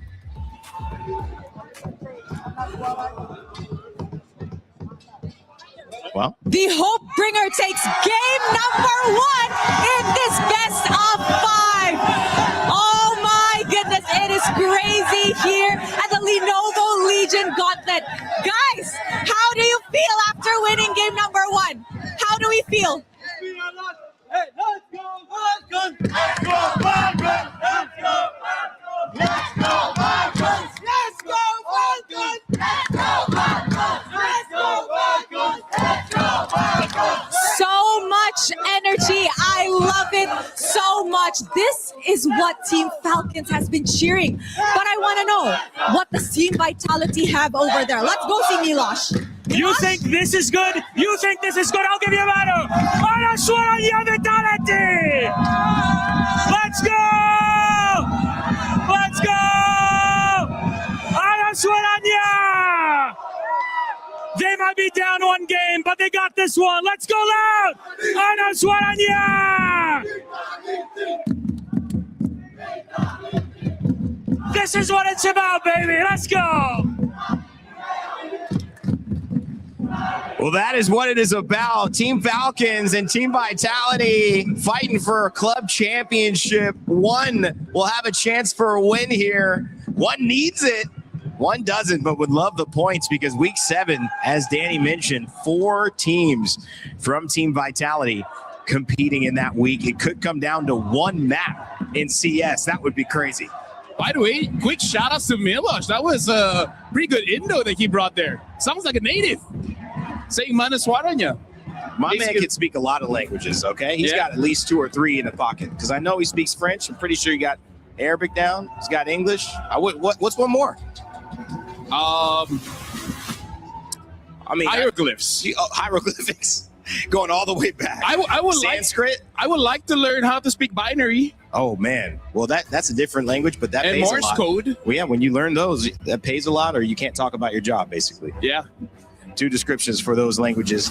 At this point, though, the language of wins in MLBB. Let's jump back to that. Team Vitality, rocky start, although the fans are still in it. And I think they're looking for a reason to start jumping up out of their seats tracks. Haven't given it to them yet. What's the difference now in game 2 that'll get them jumping up? Well, I mean, we definitely have to remember this is a best of 5. There's a lot of time to adapt. I don't think Vitality was ready for Falcons to draft like that. I don't think they were expecting the Selena pick. I don't think they were expecting a Clint pick. I think that, especially during first phase, they felt like they had Falcons cornered. They had all the answers. the Barats pick felt confident, right? And I think they definitely could have approached that differently. They maybe could have gone for the Belleric up front, changed things up, and this is their chance to do that now. Something that I do agree with Brigida is that I think for both these teams, they are actually fighting for that Selena, because both Moreno as well as Haji has showed amazing performance on that Selena. And again, Selena has only lost like what? Maybe 3 times the entire MSC. So that's definitely a hot pick for now, especially coming in from both teams. So I feel like for Vitality, maybe they can go for something of the same kind of draft, but they just gotta fix the early game approach, because the Belleric catching up 2 members, I think that really created too much trouble for them and too much opportunity for Falcons to just control the map. To me, I think just observing, and you tell me if you're leaning towards agreeing with me, Trex, it just felt like the Melissa was a very big carry choice earlier on, that they expected to do a lot more. And the Clint was a surprise that it worked so well, but not only worked so well, it basically nullified what the Melissa could do. Do you pick that later? Do you try to work it around with bans to support that? Do you abandon it and say, hey, you want to go Melissa? We'll try to figure out an answer? I would say this. Vitality definitely has the opportunity to run something similar that they ran last game. We saw some big mistakes early on. What LaFell was talking about, Bratz taking that dive under the mid-tier 3 tower, and then they end up losing two people off of it. So I think Super Marco had too much opportunity to farm. I think Haji had too much opportunity to farm. Vitality, on their other hand, even in that big last Lord fight, that was a fight that Vitality really could have won with the Wrath the Dryad getting thrown out the window, so many skills that Falcons made a mistake on. It showed that they were just too far ahead. And with a Clint like that, if you can scale, the guy was 4-0 something, 5-0 something at that point. The damage was way too high. So if Vitality does want to go for the similar draft, they need to change, maybe not be so aggressive early on, or if you are, don't mess it up. Taking a lot of time on this ban, and they ban out the Valentina. I honestly want to see a Belleric first pick here, knowing that the Valentina isn't going to be there. Selena. Or Selena, yeah, because again, I'm starting to jump on the train that Belleric is a legit problem in the meta right now. Like, he shuts down so many things just by existing. He lost in the first series, though. I mean, but that was maybe a difference in quality of those 2 teams potentially that exposed that characters not being able to have the impact. But when they were fighting around that game plan, guys, and again, going back to the Barats, you got to say Vitality's committed to doing what they think is going to work. Yeah, I think they are on the train of the draft wasn't that bad. It was our gameplay, maybe. Again, this is just first pick. Everything could change from here. Falcons also, do they pick up the same thing they played last time? Do they go for the Belleric and the Lilia, Eudora, Selena, Valentina. Those have been the 2. That was banned last game. Yeah. And the Selena now picked up with the Harara. LaFell? I don't know. Personally, for me, just because the Belleric is open, I think that's going to be a pretty safe pick. In terms of their jungler, I don't know if they want to rush a Ling here, because again, it's going to be countered. There's still a Moskov, there's still a Melissa, so in the gold lane, there's plenty of counters, and then when it comes to the roam, there's quite a few still. They pick up a Paquito, which could flex. It could flex, but it seems pretty honest because they already have the Barat, so I'm not entirely sure. Maybe they really just want to run it again. Like, just without the Valentina, pick something else, and then they're good. You go for Belleric here, though, right? I mean, I assume so. You have to. You have to, because your heroes kind of get destroyed by the Belleric. This isn't some funky gold something. Okay. I'm not so sure about the Lilia, just because, again, her HP pool is pretty low, and she can get interesting. She's gonna have a rough time going up against the Selena. Like, even just going through the traps is gonna take out so much of your HP. So Vitality is cooking. I'm just not sure what the temperature is. I'm worried. Not sure if it's I'm worried that it will be overcooked. Has it reached 165 yet Fahrenheit for the chicken? You're not sure? Like as long as it's in the not oven like 10 more minutes. As long as it's not undercooked, it's okay. But I'm worried it's gonna be overcooked. A little too much fusion in here, right? Yeah, like it's multiple nationalities splashing. I mean, Valken just takes the Belleric then, right? If not, it can pick up a gold laner here. I don't think there's any super prio when it comes to the gold lane. But no, they do want to Clint, so they make sure they grab that for themselves. And I feel like the thing about a Selena in the current meta, there's quite a lot of roamers that helps out anyways. So even if you don't get the Belleric, it's a-okay. Because they pick up something like the Cho, that can help out quite a lot. I'm still so thrown off by this Lilia, I'm not going to lie. It's too early, yeah. And it's everything. You have the Selena that has huge range. You have this Clint that has huge range. Dude, even the Harar has two-shot so many iframes. Even if you're not, even if you don't go down, how does the Lilia fight back right now? Unless there's some clutch pick that Vitality is going to bring in the second phase, that's going to be able to open up these fights and give her the space to come in. Right now, Vitality, what they're banking on is for a maximum like level 3 power spike, because right now having the Lilia level 1, you're already pretty strong. You can already have a lot of forward momentum. With the Paquito, you need level 2, and then you can already have a forward momentum. So I think they're trying to go all in this early game strat, because now that I look at this, I think this draft is salvageable if this Paquito goes gold. Yeah, right? Have something else in the jungle, and then I think they got a draft. That was the flex I was talking about, because we've seen the double fighter mention coming into this. Could it potentially be a gold lane Paquito, like LaFell's saying? And we could see something else jump into the jungle. The Ling still available, difficult, obviously, to play. The Joy worked so well. Actually, now seeing Hirara, Selena, as well as Clint, this is very lingable. They just got to take out all of this like that word. heavy CC heroes out of the way. Like Belleric, they already banned out the Belleric. They already banned out the Alice. So yeah, it looks lingable. It's part of the LaFell dictionary. Actually. Lingable, baby. I'll gift you one later. Claude and Belleric. That's one for free. I'll give you the extras. Yeah, exactly. So this is looking pretty similar. The Cho or Rome you mentioned could have that same impact. Grab a pick. The Harith is well banned out. So it does seem like they don't think that Paquito is going to go gold, banning out the Harith. Yep. Safety precautions for sure. Moskov is still open, but again, it's another short range hero on Vitality. And that's what, Falcon is really pigeonholing them into this. We're going to outrange you. We're going to poke. We're going to continuously send arrows, and you're going to have no way in. So Vitality has to find something here to open up again, unless it works out perfectly, like LaFell said, where first 4 minutes they get a couple pickoffs, they invade jungle, they do something of that nature. But still, what roamer do they put in front of Lilia here to open up that space? Here's the thing. I feel like Vitality, if they pick up a Ling and then either a Hylos or a Gatot, they're looking very strong. Like that makes the draft more balanced, because come to the late game, that can help out. Now they pick up the Uranus. There's basically no instant crowd control here. This makes the Ling look much more better. Uranus picked up for EXP most likely. Even a Grok wouldn't be bad here for Vitality. We have seen Vitality grab Ling a Badang. A Badang. I don't know if we see the Badang here. I feel like Ling Gatot would be pretty simple, but honestly, quite a lot of roamers should work well. Yep. Gatakacha also a part of this matchup as well. Also, the Lilia, one of the only other mids that Team Falcons has played with Haji, and very, very aware of that matchup as well. Haji just got the better end of Moreno, and that was tough. And that's somebody they lean on who's got a lot of success for this team previously. It's the Glue that rounds this one out, and the Nolan as well in the jungle, which I think is also still pretty good coming into the mid game. Once 2 items on that Nolan, should be able to burst down basically everyone except for the Uranus. Unless they're able to stun the Uranus up, then yeah, maybe they can get a kill. Right now, I'm liking Vitality's draft, having this double fighter with the Nolan. Seems pretty strong. And the glue roam, which is most likely, I'm guessing what this is going to end up being. So it's a Paquito gold. Will be a great. It is going to be a Paquito. Wow. Baratzi XP, most likely. And then the glue roam is going to preemptively do great against just about any roam they pick. Oh, wait, is it Khalid or Vendetta? I don't know. It's Khalid. All right, it's Khalid. Wait. It says Khalid. It shows Benedetta.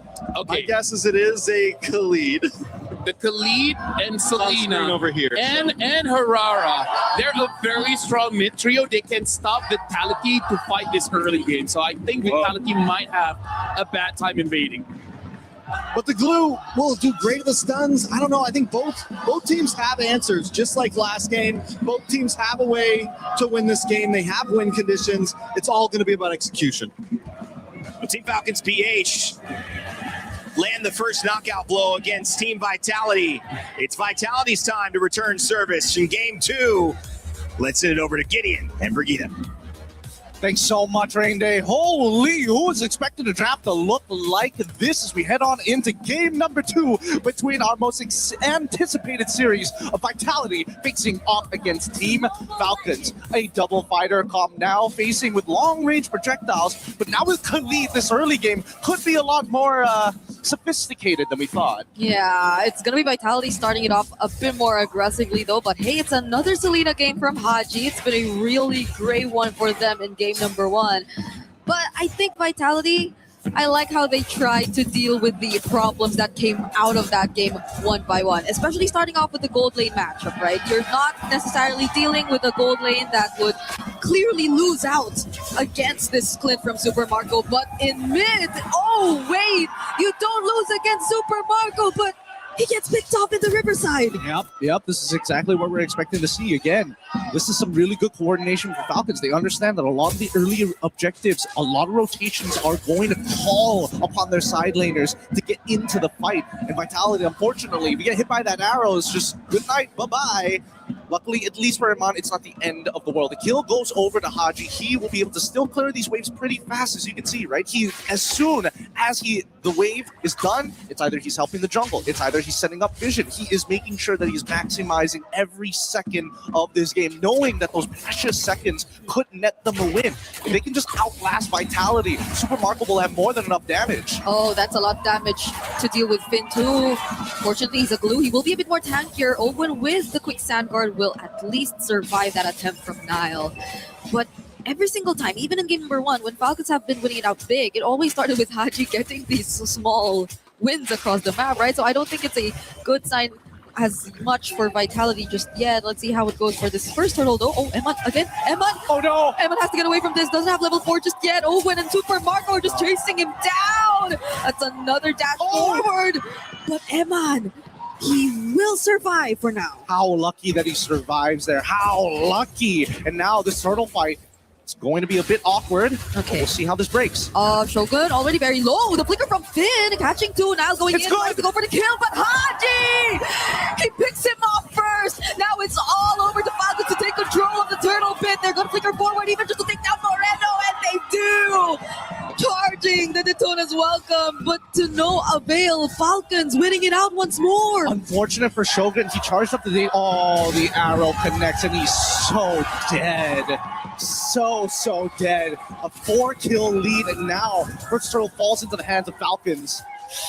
Hey, Haji's 3-0-1 again. Whoa. This is the exact same, or almost the exact same scenario we've seen earlier in game number 1, and Falcons once again securing the objective.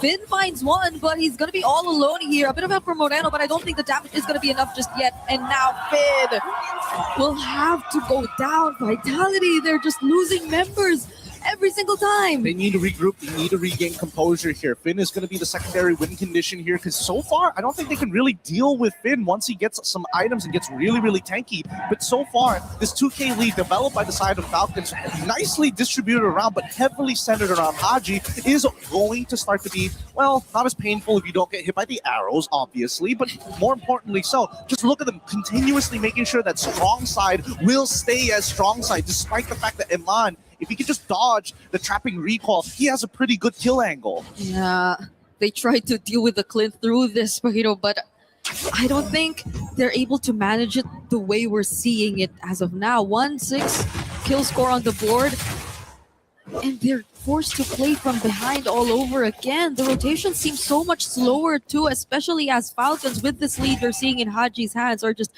able to maximize it so well that you don't get to see Vitality use the pressure of a Glue Lilia together. I mean, who could even try to go and pressure at this point? There's Owen, who's just always roaming around the map. Haji, who's just again landing these arrows over and over again. And you don't even get access to Kyle's jungle or side of the map.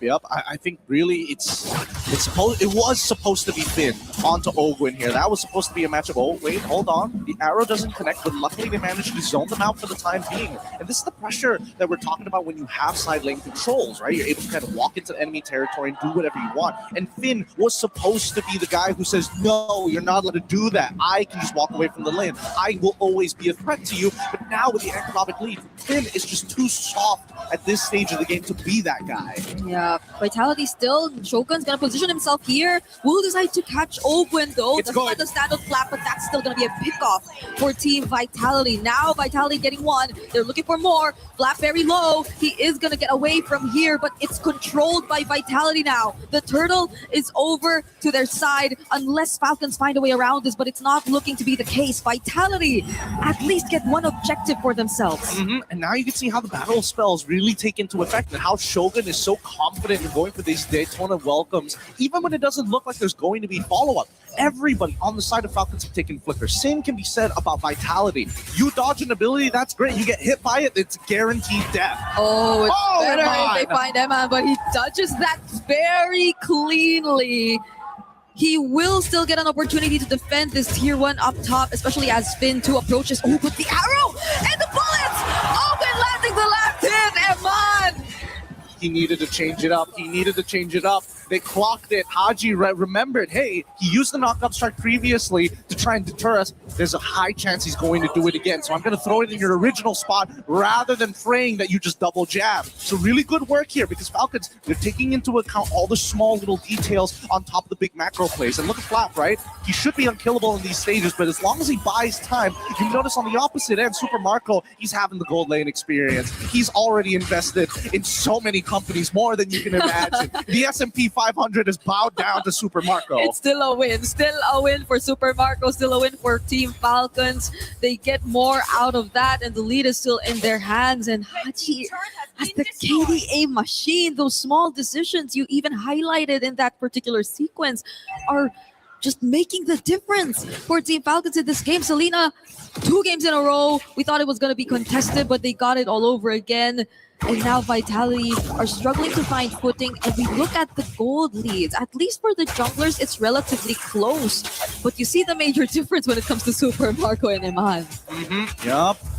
This is where it starts to get really dangerous because eventually, once Super Marco gets all of his items, all these fighters who don't build some form of bruiser and decide to go full damage will get punished. Like, Eman can potentially get one shot if he doesn't get his combo down cleanly. There's a lot more pressure over Vitality's side right now. Daytona's welcome being charged. Oh, it's good. He finds Ogwen all over again. The target, the same exact target they went for earlier, but now he gets to cast the Raging Sandstorm. Moreno finds the kill onto him, though Black Shoe's already committed as well. Super Marco is within range. Eman 2 will be here, but the zoning from Flap is helping out so much. Kyle trying to find a target. Finn tries to block off his way.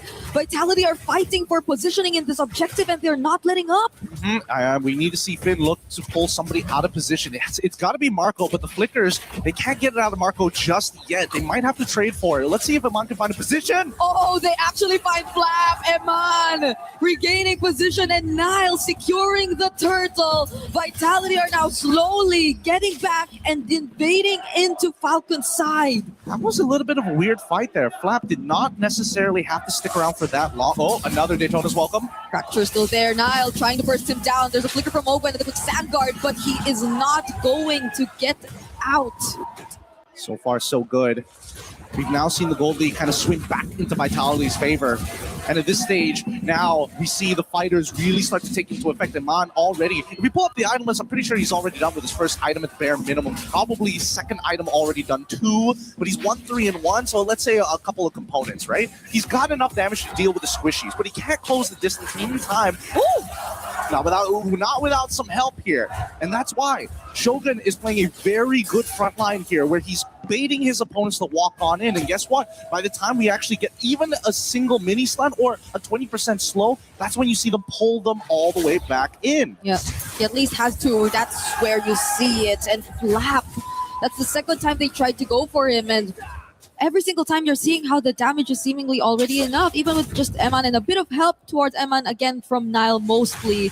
The burst damage is really starting to come through. And I think that's been the trend for Vitality. They're always after the frontline heroes first, and it's not like they're lacking the tools to deal with them. And they get the wins from that point onwards. That's another target locked on by Finn. Beautiful. He finds Super Marco. Haji trying to run away, but now shuts him down perfectly on a killing spree right now. He dashes out.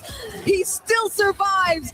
Falcons are not able to find a trade. Niall was just mogging them. He knew he had the fracture ready to go to give him an extra 2 dashes if he just timed it well, and so he does. Falcons now discombobulated from that fight. Let's watch it one more time because, again, this is one of those moments where you just wished you just reacted a little bit faster. Super Marco using the trapping recoil falls into one of the globules, and before he gets the flicker off, it's already too late. Finn flickers instantly, not giving him any time to react to it, and that's the scenario we need to see multiple times. Nobody has a real answer to Finn if he gets on top of Super Marco, but up until then, I think the rest of the Falcons just got to punch him in the face. Yeah, gotta be careful. It's always been Shogun setting up for these major team fights too, so at least Flap has info, but he's not gonna go for Flap. He's gonna go for Ogwen, and with the damage coming in from Nile, they almost had the win, but in the backlines, Eman actually found Super Marco. Falcons are falling one by one. Kyle trying to escape. Eman diving onto the turret, and Nile providing the damage with the fracture. The punches, they're still going for more. Vitality, they count 3 from Team Falcons. And now they're showing some team fight prowess, a beautiful push and pull, a juggling of aggro, making sure that everybody was able to take one tower shot so that nobody was too low for Falcons to trade. That's the level of prestige we're playing at here for Mobile Legends, especially at MSC. They're not mucking around no more, because once you start seeing ultimates being used to run away, you know you've got them on the ropes, and you've got to really press those angles. Similarly to putting somebody in a corner in boxing, once you've dazed them, you got to go for the kill, and Vitality just don't miss. Unbelievable. I thought Shogun and Flap were just exchanging blows and just standing right before the objective started, but it was just all set up. They were trying to get their attention, and that's where they really focused on the target that they wanted. Ogwen has always been going through these moments against Vitality, and it's not looking too good. But I think more than that, though, the way Eman right now is not the very vulnerable type of gold laner. He's a lot more aggressive, and even with that solo kill in the backlines has made a huge difference for Team Vitality and how they're taking control of this game right now. Oh, an arrow is gonna land though. That's gonna be on Moreno. Doesn't get to hit the black shoes in time. Ogwen doesn't get traded out, but Sandguard fortunately saves him. But the Lord is now inside this tier 3 turret. Falcons get to defend it for now though. Man, that's some fat damage coming out from Nile. Everybody having a Malefic Roar ready to go to cut through all the armor that's been set up by them.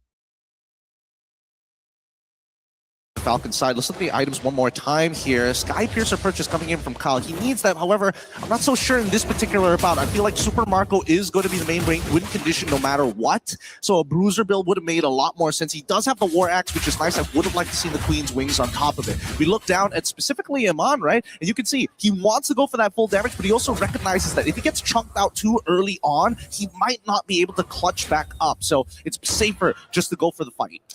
And look at where Nile and Shogun are currently positioned. They're really trying to go for more unexpected angles and plays against Team Falcons. Fortunately for them, they're really grouping up. They don't want to lose any more in the process because it's clearly Vitality winning majority of it at this point. And we have a minute until the Lord spawns next. But can Falcons actually afford to go for a play? Because it's always been Vitality, right? It's always been Shogun starting these engages with the Daytona's Welcome Flicker that catches them by surprise. Here's what I foresee is going to happen. Shogun and Flap are going to continuously trade blows, right? Flap, unfortunately, just doesn't have enough of a lead to put Shogun behind. So then it comes to 2 conditions. Can Haji hit somebody else other than the frontliners of Vitality? The second one is once Flap starts getting into the backlines, especially if he can get on top of Niall and force him to use some abilities, probably not onto Finn, but they need to figure out where Iman is exactly. The last team fight, they managed to get into their backlines. They cannot afford to let that happen again. And unfortunately, Flap is kind of the only frontliner who can do this. We've seen Owen get punished multiple times throughout this game against Finn. So that's just the matchup they cannot sync up. It's a game of rock, paper, scissors. The question is, who throws the first hand? Which I think Vitality are already trying to set up for again, as they've been managing the waves constantly, leading to this next objective spawn, and it's Falcons who's trying to respond to whatever they've been able to do already. They're already taking control. That's an arrow landing to the front lines, but Falcons might not decide to go for Shogun just yet. They know there's still a Flicker. They know there's still a Daytona's Welcome. But Kyle, if he finds Eman here, which he doesn't, that could have been something. but they're still not going to commit. They see other members of Vitality nearby too.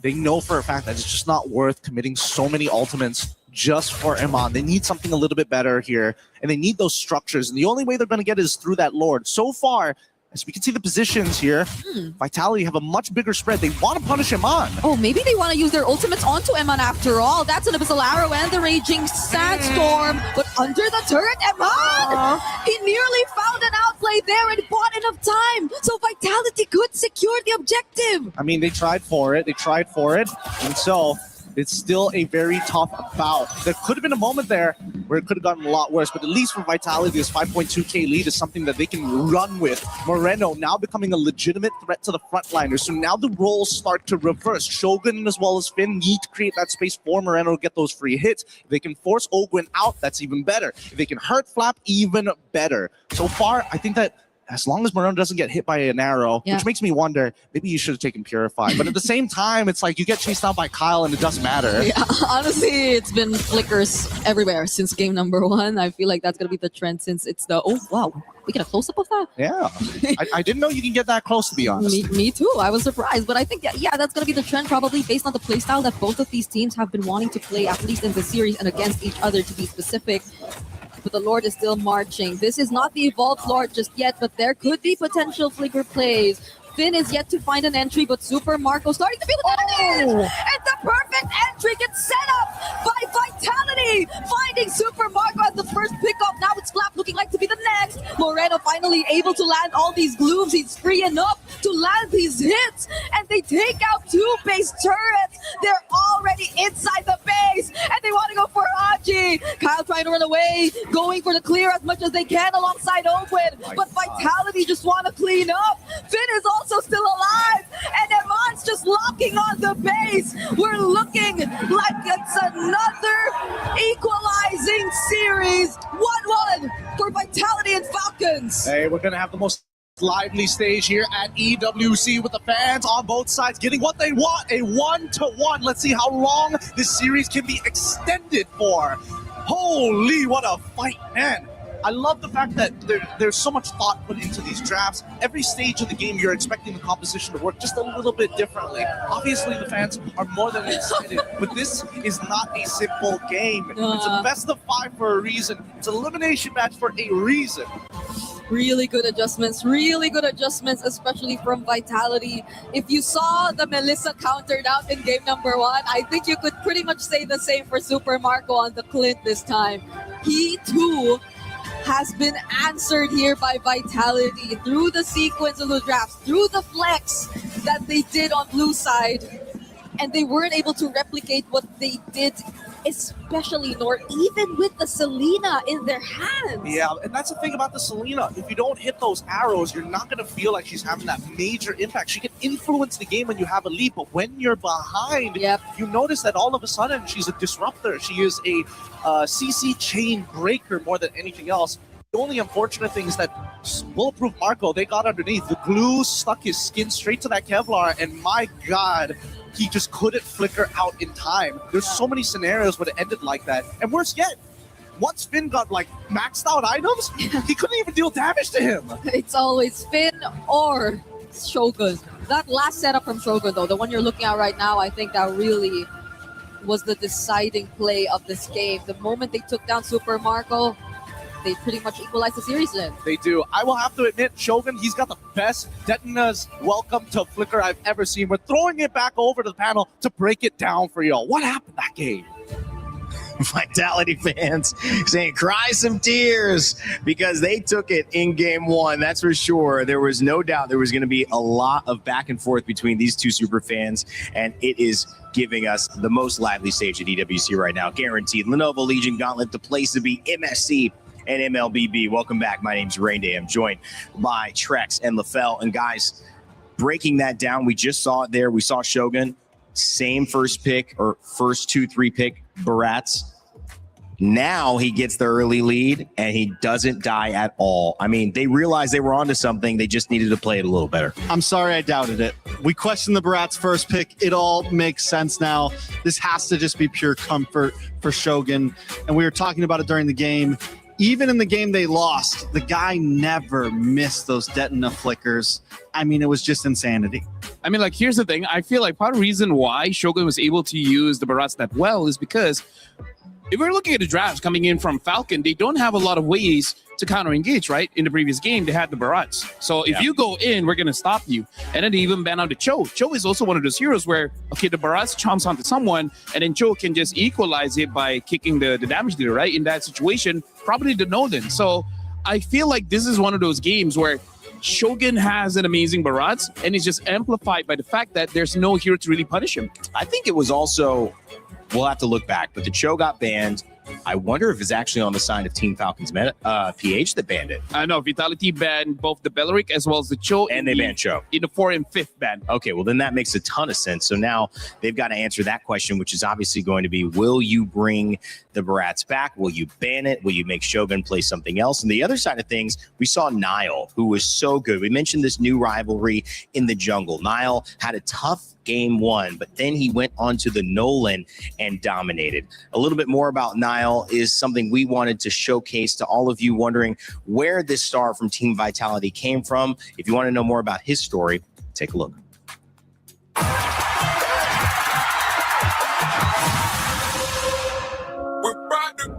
Whoa! You see the taunts live on stage. He's very stubborn. He always knows something the others don't know. Gue ngerasa ego dia cukup tinggi, ego player, ego jungler. Nile is best jungler for me ya. It started from COVID. I played 80 hours per day or 12 hours, something like that, because I don't have nothing. I don't know what to do. And suddenly I am reaching a top global. Very competitive player because he always thinks about the game all of the time.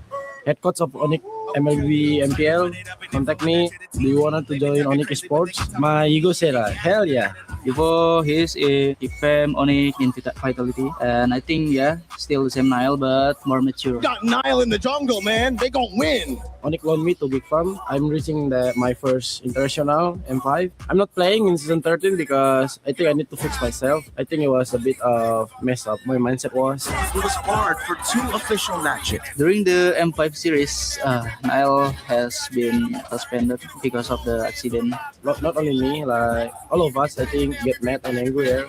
I just want to like this, but I don't know, suddenly it came up. I totally regret it. I know in his heart is very kind, but he's a funny guy. Also, I need to control myself. He doesn't do any mistake anymore. Nile is mature person right now. Everything I do, pack a punch, back it up. Beating Kyrie in grand finals to me meant a lot to me because he was the top jungler in Indonesia before, not him anymore. If you can see my reaction after we winning the grand finals, you don't need to compare to Kyrie lah about yourself. You become champion, bro, for your own team also. Yang bisa compare Nile itu for now cuma TNZ, but I still choose Nile for me. Proud sitting next to you. I will help my best to making you the best. I cannot do it by myself. That's why I need their help, and maybe they need my help, so we can reach our golden road together. The person I look up was my father. My father is passed away. Back then, he was humble, and he's the type of person and down to earth. And I wish I become a person like that also. Inspiring me so much because before he is an athlete in chess, that's why he inspired me so much. Taught me so much about life. 1v1v1.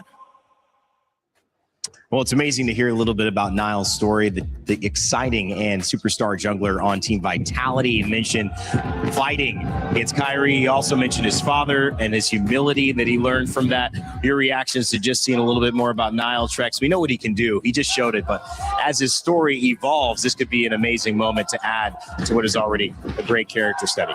I like the fact that he has definitely mellowed out a bit, but I still think he has that ego in him. And I think that's what you need to be the best right now. And I think that's what we're waiting to see. We're waiting to see these players really bring it all out and not be scared to show it off a little bit. Yeah, because we know that Nile has the horsepower, right? He has the ego, he has personality, and we saw sometimes he goes overboard. But this is the thing about growing up, right? You tend to know how to control yourself. Now you know that you can go all in the game, but then once you celebrate, you're just like, All right, that was good. Good on you guys. Thumbs. Yeah. No, this and etc. You know what? I will say this: at a young age, I was playing with the U17 men's national team for football, soccer, and it is a lot when you're a 15-year-old. Football. You start preparing for a World Cup. There are guys who Soccer. are after Football. that about to go pro, and they're 15 or 16. They're about to go pro. Like they jump out of high school. And I remember myself, I was not quite ready for that jump. And I think I've seen over the years maturity come in different ways. But sometimes the one thing I look at and I said, I didn't have the ego to say I'm that guy yet. And that is something that you said, you bringing it back a little bit. Trek, sometimes you do have to let that show for a big You gotta have moment. that dog in you. You gotta have that dog in you sometimes. And I think Niall has that dog in him. I'm Muslim, so that's haram. So I'm gonna change mine to I don't know, a tiger. I got a tiger in me. Roar. You got that tiger in you? Yeah, for sure, man.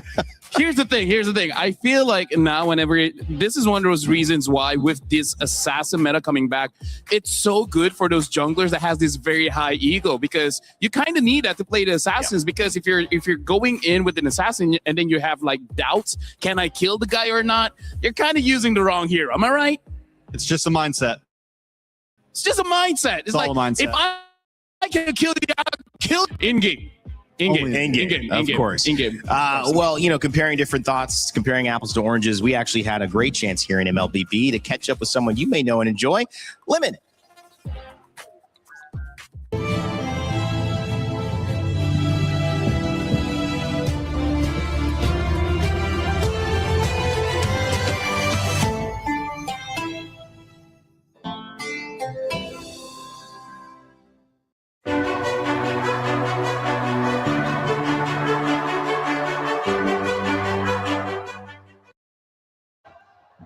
I was walking in the audience and I found the legend. Hello. It's Lemon. Lemon, how are you? I'm great.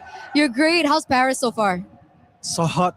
It is kind of hot. You miss the cold. Yeah, but the food is fire though. You love the food. Yeah. That's amazing. That's amazing. And I know you've been following the group stages and of course coming into the knockouts.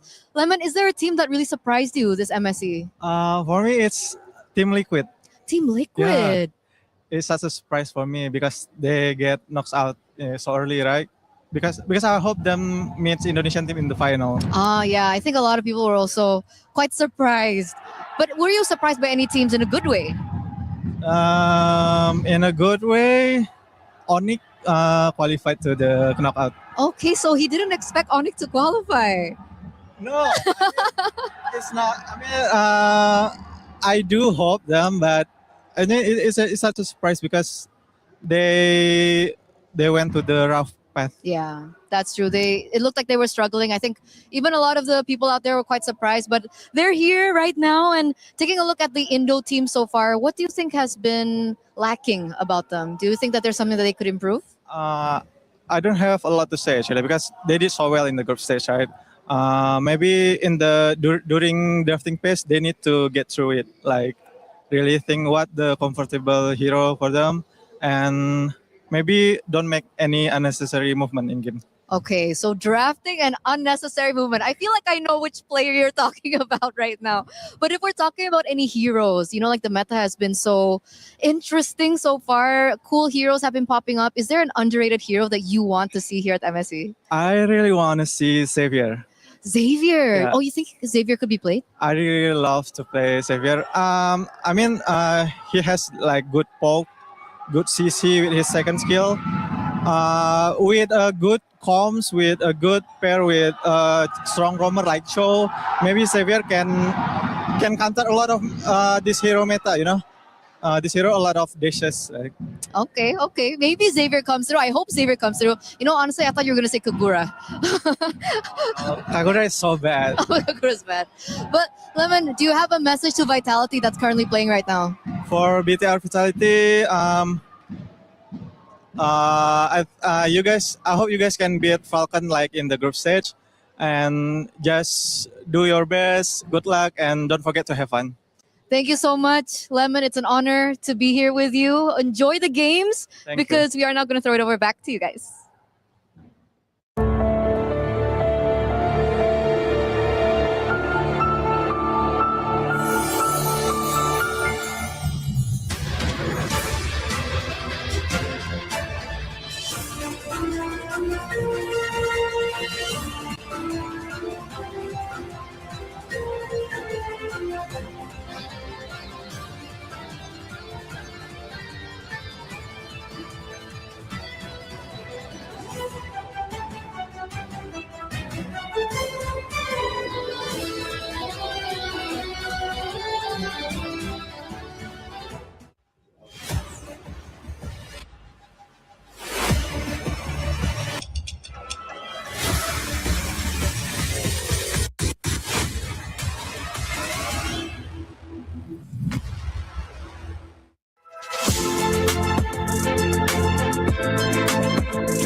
Big shout out to ObSpot as well. I know they sent me a camera last year, and I got a lot of cameras, but that one was quite good. So they're our official sponsor.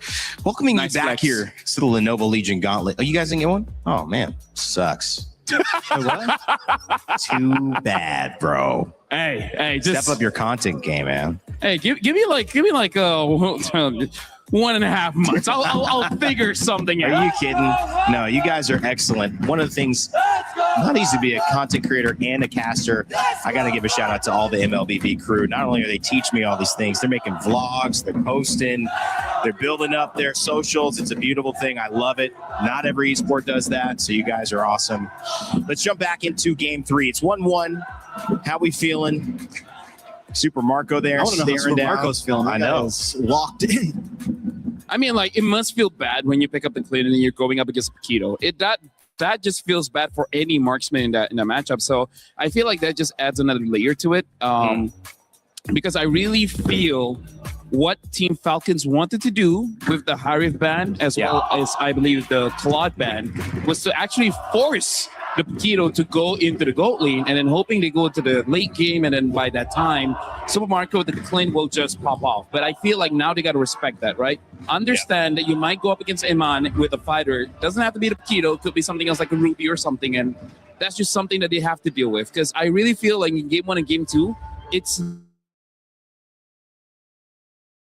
less about the depth and really more about the execution. Maybe game 2, if they have another hero like a Barats, like a Bellaric that can counter the Barats, maybe that'll be a little bit better. I think they definitely could have picked up the Bellaric in phase 1. That's Just No Limit, by the way. Shout outs to him. Right on. Just No Limit. Who's he voting for? Who's he what? Vitality, right? Oh, 100%. 100% Vitality. Are you trying to do an American accent right there, boy? Hey, I'm quarter American, me. What? Is that how we sound? Yes. How do we sound to you? Dude, let me just say, there's a bunch of time I go to breakfast, and it really screws my brain because I just hear a bunch of nice talking. He's the most traditional white guy that even, like the real white guys come on. It's like, oh, you guys sound like nice. Yeah, you sound like nice. He's the guys sound less American. Right on. The gold standard, huh? A different gold standard. He's the white standard. The white standard. Oh, no. Oh, fell. Trex is laughing. Hey, white power, Hey. So now going into draft Vitality here. versus Falcons. Yeah, it looks like they're not changing up the drafts. And I guess you don't have to. Right after this, ban out the Fanny and then ban out the Atlas, and then said, oh, no, this time they ban out the Selena. And so wait, Falcons takes red side. Yep. And They chose Vitality that. still decides to switch up the draft, which I find interesting. Falcons won last game. They switch up the ban. They ban out the Valentina this time. Vitality wins last game, and they're going to switch up their bans. Instead of trying to run the same exact thing, each team consistently knowing the next game has to be different. I mean, here's the thing. That Selena really ruins their early game because if you guys remember in game number 2, Iman on that Paquito tried to help with the Little Wanderer, and then they got it, but then Iman died. So I feel like they're looking at it as, you know what, Selena's doing too much. Even when they're losing, she's doing too much. And I'm trying to see where this translates into something opening up. I mean, it could be the Bellaric opening up earlier for the side of Team Falcons. Or the Atlas. It could be the Atlas as well, because they're giving something up. They've been taking away both of those. The Fanny as well as the Atlas. So now they banned the Atlas. I don't know whether they themselves want the Fanny or they don't want to give the Fanny over to Falcons. I think if the Harar's open, then they know that at least they can still take their Barats. The Selena's no longer there, and they have some tradability in the long haul of things. Vitality is the one that's here on the gun, having to make a big decision. Last game, they banned out the Valentina. This time they have to think about it. Does the Esmeralda indicate that they want to go back to Shogun having a good lane? Oh, yeah. XB with Barats? 100%. This is a draft where you know that Shogun brought the coach out to dinner, and the coach really liked that dinner. It's like, you know what? You're always going to be first pick. Yeah. He paid for dinner. They banned out the Melissa. Now, that's interesting. They're opening up quite a lot here, right? The Valentina's there, Hirara, the Lings, the Fannies. Zushin as well. I don't know about this one. I feel like Barats first pick is still fine. Yeah, honestly, I think they still go Barats. It's like when you know you're visiting for a night, you don't need to worry about being comfortable. You can wear anything. You only have one night you're driving home. When you're staying for a week, now you got to bring your pajamas, got to feel comfortable. I think in these longer sets, you see players revert back to like, what has worked for me? What is comfortable? We've got 2 games on it. Let's figure out a third. Not changing something's a big deal. So you just go to Jushin, Beleric here, I think. Yeah, that's a great plan. Belly Boy and Jushin. Sounds good. And then later on, you'll see whether out of all the assassins that's still open, which one do you want? You want the Harara, the Ling, or the Fanny? Because I feel like, judging by game 2, I think Falcons should be really hesitant to pick up that Fanny because there's so much fighters. And Falcons doesn't want the Fanny, then they might have to lock in the Harara here, right? That true. Might be just Harara, Beleric. I would go with that. That sounds very solid. They still have the Ling as an option. If they we haven't seen it, but that could mean that if never mind, they want the Fanny. They're risking it this one. They want it. I mean, like, it's because they don't want Vitality to have it. I think so too, because Nile is pretty disgusting on that Fanny. So now they have 2 ways to deal with this. Either go Moskov in gold or go for that Paquito again, just so that you know that Fanny does not have a good target to Why not both? Slice. Paquito and Moskov right now. So Paquito, jungle, Moskov, gold. I mean, like, I'm not against it. It's just very, very honest. Yeah, and you show a lot these first 3. Bans come up after that. They could go Jushin. Sorry. No, I'm with you. I think Zushin could be good too. I think your team going Zushin's nice. And the Moskov. Or Paquito, depends on which route you want to go for, right? Because I feel like if you don't secure either or, 100% they're going to get banned. So they pick up the Paquito as well as the Eudora. So that's why picking out the Fanny can be a risk. Basically, all 3 can counter the Fanny here. So that's interesting. Was it a big brain bait? I think by switching into the Selena, leaving the Fanny open, taking the Barats again first. Do we think this was just like they're going to go Fanny to steal it from us, and then we instant counter it? Honestly, I feel like it was a gamble. They're like, guys, there's a chance they will pick it up. If they don't, then we got to figure something else out. But the moment they pick up the Fanny, they're like, all right, we got him. Well, listen, if this is Paquito Gold, if it is going to mix over, then he has an opportunity to pick his matchup that he wants. And Harith is still open, which we haven't seen open for him yet, and he's enjoyed. They're going to wait till that because they're not sure, again, that is Paquito Gold. So I feel like for Vitality, to make it easier for themselves, I think they need to ban out something like the Ruby, because I think right now Falcons, they're considering playing double fighters. That's why they're picking up the Lapu so that he's flexible.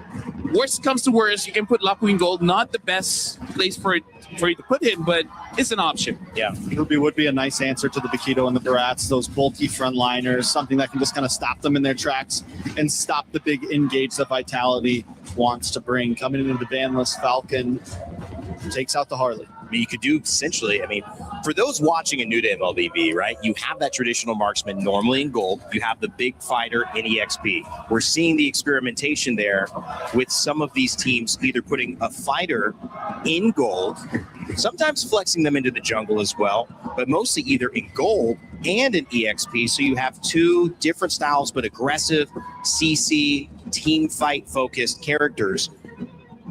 Is it possible that Falcons go and say, well, let's just match that? I mean, let's just do that ourselves.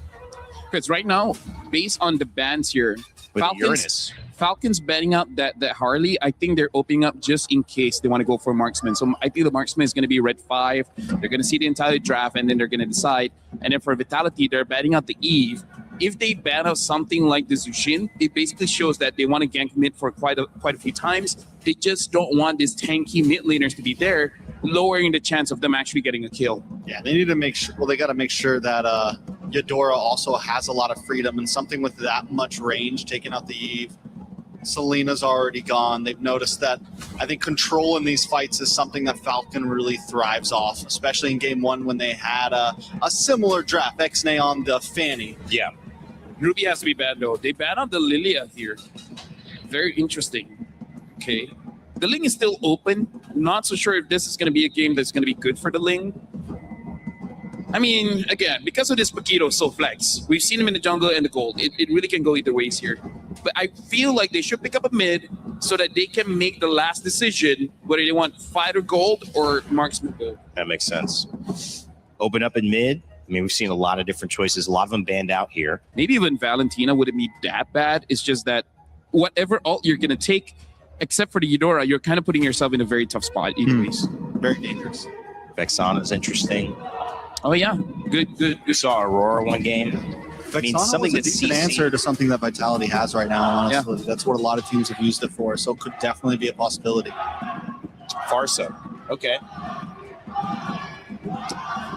There's a lot of bursts here coming in from Falcon, so whoever gets caught, the Farsa can burst out for the first 6 minutes. So I think Falcons, they just want to win the early here. But this draft kind of shows that they might have something like a Claude later on.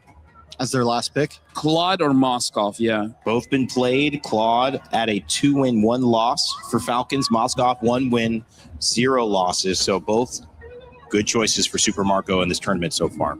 Because I feel like the Brody would be stylistic for what they have right now, but there's a chance they're going out against the Paquito in the gold lane. Brody won't have a good time. So I feel like, but I'm worried if that's too much scaling though. Too much scaling in this current meta is pretty bad. Actually, no, I don't think that there's too much scaling. So they pick up the Claude as well as the Kufra here, trying to fight against the Fanny. They're really just trying to counter Fanny here. Everyone except for the Claude. Yeah, I mean, in the Kufra, don't get me wrong, it works against the Fanny, but it is still a high-risk roam. Yeah, there's a lot of roams that they could have gone for. Moskov also would have been great. I guess it's a little less escapability. The Claude can help against this Farsa.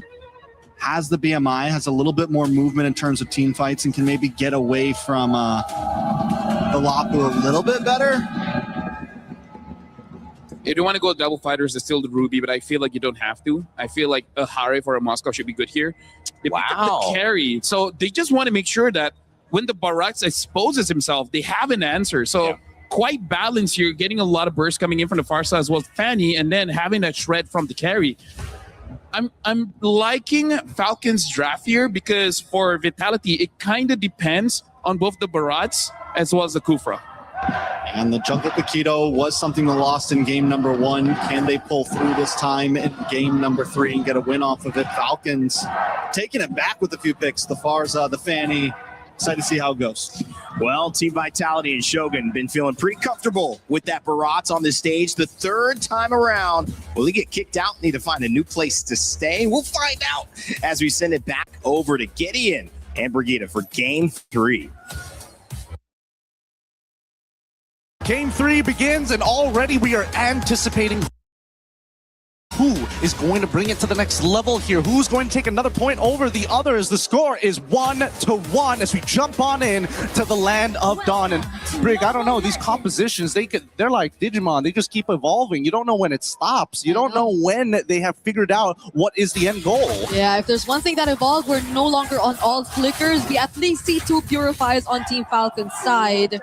And understandably so, you're seeing an overwhelming amount of crowd control over on Vitality, which I feel if they don't get to use in the proper sequence would be very punishing for their team fights in the latter portions of this game. Yeah, really interesting. A quick look at the emblems, and immediately we're already seeing Pull Yourself Together from Haji on a Purify in comparison to a Wilderness Blessing coming in from Moreno. So Moreno wants to move around this map a lot quicker with Finn, thanks to that concussive blast. But the Brave Smite here, pretty important for Ogun to keep himself alive.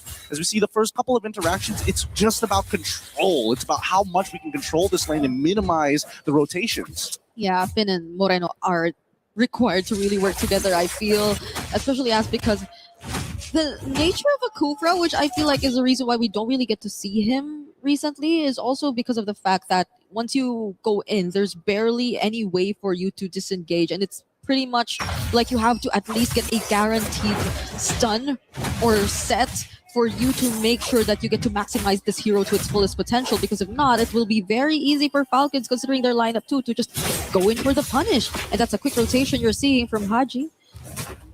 Potential engagement from Finn as well. I don't think they want to do this right now, right? Nobody's level 4 at the right time, and more importantly, as much as they want this EXP crap, which Shogun gets, no problem, but I don't see Falcons finding first blood just yet. Not until we see Ilhaji hit level. Oh my goodness, Moreno so close. Oh, he walks out just at the very edge, gets caught. Yeah, I probably thought there was a bit more grasp. What we okay?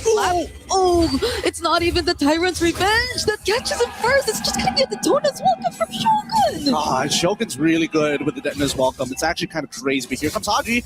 Okay, Finn is gonna show himself. They have enough idea of where Vitality are currently positioned. Kyle's still gonna go window. There is no ball of lightning anymore from Moreno to land the stun, but Finn is still gonna be there. They're trying to focus on Haji this time, and Nile will just really secure the objective. Hold on, Flap goes in. They still want to fight, but Vitality don't. I'm surprised that they didn't even want to like let the feathered airstrike rip or like try to force out. They knew that, okay, Shogun should be okay here. I would assume he's max stacked out. There's no chance that Kyle's going to be able to put him down just yet. Not without a little bit of help here. But on the opposite end, I was really expecting like Haji to try and make something happen, force somebody to flicker, force them to flicker forward or anything. Because losing their battle spells on the side of Vitality is a lot more punishing compared to the Falcons. Yeah, so the one's on all flicker, but they dealt with that first objective really, really well. I mean, that immediate transition from just taking out Flap, which I feel also shouldn't have been the case. But I guess it was just a bit too unexpected for Vitality to just jump on him at the same time too. So you don't really get to see Falcons, at least in a position where they'll be confident enough to contest. The gold lane is definitely something that we don't really put into consideration as much now, just because the focus is just really heavily towards the mid. It's because of these mid trios that we're seeing a lot of things happen, or supposedly happen by far. Yeah, and also the scary things that Super Marco also decided to take a Purify, right? So taking these like heavy trades against Iman, there's always that risk of at any point of time somebody could come for this gank. And he doesn't mind the 2v1 scenario because of that Purify, but as soon as he loses it, he suddenly becomes this vulnerable target that even Nile can take it out without much effort. So it's about maintaining control, right? And you can see that both sides, oh my goodness, another Detona's Welcome set up for Shogun and Nile.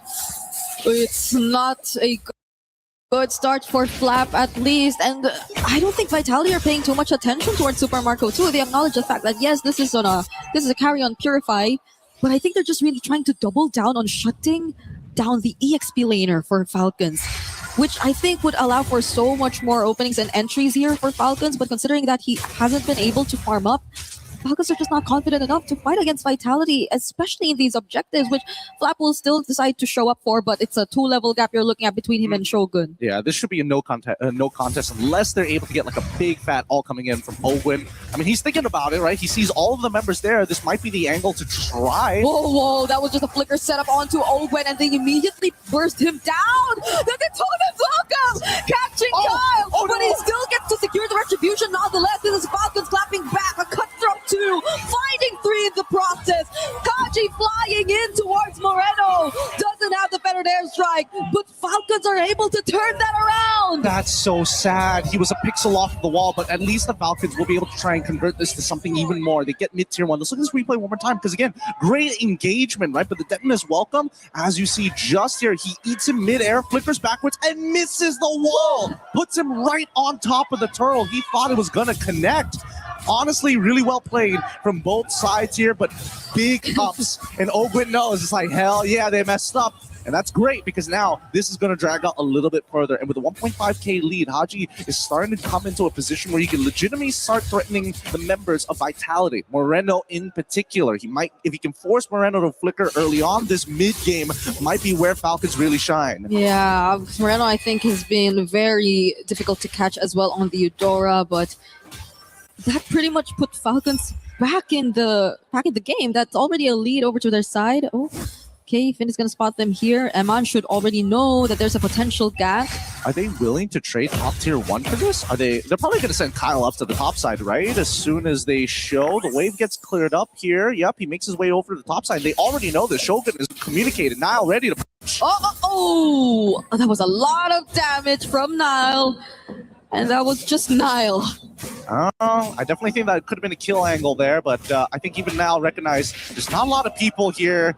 I'm not 100% sure whether they moved away from that conceal afterwards, but more importantly, he's got to make sure that he gets the angle right. If he accidentally pushes Kyle too far in certain areas, Kyle, he's good with these cables. He can start zipping around. He's got to lock him down right against the wall. Okay, at least they somewhat equalize things, and the farming is looking still pretty great, especially for Super Marco. But this is where we see how Vitality are able to bounce back. They're not able to, or they're not allowed to make any mistakes similar to what happened earlier. It's been a really good run for Shogun on the Barretts here, but that could have been the turning point if they don't find their way back in this game. Finn is looking for a really good setup here, but they have no idea where Flap is. Oh, it's a bit of a dangerous gamble here. Not to mention that they've already got like a slow pushing side up top as well. That's going to start turning into the opposing favor. Oh no, that Welcome did not connect. Now Falcons have an opportunity here. Okay. Shogun really has reset here in this game. That's another Daytona's Welcome not connecting onto anyone. Falcons are fully aware of the fact that they no longer have that setup potential. But Kyle is nowhere near this objective as of now. Can't afford to show himself. Iman spots it, but Kufra is nearby. Look at Finn. He's going for the... And he's anticipating it.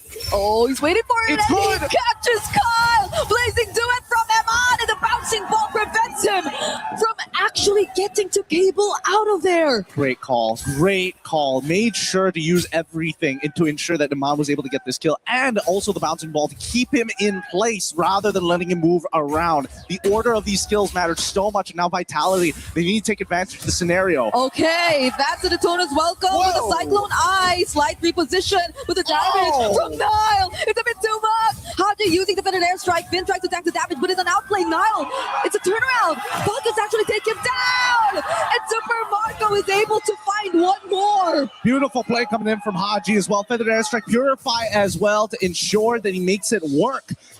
However, the cooldowns are down. Flap, he's not going to be able to get his ult back up in time, I think. I think he's got about like 13 seconds until it comes back up, but there's just too many members dead on the side of Vitality. This is no contest, and Falcons take this lead back. Despite the game going for at least 9 minutes, it's surprising to see only one turret from the side of Vitality has been taken. Falcons are able to get 2 turrets of their own, but this is where we see a 3.5k lead turn into a 5 to 6k lead. Vitality should be very particular with where they decide to choose the fight, or if they even want to proceed with the fight, if they find themselves in positions that aren't really as favorable for them. Because I believe earlier, especially with that Cyclone Eye, putting Shogun in a slightly deeper position towards Falcon's area made it a bit more difficult for Vitality to actually follow through.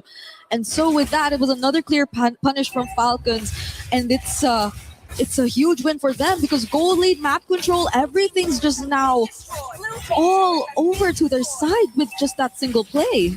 And that's exactly what they want for it. These are the big momentum shifts that you expect to see in a game of this high level. Oh my goodness, okay. Some big spells being thrown on, and Super Marco just lost his flicker, walking up too close and getting hit by that ball lightning on top of the superconductor, allowing it to go become a bit of an AoE in small areas. Moreno, he's looking for that big one shot, and I'm worried for it, right? If Super Marco makes a mistake and walks up too far, even though you do apply yourself with the Purify and take away the superconductor, if Moreno just 1-2s into the ult, I think there's a pretty high chance of you just exploding out of nowhere. Yeah, at this point, I think it's just really Vitality forced to maybe find a different combo. It could be maybe Finn and Nile. There's a lot of damage you could expect, but Finn decides to go in instead, and together with Eman, they blast Super Marco. The perfect pickup and start to this team fight, only if Nile makes it out alive, but he doesn't. Flap actually goes for the chase. 4-man Landshaker to land it towards Team Vitality, but the re-engage, they still want to fight! The Daytona's Welcome! And it's Kyle, they catch a successful out of the wall this time, but he still finds the wall spam! Holy cow, he nearly killed 2 people there. Haji, if he just had a little bit more damage, I think they would have been able to secure it, but oh my god, that should be the Trinity complete for Iman at this point of time. He was building up to it, didn't find it, and then eventually got it, but you gotta give it up for Shogun here. A great engagement coming in from Finn. They outplay it with the help of Iman, but right at this very moment where you're expecting the cleanup, you're expecting Haji to be able to hit that fat stun after the Landshaker. The charge, the instant Detona's Welcome. What a reaction from Shogun.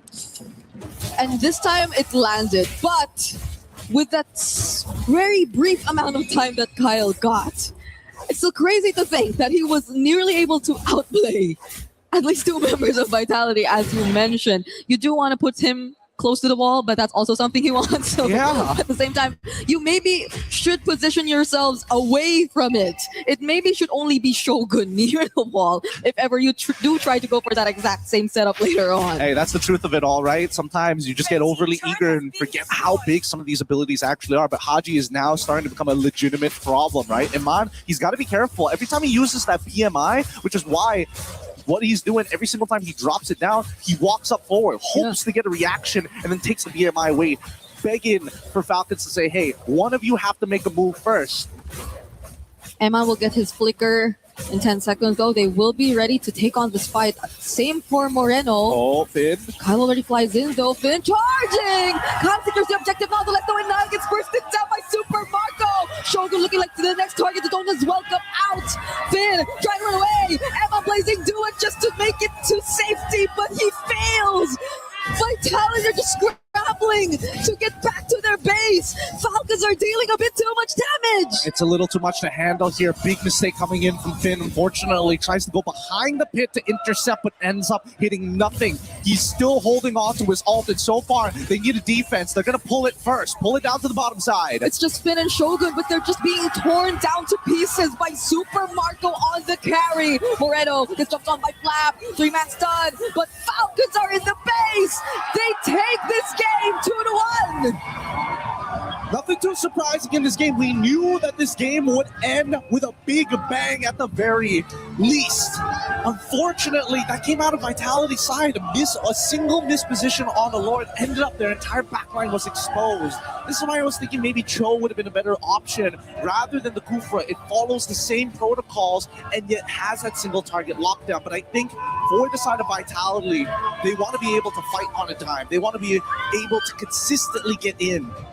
But Falcons, man, the trigger man, they're fast with it. They don't hesitate. Yeah, because I don't think ult dependent is the term to use for the Kufra either. It's just you really have to be very accurate with your skill shots, the landings, the timings of either your Tyrant's Revenge or your Tyrant's Rage, because then you barely have ways to get out of it. And same goes for the Barats, I feel. Once you really charge in and using your Titona's Welcome, that's pretty much it. That's pretty much what you get out of the Barats when it comes to setup. So when you fail, it's really punishing. If this wasn't a mobile MOBA, like this composition from the side of Vitality is basically a first-person shooter. Only headshots are worth it. If you don't hit that headshot, they just come back all of a sudden. You see Haji here just laying down hellfire with the feathered airstrike, and it was only going to get worse from that point onwards. So really, it was about taking the lead, securing a good foundation, and then closing out the game within first or second Lord. That was going to be the main idea for either side. And you can see that, especially at high level, the accuracy and more importantly, how much gold was being able to be absorbed by everyone across the map. Just absolutely nuts stuff. But there you have it. 2-1 is the current score for the Falcons. Let's see if they can close this out as we throw it over to Rain Day.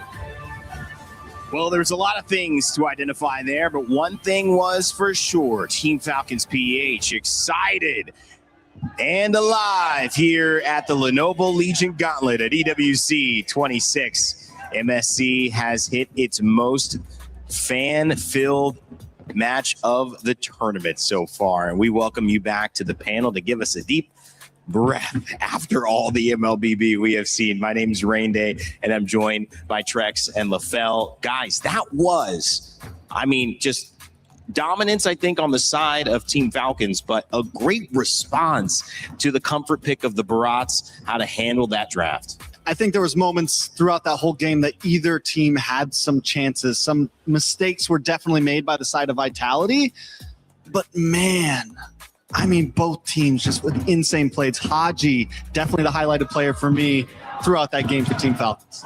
LaFell, the implications of this are bigger. I know you got some stuff to break down. Before we go micro, I want to go macro.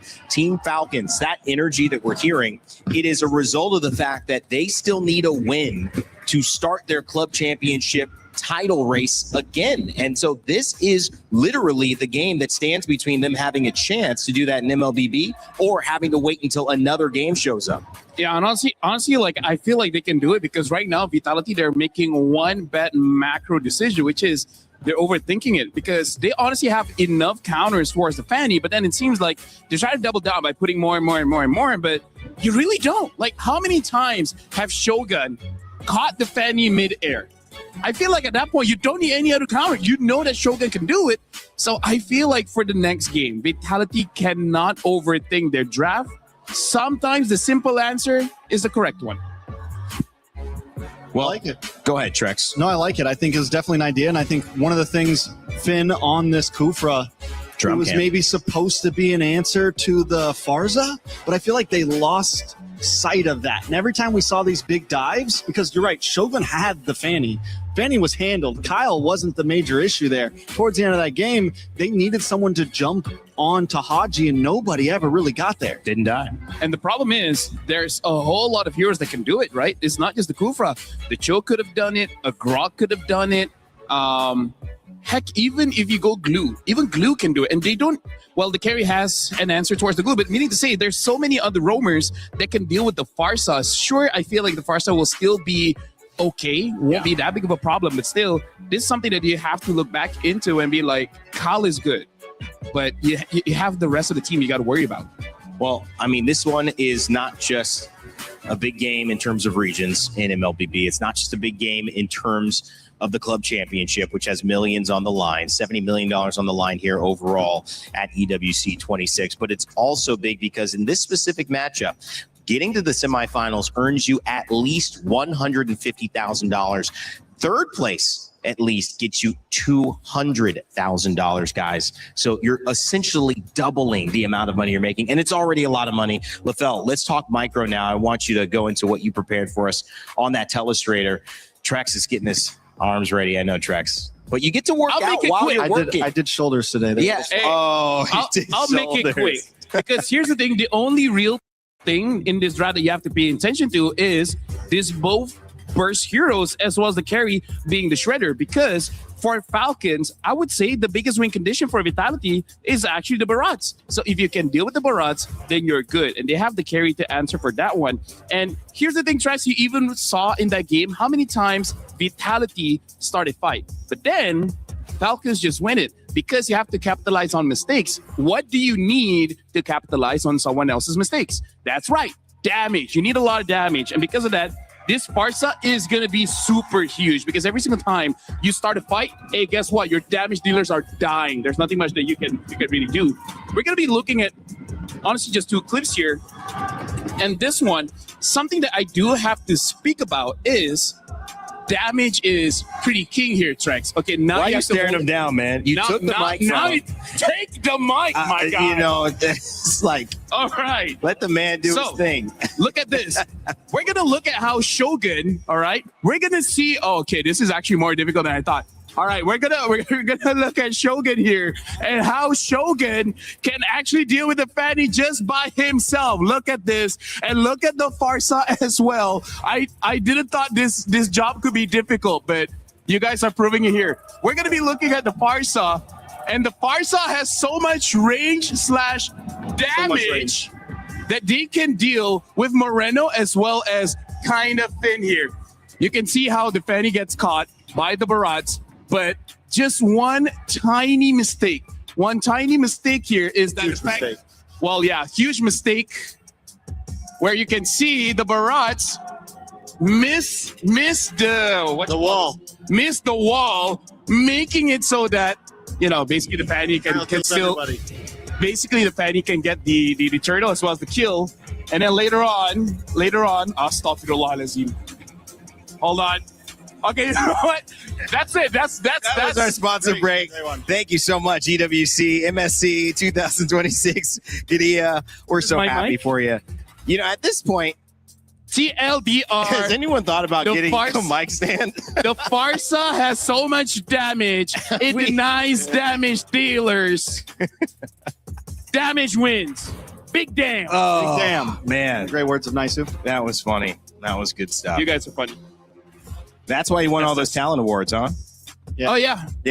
You just no gotta, matter what's thrown at you, I know how to roll with the punches. He's always ready. I love that, man. Yeah, there you go. Speaking of rolling with punches, this is a big punch as well because everyone you feel a little bit more, the fans get going. You know, like now we got to deal with Falcons fans coming at us in game 4. And this is also a fan that could be, well, this could, what? this is a big one because this could mean that it's over. If Falcons can get this win, it's a best of 5. Yeah. So we either tie it up or we're finishing the day.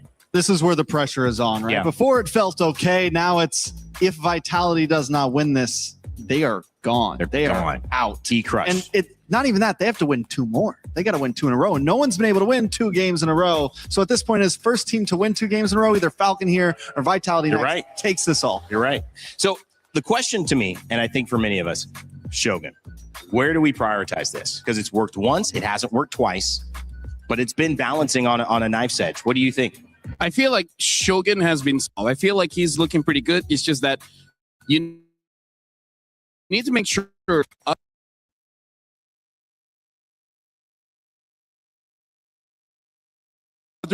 of the draft is taken care of, because even looking back into the draft, He's trying to go back to the no, it's okay. It's okay.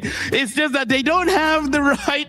Dude, I can't even access this anymore. I'm in love. He's got to stop telestrating, guys. We have to stop him. If we give him 2 seconds, If the Kufra is changed to maybe even a Grok, I feel like they would have had a better chance. Because the enemy just had too much damage. Stop letting the enemy have a lot of damage. Isn't that like a good way to win the game? That is. Yeah. LaFell's so smart, but I got to remind you, you can make a great point without a telestrator, LaFell. You're enough. You are enough. I'm dubious good canoe.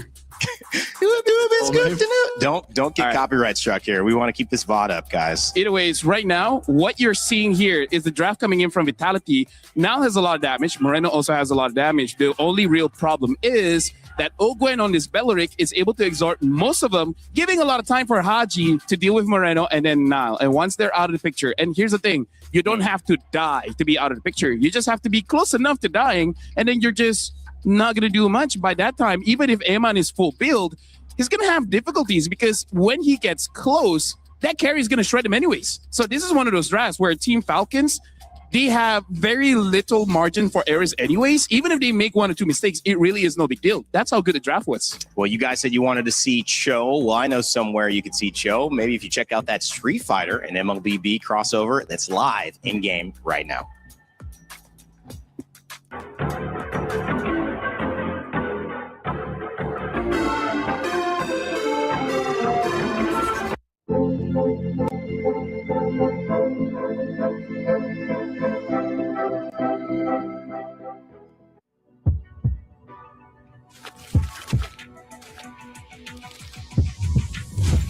Round 1.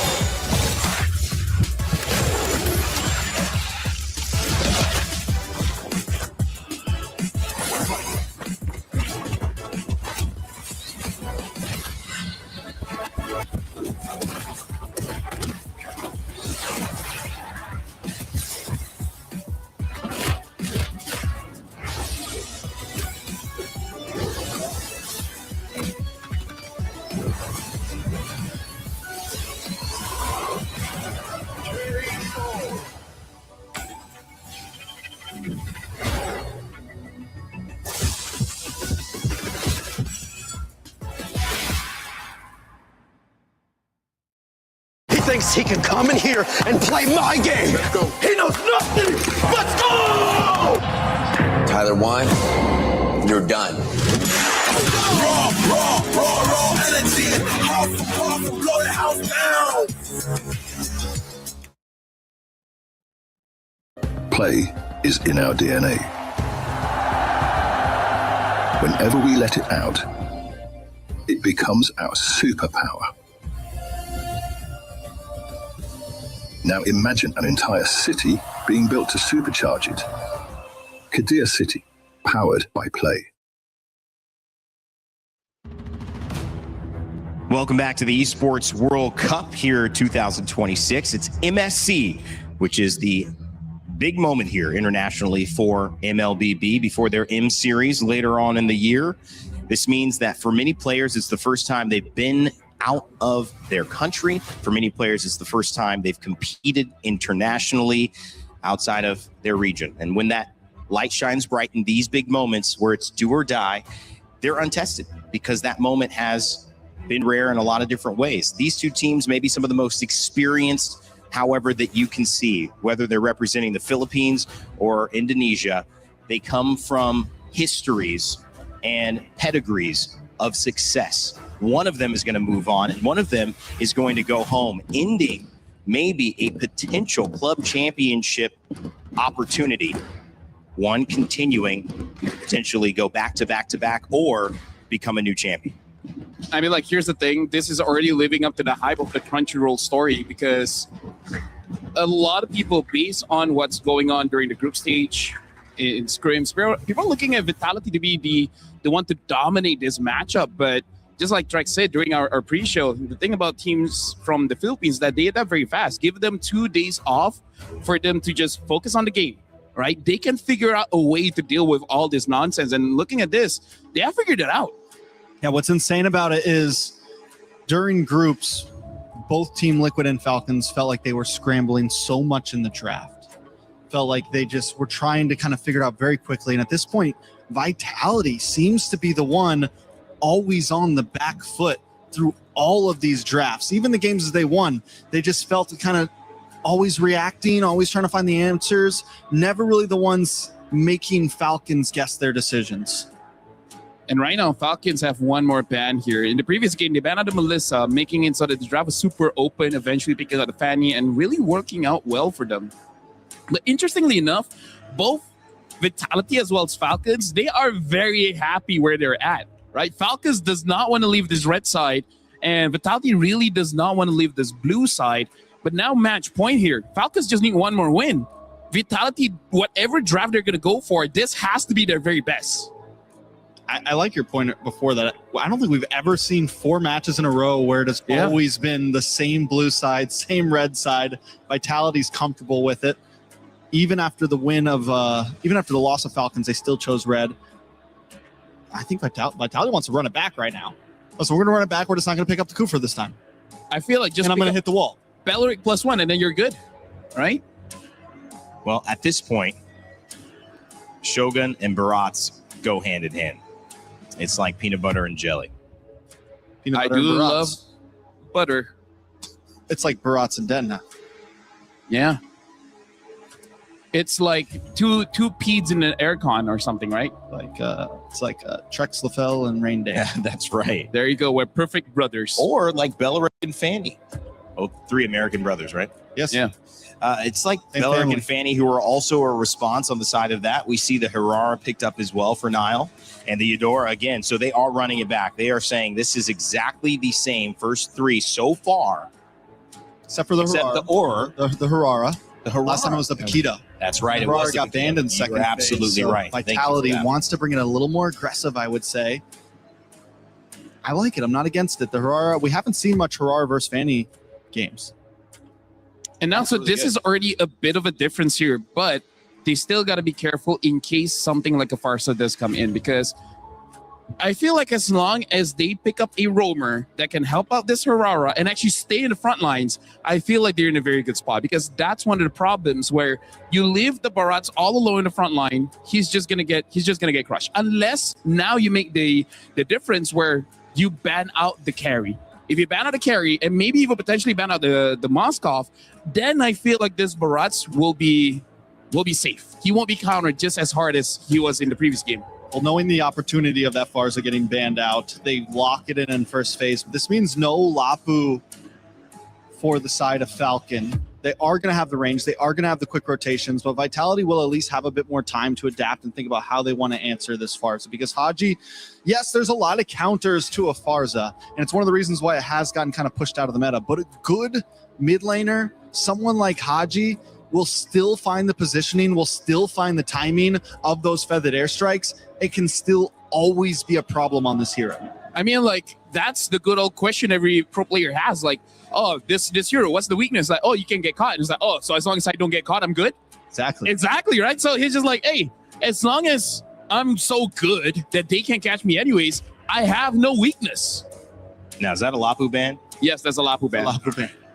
So we're seeing that Lapu ban there. And it is also, interestingly enough, cards being shown for mid and for jungle. The way that this is different is Vitality had been showing the Paquito there, and they had been flexing in game 1, and then they didn't flex in game 2, and they've spread out this kind of idea of what are we going to do, and they waited till the end, but they were not getting the consistent best end of that last pick. So I think they've just gone with, here's what we're doing, and we're going to try to beat you traditionally here. Rain Day, Trex, my fellow Americans here. I'm just worried that for now, Vitality, they don't have any real way to dive, right? I mean, like Shogun with the flicker sure can probably dive towards the Farsa, but they don't have something like a Claude or Lapu. They could have the Claude later on, but I'm honestly not entirely convinced that that would be an amazing pick.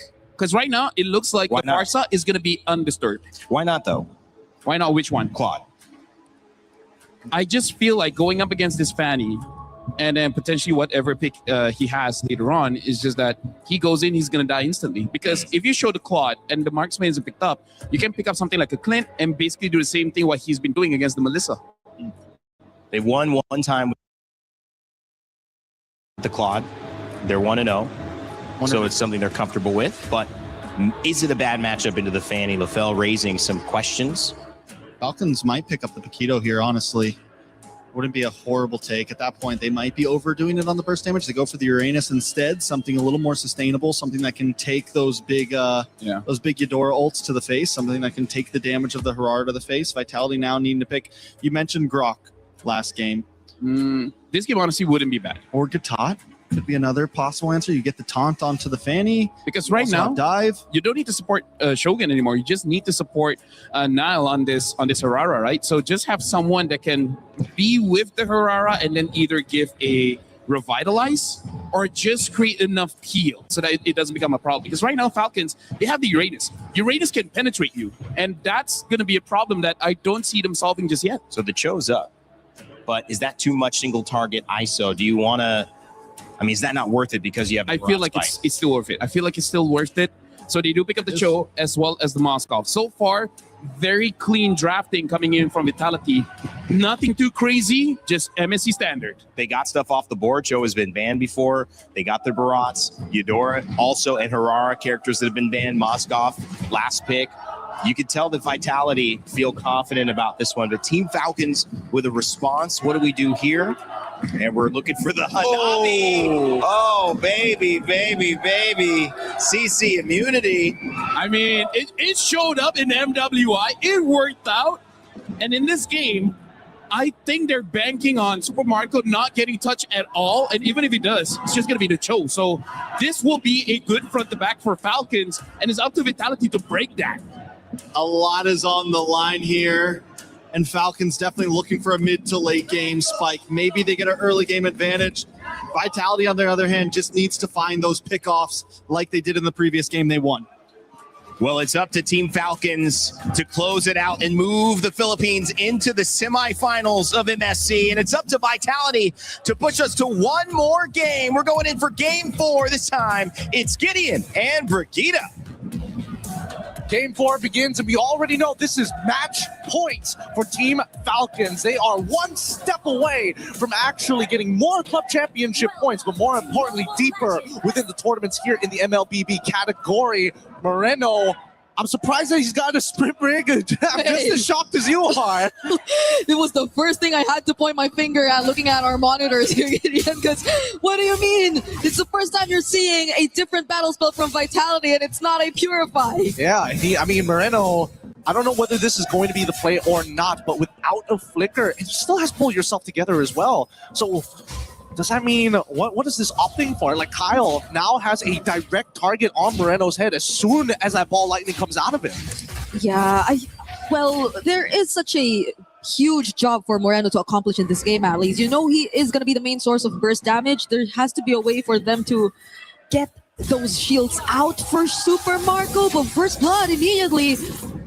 What? They just found open over there. Hey, you can't deny the amount of early game damage that this team has, especially at level 2, right? We've seen a lot of Hirara players kind of set up with their mid duo to kind of look for a fight, freeze out the lane, even if it's in a neutral state, and then go for an early First Blood. Luckily, at least, you know, Owen, he didn't end up losing out on his flicker, and Finn, he manages to get out of there, doesn't lose his flicker as well. I guess a lot of people are happy with what they're seeing right now. We're finally getting Nile on an assassin. And there is much more action happening across the map, because I feel like when they were on the Paquito the last 2 games, there's just so much pressure over to Eman.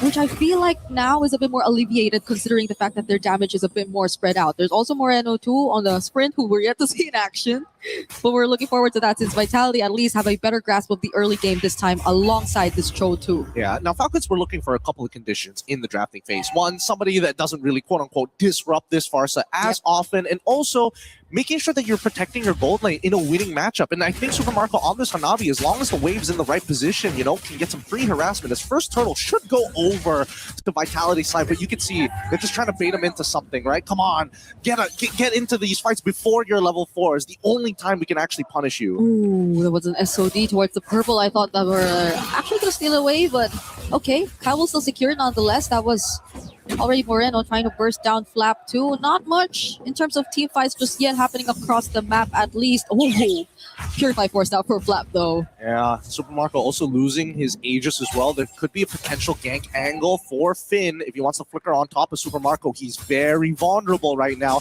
and I think there needs to be some kind of communication. But they've missed their opportunity here. You can see that Finn alongside with Moreno trying to control this top side, keeping track of where Kyle is going to be. Yeah, they can't afford to let Kyle find the pickoffs that will set the pace once again for Team Falcons. Not now that they finally gotten it for themselves.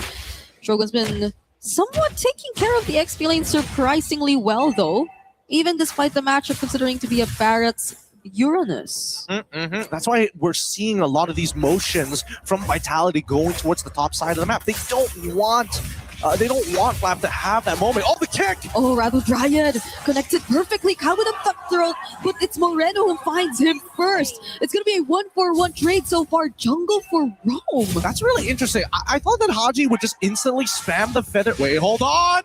They find Haji. Fortunately, had the Purify to get out of there. But still, that was yeah, you were saying it was a roam for jungle, and I would have imagined that Haji would have gotten at least Finn's flicker or something, but I think he's purposefully delaying the shots from the feathered airstrike just to make sure he gets maximum value out of it. Like, so what if Finn survives, right? If he doesn't have flicker, he's just as good as useless. That means this next feathered airstrike is going to be less contested for the upcoming fights. And now, with the next turtle in 5 more seconds, plenty of battle spells on their hands. Shogun doesn't have his Detna's welcome just yet, but they're going to fight as soon as it's online. Just great. It's just great. That just shows how Vitality are now very calculated in terms of their usage of skills and resources. That's a Sky Piercer pickup already for Nile. So things should be a lot more better for Vitality if they find and hand over the kills to him this time. But Ogwen still has the Wrath of Triad.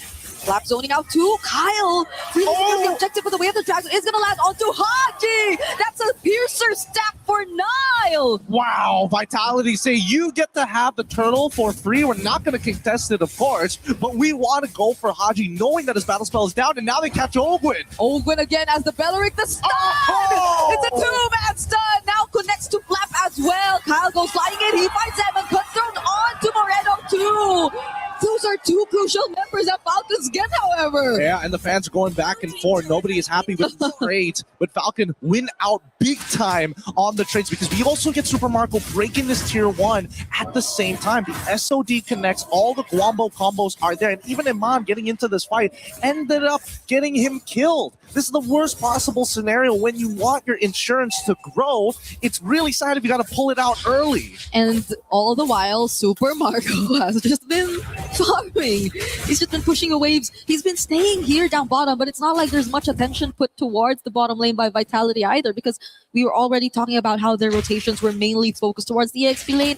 At least Shogun is having a better time, but we're slowly transitioning to the part of the game where Super Marco might be a lot bigger of a problem than you think of him to be. Oh yeah, he's already quite a big problem. Dom Ice finally completed by Finn to try and reduce the healing overall from the side of Falcons, but man, until Super Marco gets his 3 items, he's still just going to be only a decent amount of damage only in team fights, right? In the 1v1s, unless you've got a target to bounce through his auto attacks, you're really not getting the full effect of the Hanabi. Okay. It's at least Sky Pierce again for Moreno, still having those stacks. Dominus Eyes already picked up for Finn as well. Vitality looking good so far, at least in the beginning and the start of this game. But Falcons, the way that they've been able to find these angles, I think it's starting to become really tricky for Vitality, especially with Eman choosing to join the fights but not really getting the maximum advantage out of it just yet. Look at the spread here. They fight into this tri-brush, right?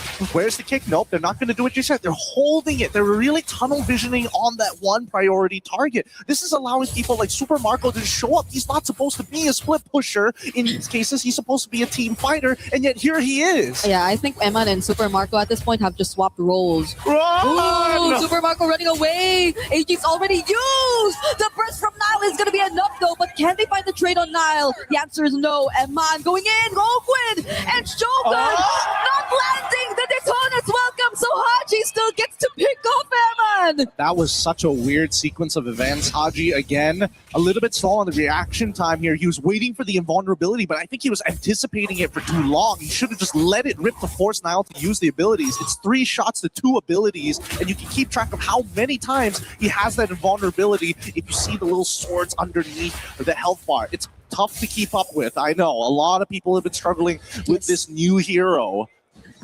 I am one.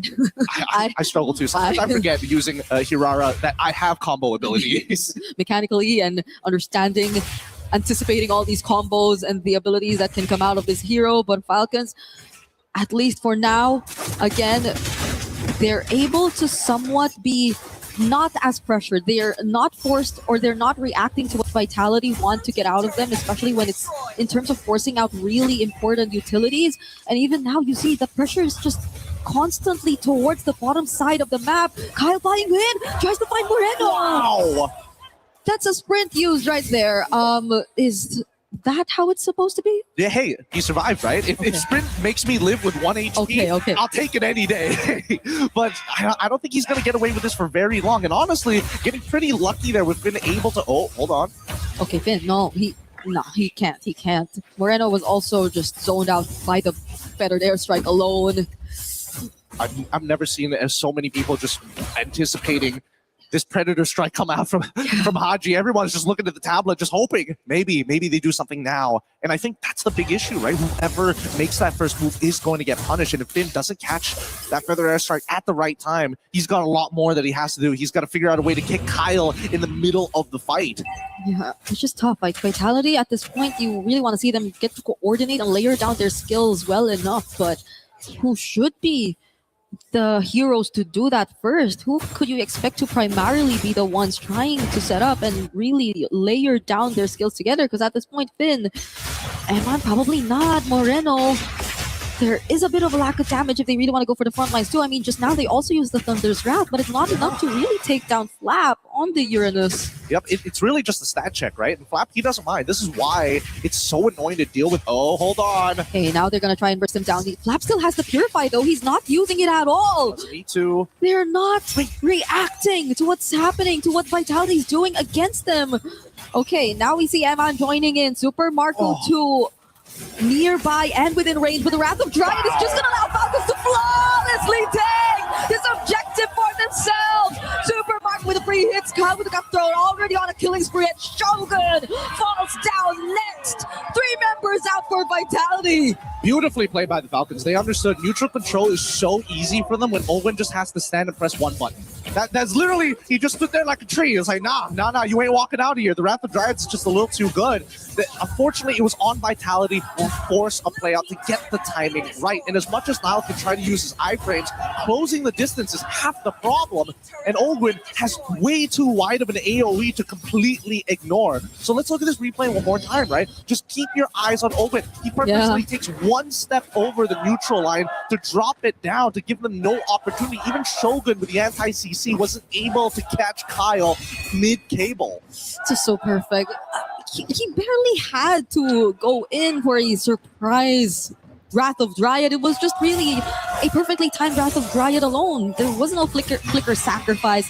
They also weren't poked down low enough because I don't think Vitality could really afford to. They barely have heroes who could poke. you try to close in, and that's about it. You pretty much expose yourself to Falcons already, and now they're knocking on the base turrets. Fortunately, Vitality are able to deal with it for now, but they already got all their energy shields, their holy shields out, and they still have waves incoming.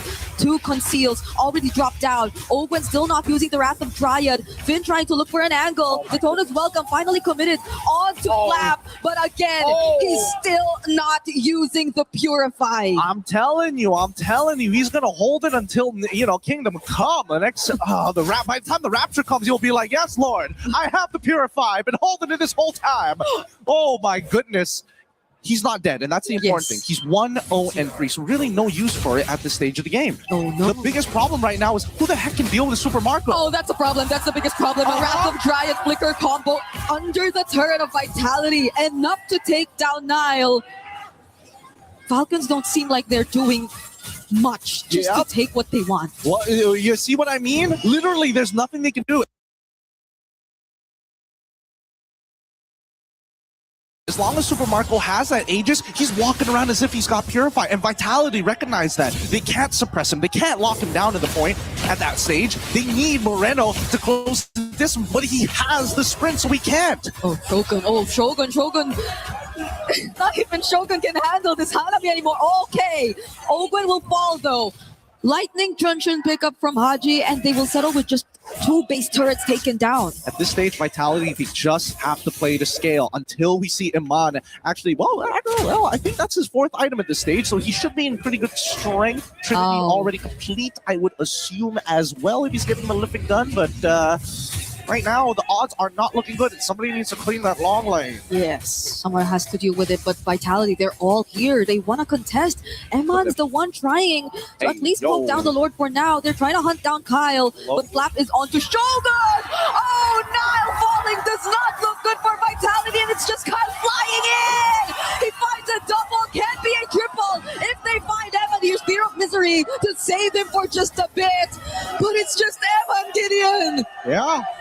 Super Marco and Haji literally walked up and said, nah, it's good, it's cool, dude. It's like, what are you doing? Like, if I'm just gonna try and walk up, can't do much, Feather Hand Strike.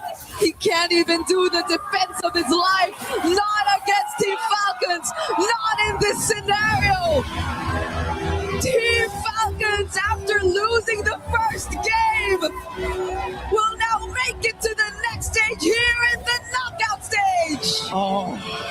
An unfortunate loss for Team Vitality, but a major win for Falcons.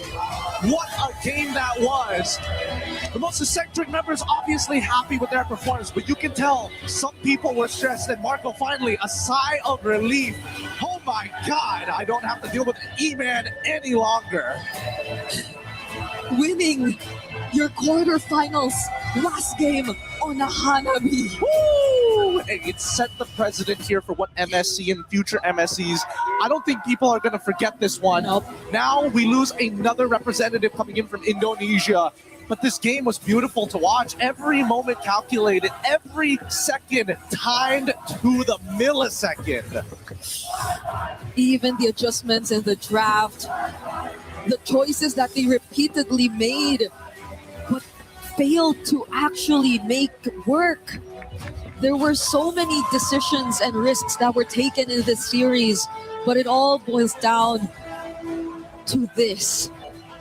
Falcons are still the ones who had the better adjustment. It's true. I think the rumors are true. You don't want to go up against Falcons a second time around in a single tournament. They will just not allow the same result to happen twice. No, they won't. And I love the fact that they opened up the mid lane back up to that Varsa. We're going to be throwing it up to our stage with our winners, with Rose, and of course the man himself.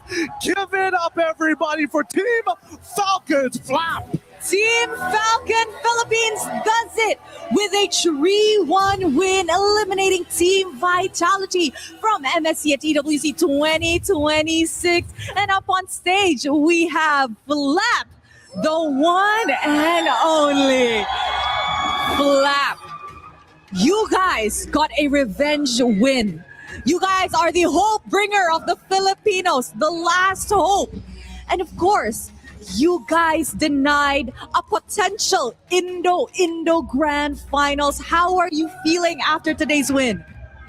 I feel good, but I don't have to be complacent because there's still a match tomorrow. Very good. Never be complacent. Otherwise, mistakes will probably happen on the international stages. Now, Flap, let's talk about what you guys did in the 2 days break that we had. Because the Team Falcons prior to this, 2 days before, is very different from the Team Falcons that we are witnessing today. What happened? What changed? Tell us about it. We planned really hard, and at the same time, our mindset is like we're like underdogs, so we don't get pressured and we just play our game. No pressure, the underdog's mindset. So you said that you guys actually planned really hard, and today we could see a lot of interesting picks coming out from you guys, a lot of interesting play style. So what does that say about Team Falcons Philippine in the meta? Do you think you guys are actually starting to adapt to it?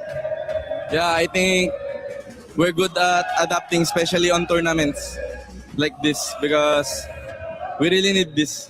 But you know what? You mentioned that you guys are really good at adapting in tournaments. I got a question. Why does it seem that you guys are always so much stronger when you guys are like, you know, backs against the wall, when it's like the last life? How do you guys get so buffed? I think it's because of the pressure. We love being pressured. Like, we take it in a good way. I see. Okay. I think Team Falcons Flap, for example, works really, really great under pressure. Now, my next question is, you guys will be actually facing Yangon Galacticus in the semi-finals match. But get this, Flap. Ying said he actually expected to meet Team Vitality in the semi-finals. But he also mentioned that, you know, you guys are a good opponent as well. Is there anything you want to mention to Ying? Because, you know, his Team Vitality and Yangon is not happening. Yeah, I get his mindset because in the last few days, we weren't really playing well. So I think I expected it that people think Vitality is gonna win. But here we are. Wow! Is there anything interesting that we might be witnessing in that matchup against Yangon Galacticus in the semifinals? Is there anything interesting that we could probably expect from that matchup? I think it's just normal, yeah. Normal. He's being humble. He's listening to the fans here in the arena. Flap, last question. As the last hope, as the hope bringer of the Filipinos, is there anything you want to say to the fans? Thank you for supporting us, guys. We're still alive. The dream is still alive. And now it is time to crush some dreams. Boys, come on over. Who wants to crush the key of Team Vitality? Sinong gustong mag-crush ng susi? Kyle, all right, let's go to the back. Follow me. Kyle TZ has volunteered himself. He is ready. All right, boys, you may proceed. And of course, Kyle, you may go to the key crusher. All you have to do is push, Kyle. Oh, he is ready and he is in for it. Go on, push. There you guys have it. Team Falcons Philippines officially eliminates Team Vitality in the MSC at EWC 2026. The hope bringer of the Filipinos, congratulations. Let us show it back to the desk. Wow, crying. And mentioned there, as you see the key crush, the hope of Indonesia no longer, as they will be sent home. And the hope bringer of the Philippines bringing just that, Kyle, letting them know where they stand in his book. That was a statement. And Team Falcons are alive, and more importantly, they're alive for a chance to win a tournament and have a chance for a club championship as well. Huge storyline there, huge regional storyline, huge individual player storyline with Kyle and Niall, who Kyle gets the better end of.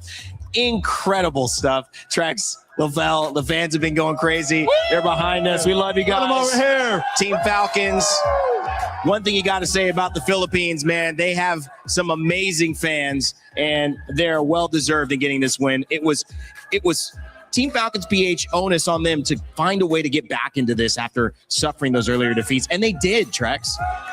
They figured it out. They have figured it out over the span of this whole tournament, and we've watched this team get stronger and stronger and stronger every single game.